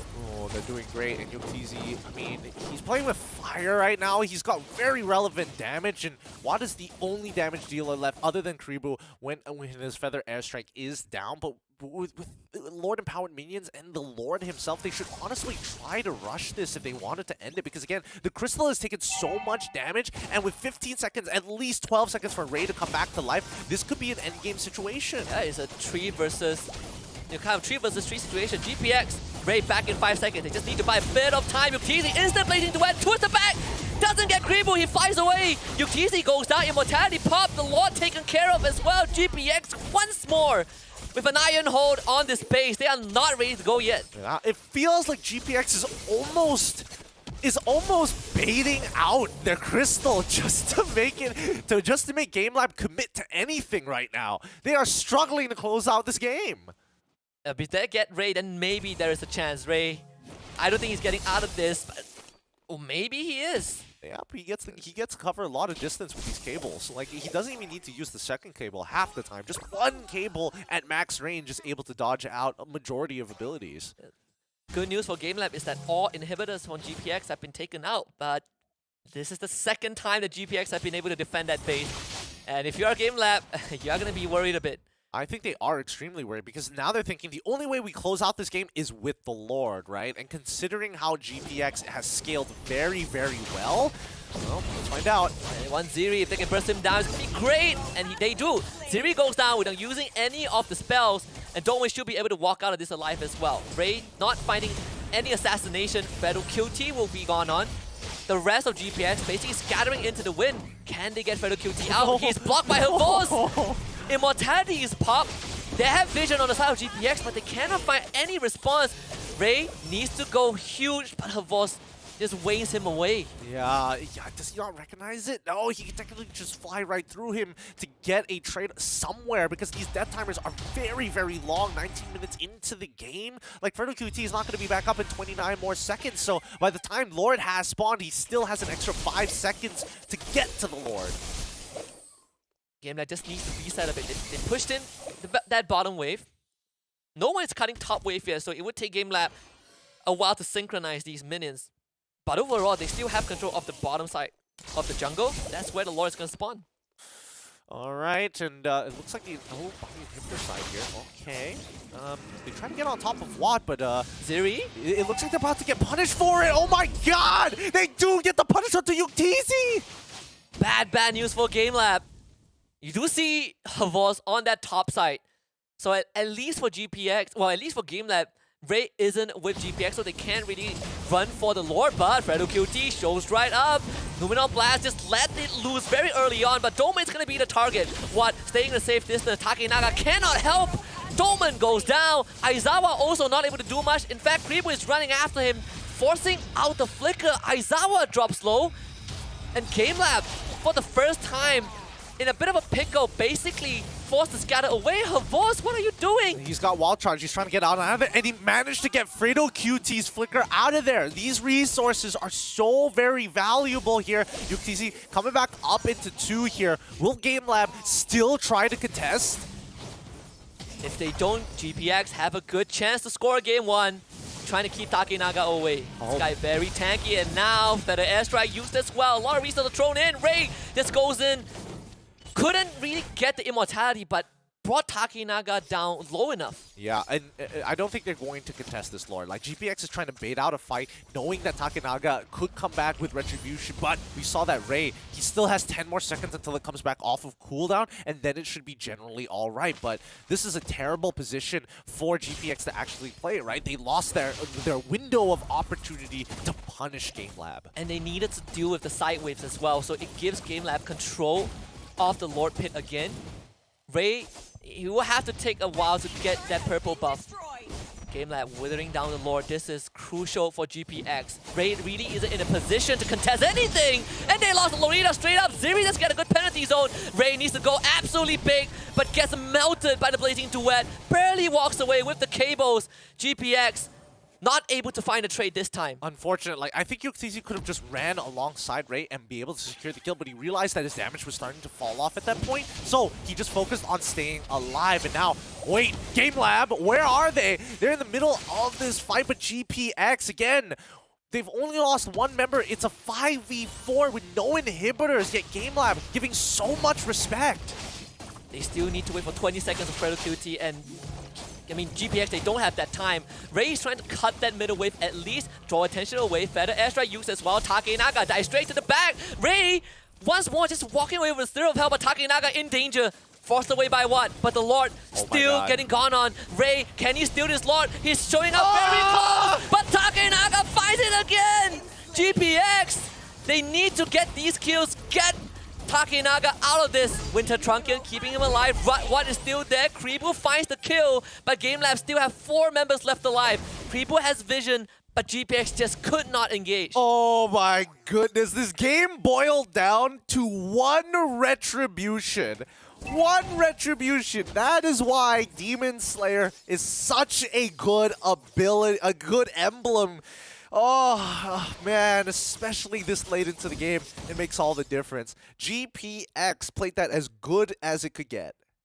And especially Ray, just teetering on the skills of life and death.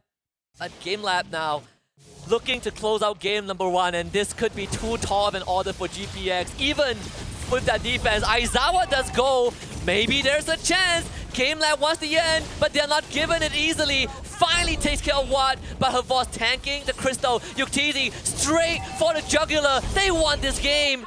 GameLab have found it 23 minutes in. Woo, that was a tough one. GameLab definitely giving a lot of respect over to GPX's draft. They had something that forced them to be less aggressive, forced them to start thinking about the map differently. This was the other side of GameLab that I was talking about. It isn't just all mechanics. They have a lot of macro inbuilt, a lot of purpose, a lot of meaning in their movements. And this is the closest we've ever seen any team bring GameLab to, and if you are a fan of GPX, you should feel a bit of relief. At least they are giving GameLab a bit of a challenge. Do need to polish up on certain moments, certain micro decisions, but overall, to bring GameLab to a 23-minute game, they came on to a retry. I dig it. Yeah, I dig it too. It really came down to that 1 retribution to make all the difference, right? All the mistakes, all the blunders, it wouldn't have mattered if they just won that game. I like the idea that GPX is coming into this game, but I feel like GameLab, they're going to have to start adapting because they don't want to be put in that same position again of like, wow, it really just came down to the fact that I had Demon Slayer. Yeah, that, and also at the very end, Watt was about to mount the greatest defense of his life, but GameLab just able to finally catch this very pesky Melissa.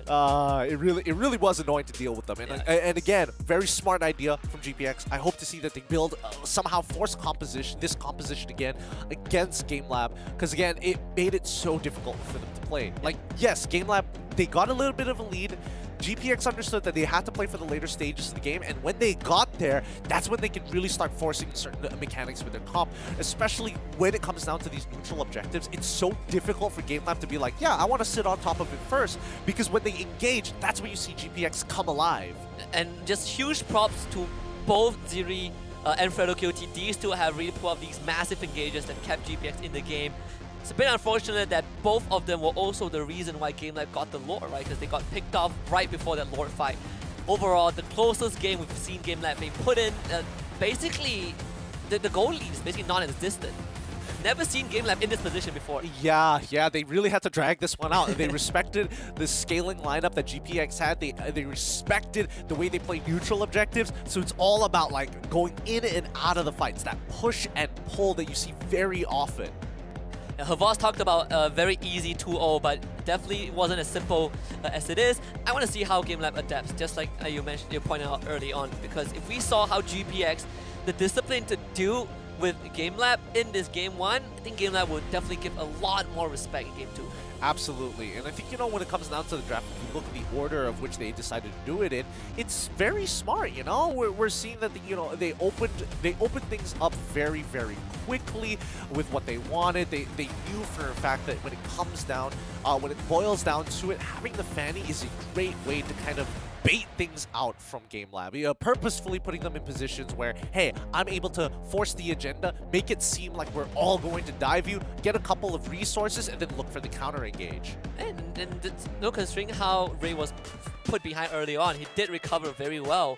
But of course, the MVP of this first game, Yuktizzy on the clock towards the very end, just massive damage dealer. But this is also the first time that he is a bit more neutral in this goal lane role. Yeah, I mean, look at this. Just counter engage coming out from GPX. Every single time GameLab runs on in, it takes so much time to take out one character, whether it be Fredo, but in this case it was Ziri, who again, with the body of the Smith, makes it so difficult. But GPX, even they are human and make mistakes here. Watt not realizing that the stump of the turret is also considered terrain, and then GameLab blundering here, realizing a little too late that, hey, actually, we could have just straight up ended the game. The Lord still is getting some good chunks in, but they didn't all commit.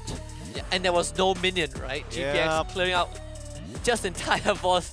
It's the Hail Mary attempt, and that was what gave us an extra 8 minutes of game time.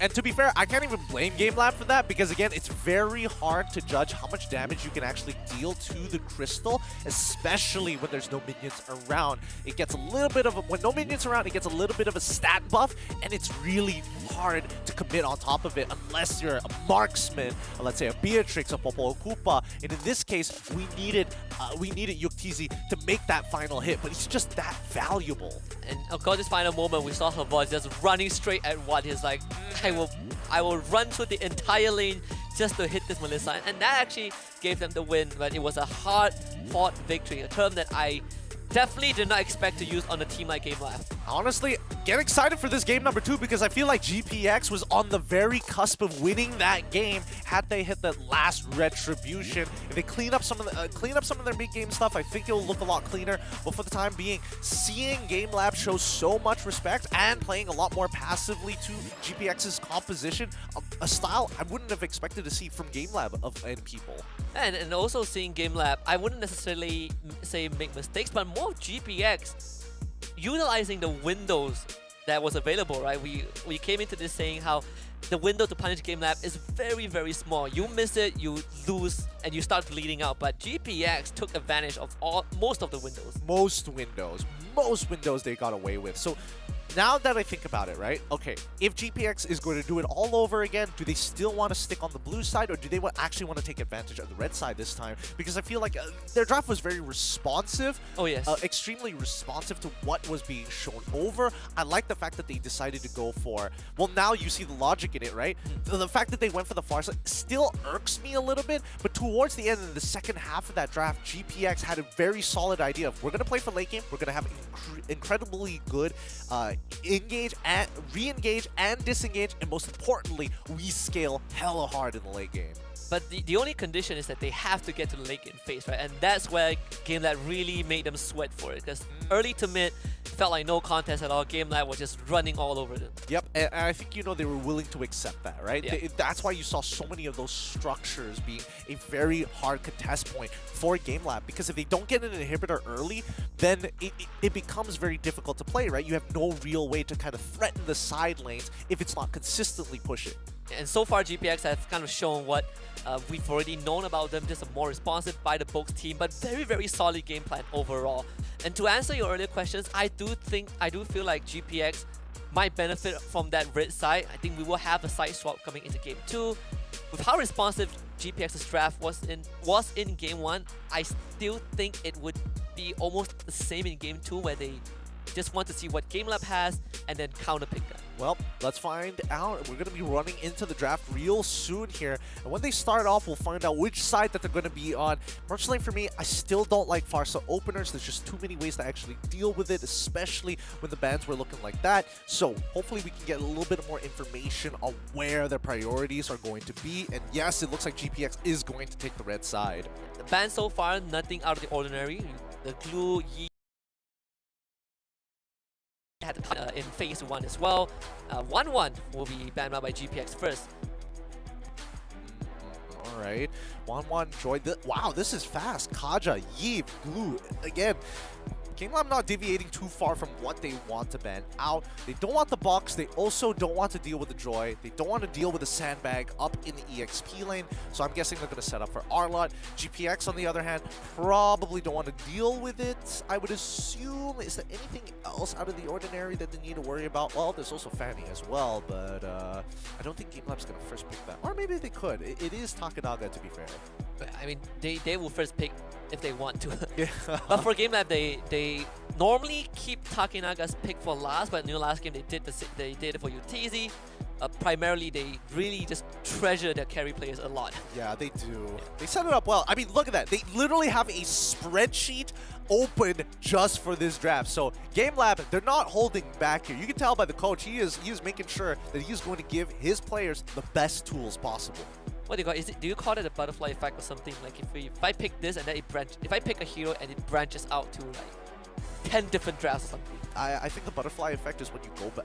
When you do like something. Yeah, it's time travel and it ripples throughout the future. Yes. I mean, I guess you could say that it's a butterfly effect. I would say it's more of a like rippling effect. I don't know. A rippling effect. Ah, well. Domino effect. Domino effect. Yeah. That's the one. That is the one. Man, we are not sci-fi buffs. That's for sure. GameLab going to be starting off with the Farmus opener. Okay, Farmus opener is generally pretty safe here. GPX could go with the same thing. They could go for a Valentina, but if they want to be very, very safe, they can easily decide to go for an Artillery Mage. Artillery Mages go well into Farmus. You build up, what, 700 temp HP? I'm just going to chunk it all out with my AoE. Like a juicy Farsa opener again, right, for GPX. Yeah, that's true. That's true. Farsa openers are always good, and GameLab, that's why they banned out the Yves and as well as the Kaja. There it is. Now you have basically taking the Kufra away from GameLab. Now you again have this brick wall. Definitely slightly different compared to having the Lolita, but there is some solutions to getting these dives off, these early dives to pair it up with Feather Airstrike.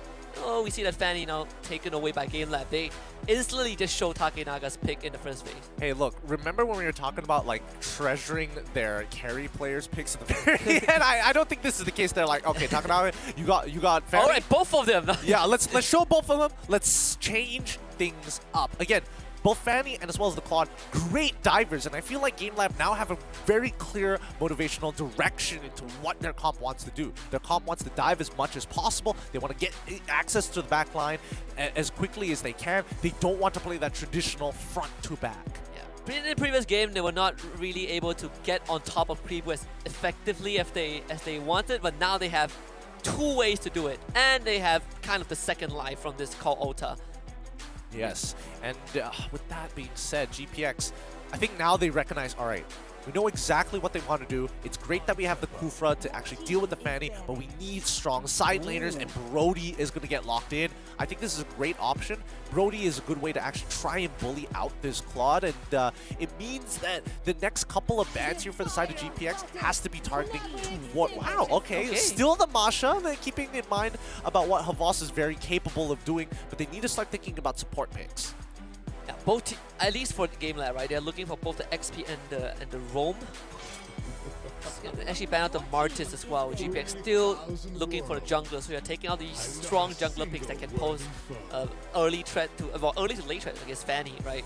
Martis, definitely one of them. Is there possibility for GPX to go for an Akai angle? Yes, there is there is a very real world that they can do that. I'm thinking, what else could it be good against? You can disengage. Is there any real reason to disengage? I suppose. Okay. So I think for GameLab, it's very understandable if they want to play Lancelot into the Fredrin, or if they want to play Lancelot into the Akai, right? I feel like GPX, if they want to honestly just blind draft it and go for the Akai early, it's honestly not that bad. But let's see what this next ban is, right? Maybe that will give us some more indication. Okay, so they get rid of the Diggy as well. This is an even better setup if they want to go for a blind Akai. And in this case, you already see... Oh yeah, there it is. There's the Akai ban. Unfortunate. Would have been a decent solution against this Fanny, right? Who wants to dive you, you just bump in away. But now GPX back to the drawing board. Back to the drawing board, indeed. I think they gotta go for Lancelot, right? Even if they go for Fredrin, it's not the worst in the world, but most people are going to bypass that front line anyways, so is it really worth it here? Is there anything else that we should take into consideration? Barats is not too bad. Barats is kind of like meh in this situation. Ling is honestly not the worst in the world, but then you're gonna have to play on the strong side of your map. They are gonna be on red side, so red side would be like the top side of the map, and then purple buff will be closer towards the gold lane. So it's a little tough to say. I don't think they want to play a purple buff reliant hero as of right now. And they will keep the jungle pick for last, right? I want to see what GameLab has first. I think the Grok pick, again, just very, very safe pick. You can't really go wrong with it. GPX will run this XP Grok. They're mainly denying it here, and yep, it's going to be EXP lane Fredrin this time, with the added benefit of the Lolita to block big shots, and most importantly, the torn apart memories if it comes down to it. Pretty difficult lineup to actually get past from the side of GameLab. They have clean disengage, clean re-engages, good ways to start peeling for the backline, and their very big option of just diving forward instead of playing the traditional front to back. GPX, on the other hand, like, they've got disengage, they've got re-engage, and I think the biggest problem is that their early game is very heavily dependent on the individual side lanes.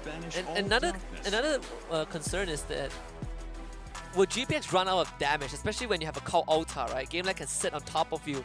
Does GPX have enough of that output to blow through GameLab twice? I think even better, GPX are willing to sacrifice members just to time out the call altar before they look for the re-engagement. Because if we're talking about Feathered Airstrike, like, yes, Feathered Airstrike is going to have more than enough damage to cut through the temp HP, but the hardest part is to be able to secure the kills after the call altar. So instead of using Feathered Airstrike, you could technically be throwing bodies, you technically could be using Wild Charge, any strong AoE, arguably even Lancelot might be able to make a play.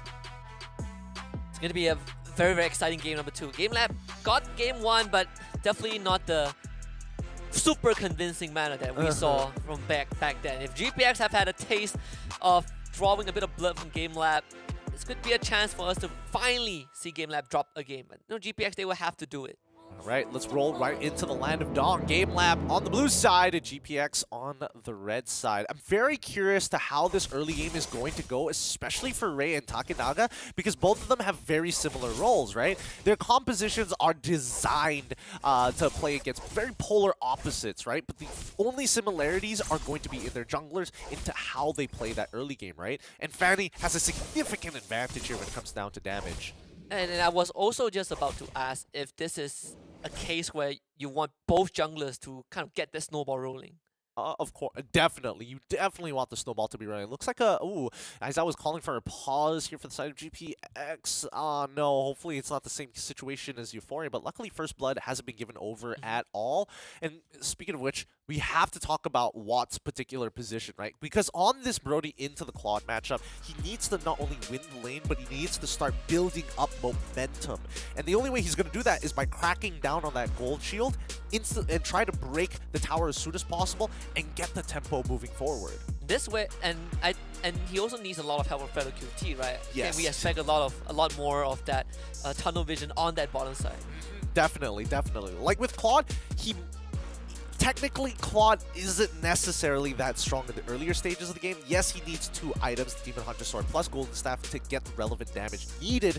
Then he can start thinking about taking out towers. Unless he catches Brody off at a good time, then it's a different story. But the situation that plays hundreds, thousands of times in professional games. They focus down on the gold lane, get that early tower break, swap lanes instantaneously, and then let mid lane kind of fluctuate back and forth. And you kind of just bleed out the clock, right? Exactly. That's the main idea. And I don't know whether they're actually capable of doing that, considering that the mid lane matchup is Farmus into Farsa with the Kufra and Lolita, so they have very even wave clear. And in game 1, we saw Kufra against Lolita as well, and that's and what happened was both roamers started matching each other, right? I think this is something that maybe GameLab will also be looking for in game 2. Well, I think the only exception here is the fact that Grok clears faster than Havas on this Frederick, right? So there is a potential that Grok might be able to get early rotation, swoop down into the mid lane, and make something happen, and then move all their resources down at an off timing. That's some of the options that GPX actually has.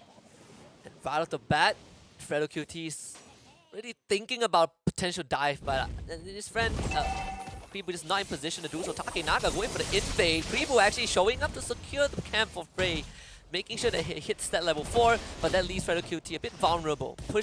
Pull back by Shadow Stampede, no kills yet. I like the idea that GPX had. Instead of going for the typical play of, oh, we're going to rotate down to the gold lane, no, they send Kribo up to the top side, knowing that they have an advantage because technically Havas isn't a real hero until he hits level 4. And even then, he would also need to build out the combo points, right?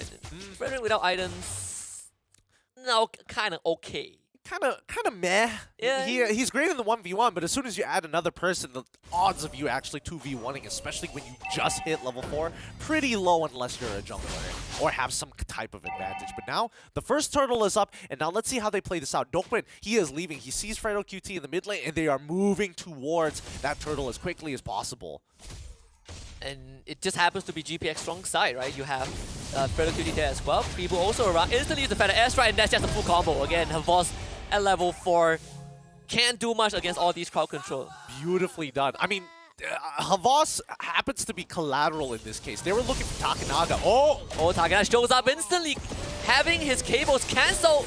They use the call altar, Aizawa keeping his friend alive. Ziri also able to get away with the flicker, but Fredo QT is still around. Ray bringing that turtle down to pretty low health. Takenaga wants to contest, but they just force him away. The wall is there from Ziri. Easy retribution secure for GPX. And this is the main problem with Fanny. She only has a limited number of cables, and especially when you have that purple buff, yes, it charges up back fast, but you know you can punish. Gone on. Fredo QT almost in range for the pickup. But again, GPX. It's a way better start compared to game 1. I gotta stop calling Kribo Kribro. It rolls off the tongue very easily. Coming engage onto Aizawa, Shadow Stampede pulling 2 back. Frey actually dodges the Numenon Blast. And actually find the kill onto Farmus eventually. Huh? Did he? But what? Wow. Oh, because he has bloody retribution. Okay, fair enough. I'll give it to him. I was wondering how in the world did he like retribution like really late, but the dot damage coming out from the bloody retribution was more than enough. And in this case, now this is where they have that pressure. Oh, they managed to get a kill. Instantly, you see the response coming out from GameLab to be like, okay, we have to protect our bottom side as quickly as possible. Yeah, was doing a good job actually trading out against Ziri. In this case, gonna force that recall from the Scrog. Compared to game 1, Havas was having a great time uncontested. Dokman, now they know where he is. It's gonna pin him into a wall. Ooh. The call altar coming in just in time. They broke through the 10 HP, but Ray is not done this yet. Numenon Blast didn't even get unleashed. It wasn't able to get it off in time. But with that being said, you can see that the rest of the GTX members are rotating here, and they are catching GameLab off rotations, right? They have adjusted a little bit, but I'm expecting that GameLab are starting to recognize that this river has been generally very dangerous for them to actually cross on over, especially if you are Dokman. Ray, yeah, he's fine. He's fine to Lancelot. But, finally for GPX. That was an ego flicker. It's like, I'm not scared of you. I'm gonna face my fears. But for the boss side, they finally forced the Claude away from the turret, start chipping away at the shields. Just like you said, that's what GPX needed to do. Been doing actually more than enough, right? The entire bulk of the shield has been chipped away. Exactly. And honestly, if it wasn't for Dokman and the Guardian's Bulwark, that tower would have basically been destroyed, right? And for this, GPX, they don't mind giving up this turtle because they are basically playing their plan. And even if the turtle happens to be... again, look at bot side. Like Claude is like, well, I guess this lane is not mine anymore. I mean, there's nothing you can really do about this, but expect GPX now. They've got the bottom tier 1. This is great. Now they're gonna. Oh, wow! Flicker, wow charge. Doltman instantly forced right back. Her voice is coming in from the side. Doesn't get the knockup though. And Fredo QT, he is so deep in enemy lines. Havos the only person left in front. Dolman even throw out the Numenor Blast. Fredo QT is gonna flicker away. Turtle going over to the side of Ray. Havos barely making his way out. The wall doesn't really clip him enough. But Aziri, yeah, he's gonna try and force Havos away. Oh, getting dude! him. Havos! If he didn't use his top to get the extra stats, he would have died there. I don't know how he just trusted he wouldn't die. The plus 20 defense. That's more than enough. Oh my goodness, that's frustrating. That's frustrating to see. I'd be fuming if I was Yuri. Better QT, Manny getting away. Oh, Takenaga tries to dive right in, but that's not how it works. It doesn't work like that, and unfortunately, Purple Buff has been stolen away from GameLab, and this is when GPX are turned up online. They got the tier 1s, the mid-tier 1 is still available, and that's probably going to be the main contention point. But GameLab, they're not going to let it go that easily, right? And unfortunately, it's going to be up to Ziri to split push and pull attention to himself, so hopefully they're able to do that. In the meantime, GameLab, on the other hand, they have to keep their eyes out for Kribo. Found Havos, pinned him into the wall. All the damage is there. And the flicker forward, Numenor Blast actually hitting onto Watt, but there's no follow-up. Watt, he's just gonna dish out damage. They have the Feather Airstrike. On upon memory already used. Dolman very low. Predator QT, he's just gonna come in right onto it. His teammates trying to catch up, but Ray will be able to finish the job. GPX basically just doing the GameLab on GameLab. Oh man, Aizawa, there was a moment in his mind where it's like, do I block this? Nah, I shouldn't. And tier 1 is the target. They take it down. Watt in the corner. No one can deal with him, but Alfredo QT does end up getting sacrificed. Yep, and now GameLab, they have to play for the later stages of the game where their main win condition is going to be just hard team fighting, traditional front to front, and if Yuktisi is able to get enough damage on that backline, it should be pretty easy for Takenaga to start clearing up the rest of the members, but we'll just have to wait and see, because right now GPX with the snowball on their side, they've got the momentum, and they also have the economy to kind of press forward with this advantage. 4,000 goal lead as well. Nowhere is 100% safe for this squad, right? He's just trying to pick up the scraps down, but GPX already have control. Ziri, wild charge instantly, proccing the call alter from Aizawa. They will get the turtle for themselves. Ziri does end up going down. Predator QT in the front, and that Ray just goes right in. Big Thorn Rolls, taking out the Lolita. Aizawa really wants to help, but there's just no space for him. Yeah, but again, it's just, losing out on the turtle, not the biggest deal in the world, but with the lead that GPX actually has, it's great that GameLab is able to trade 1-for-1, 50-50, especially since they are the team behind, and they trade upwards an EXP laner for support. So very minimal loss on the side of GameLab's side, and, these are the few trades and interactions you can actually do to start clawing your way back up to an even gold economy. And while we're on that topic, I kind of want to bring it back to the early condition that you pointed out with Brody, right? What we discussed a bit of how he wants to take down the bot tier 1 as fast as possible. Now all the tier 1s are down. What is the role of this Brody at this point in time? Well, at this point in time, he's there for momentum. He's the cleanup crew, right? He has Kribo, has good damage, but not enough to one-shot somebody. Fredo QT flickers to safety. Takenaga going for him. Couldn't finalize the kill, and what? Again, untouched. Ziri doesn't land the wild charge, but what has done enough of that stack to kill off Dogman.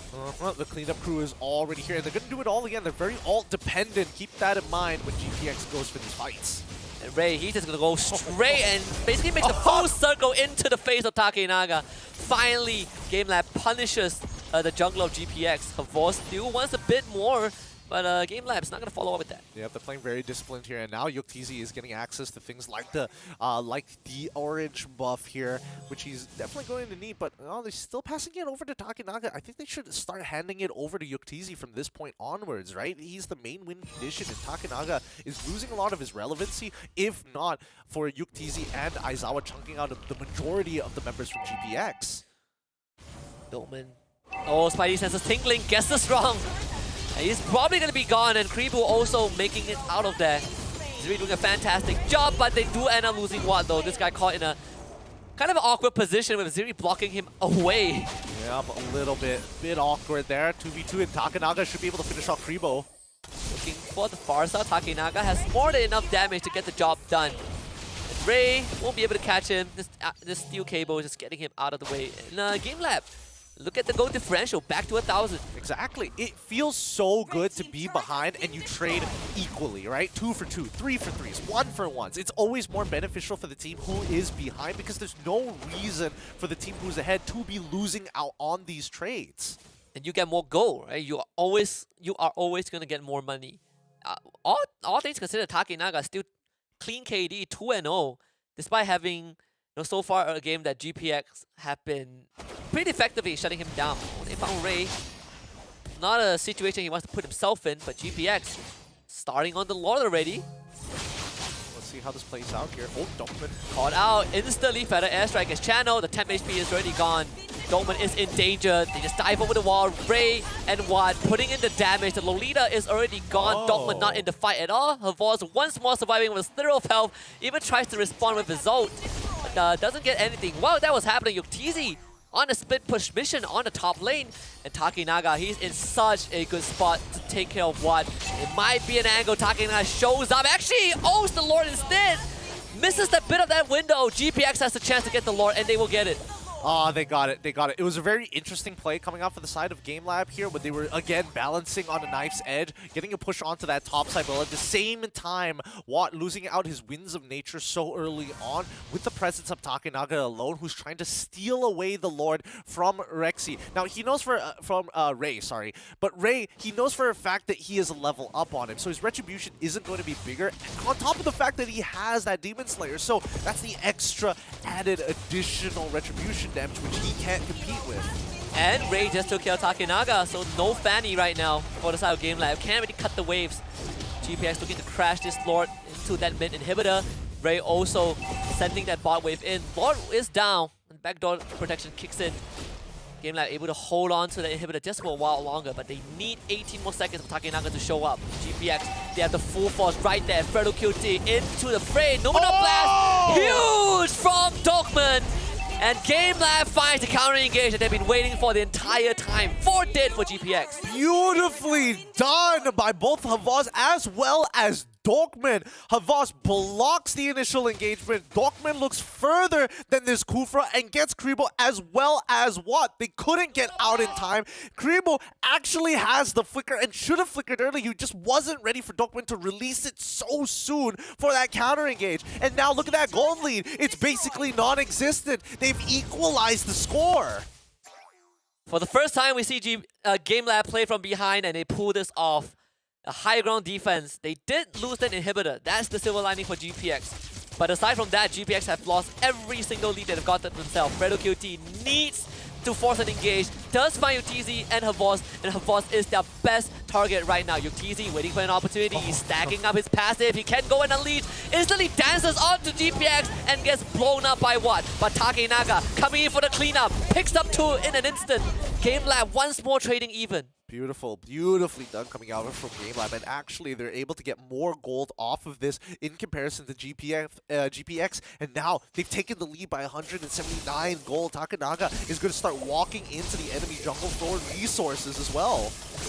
And there's no one that can stop him. Fredo QT will try. Aizawa is going to be around on this far miss, and overall GameLab have completely recovered. Oh, okay, looking at the damage leaderboard, Yuktizi and Aizawa are doing a phenomenal job, right? Like, GPX are clumping up way too much. They need to start thinking about the spacing between each of those heroes because, again, if we're talking about, like, the Ghostbusters coming in from Aizawa, it splits off to deal more damage the more people are in the area. So, keep in mind, when you are looking for angles here, you got to make sure that you're spread out just wide enough so that maybe 1 or 2 people get hit, but not everybody at the same time. This time for GPX, it will not have control of the Lord Pit. GameLab, they're already basically tickling the Lord a bit. Ray sees all of this happening, but GPX still have members on the top side. In fact, 2 of them. GameLab, they're going to take their time with this. know, as much as they're taking time here, Takanaga is taking way too much damage. He goes back in! Oh my god. Wait, Takanaga, is he gonna live? Yes, he lives despite the 2v1 happening on the top side. I like the way GPX is actually handling this, right? With the information that they had on hand, they realized they don't necessarily need to contest the Lord. They know that GameLab is trying to bait something out of them.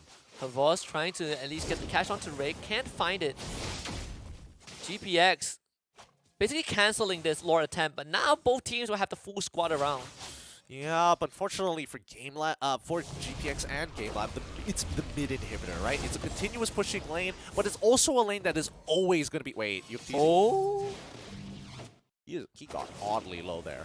Oddly but low. Ray's in a very awkward spot. They might catch it though. Takanaga can't find the angle.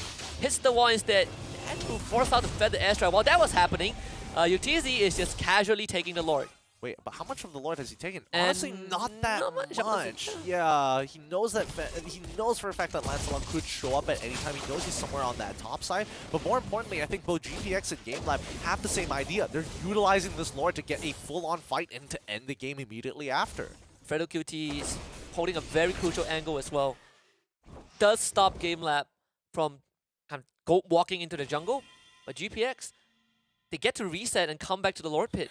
Oh, this is very, very scary here, right? It's all about maintaining these waves. It's all about making sure you do your housekeeping at the right times and have the waves in a position that actually benefits you and is actually slow pushing in your favor to at least tell your opposing team, and hi, you got to clean up the side lanes. If not, it's gone. Oh, Rexy's Ray very, very low. Fredo QT jumps in. His team not with him. Takanaga looking to get rid of the immortality, and he will find it. Fredo QT comes back to life. Nothing left in the tank, and Ray gets caught. Big Nominal Blast by Dokman.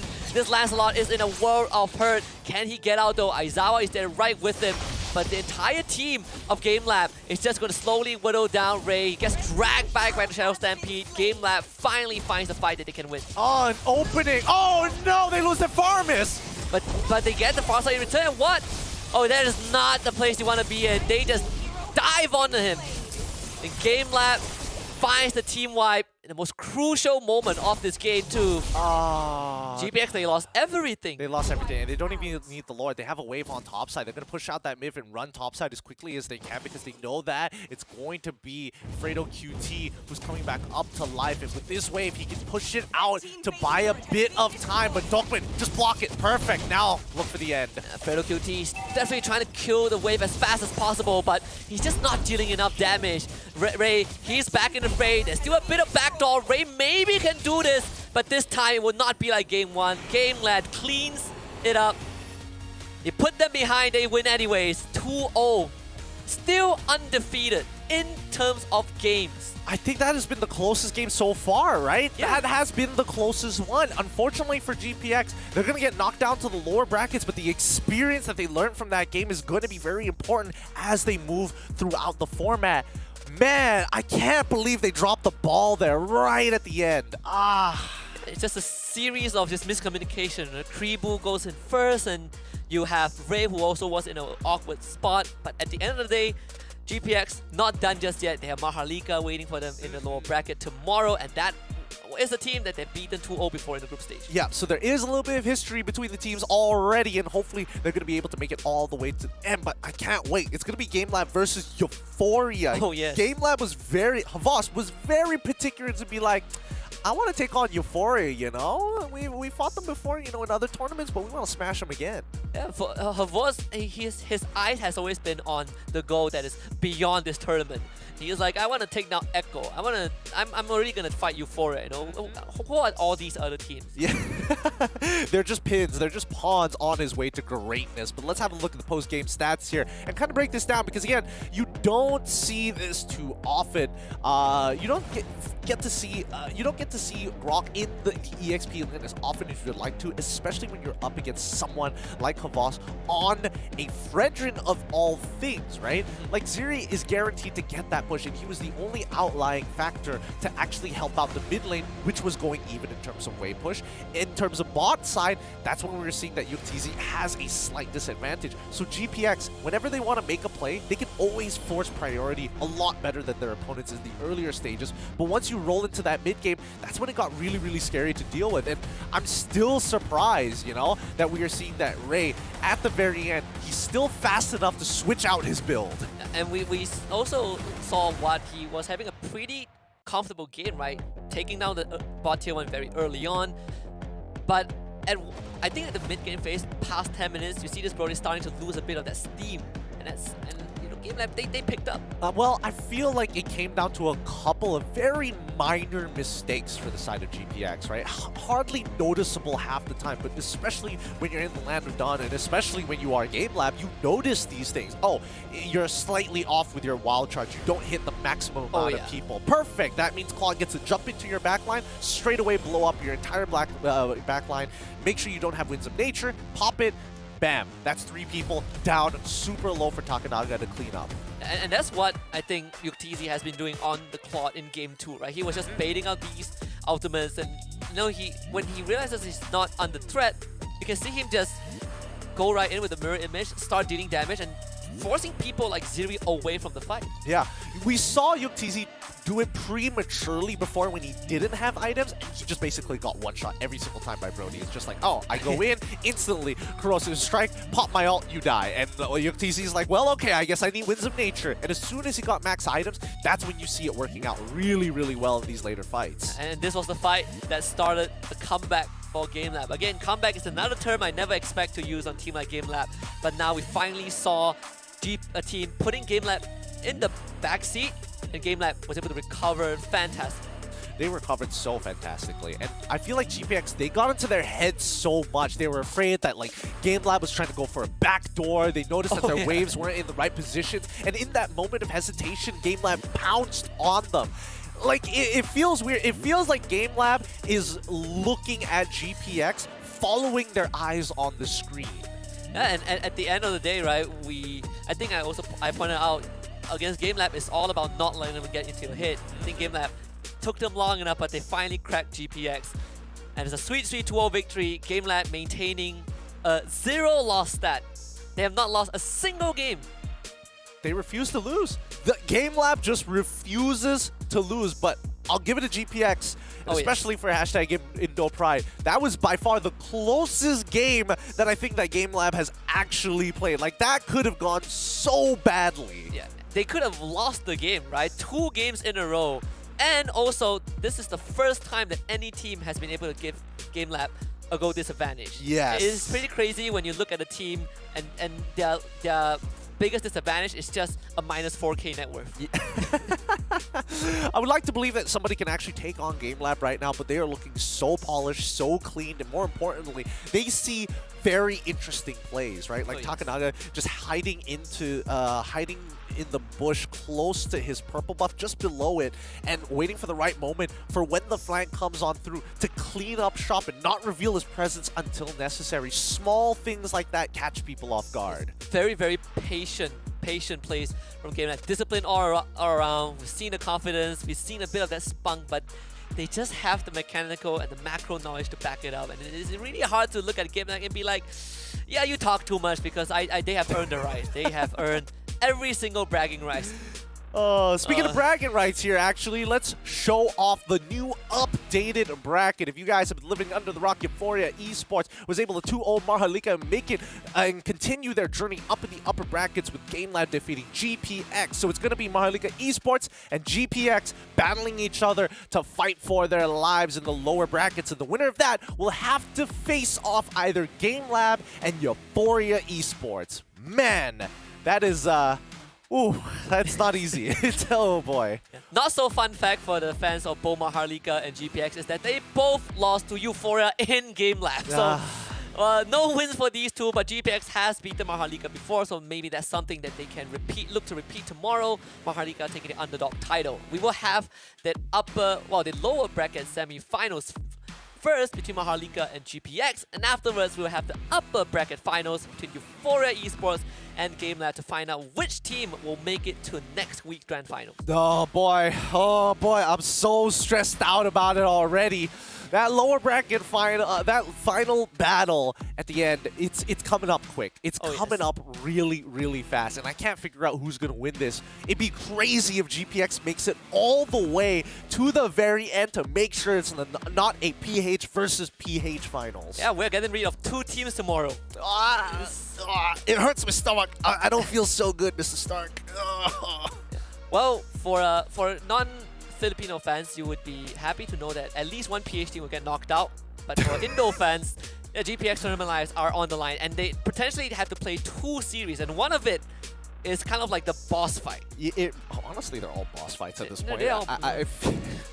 The lower bracket finals is the deadliest one. The lower bracket finals is going to be the deadliest. There's no revives on this one. There's no extra lives. This is it. Yeah, and for GameLab, they are one step closer to winning the entire tournament.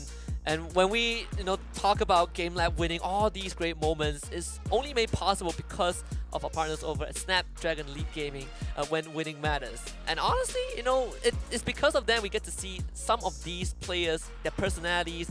I would say that Havos has become one of my favorite players of all time. Of course, only naturally, right? And to pair it up, do you know what a phone Havos is using? You've been hearing it throughout the entirety of the stream, but I cannot emphasize this even more. The Samsung Galaxy S23 Ultra, the phone of Havos, I'm paraphrasing it. I've talked to him before. Me and him were tight, and I definitely know he's using an S23 Ultra. Yeah, and that is also what makes him the most handsome player, right? Not only because he likes Lancelot and Link, because he uses the S23 Ultra, but me and him, we also go way back. We spoke like a week ago and only for 5 seconds, but he always tells me to get a swig of Monster Energy before I jump into the game, because that is how he wins his games, and it was shown in the previous series. So if you want to unleash the beast just like Havos, take a swig of Monster Energy. Check them out at www.monsterenergy.com/gaming. And the final thing that Voss does that nobody else does is the fact that he starts off his conversations with, "Have you checked out Kachi Shop?" and not "Hi." So there's also that.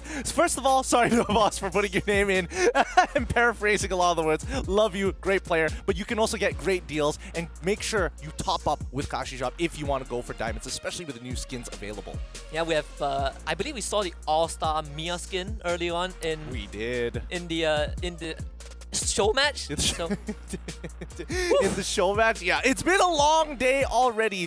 3 best of 3s. Hopefully you guys have been enjoying your time here. Yeah, and we also had a fantastic time, but do remember the journey has not ended just yet for these 4 teams. They will still be playing tomorrow, but there's going to be a story for tomorrow. We're going to sign off for now. My name is Husky. Here's Gideon Q. On behalf of everyone, wish you guys have a great night. Come back tomorrow to see which 2 teams will make it to next week's Grand Finals. Good night.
Snapdragon Pro Series powered by Samsung Galaxy is brought to you by Snapdragon Elite Gaming, Samsung Galaxy S23 Ultra, Monster Energy, and Kachi Shop.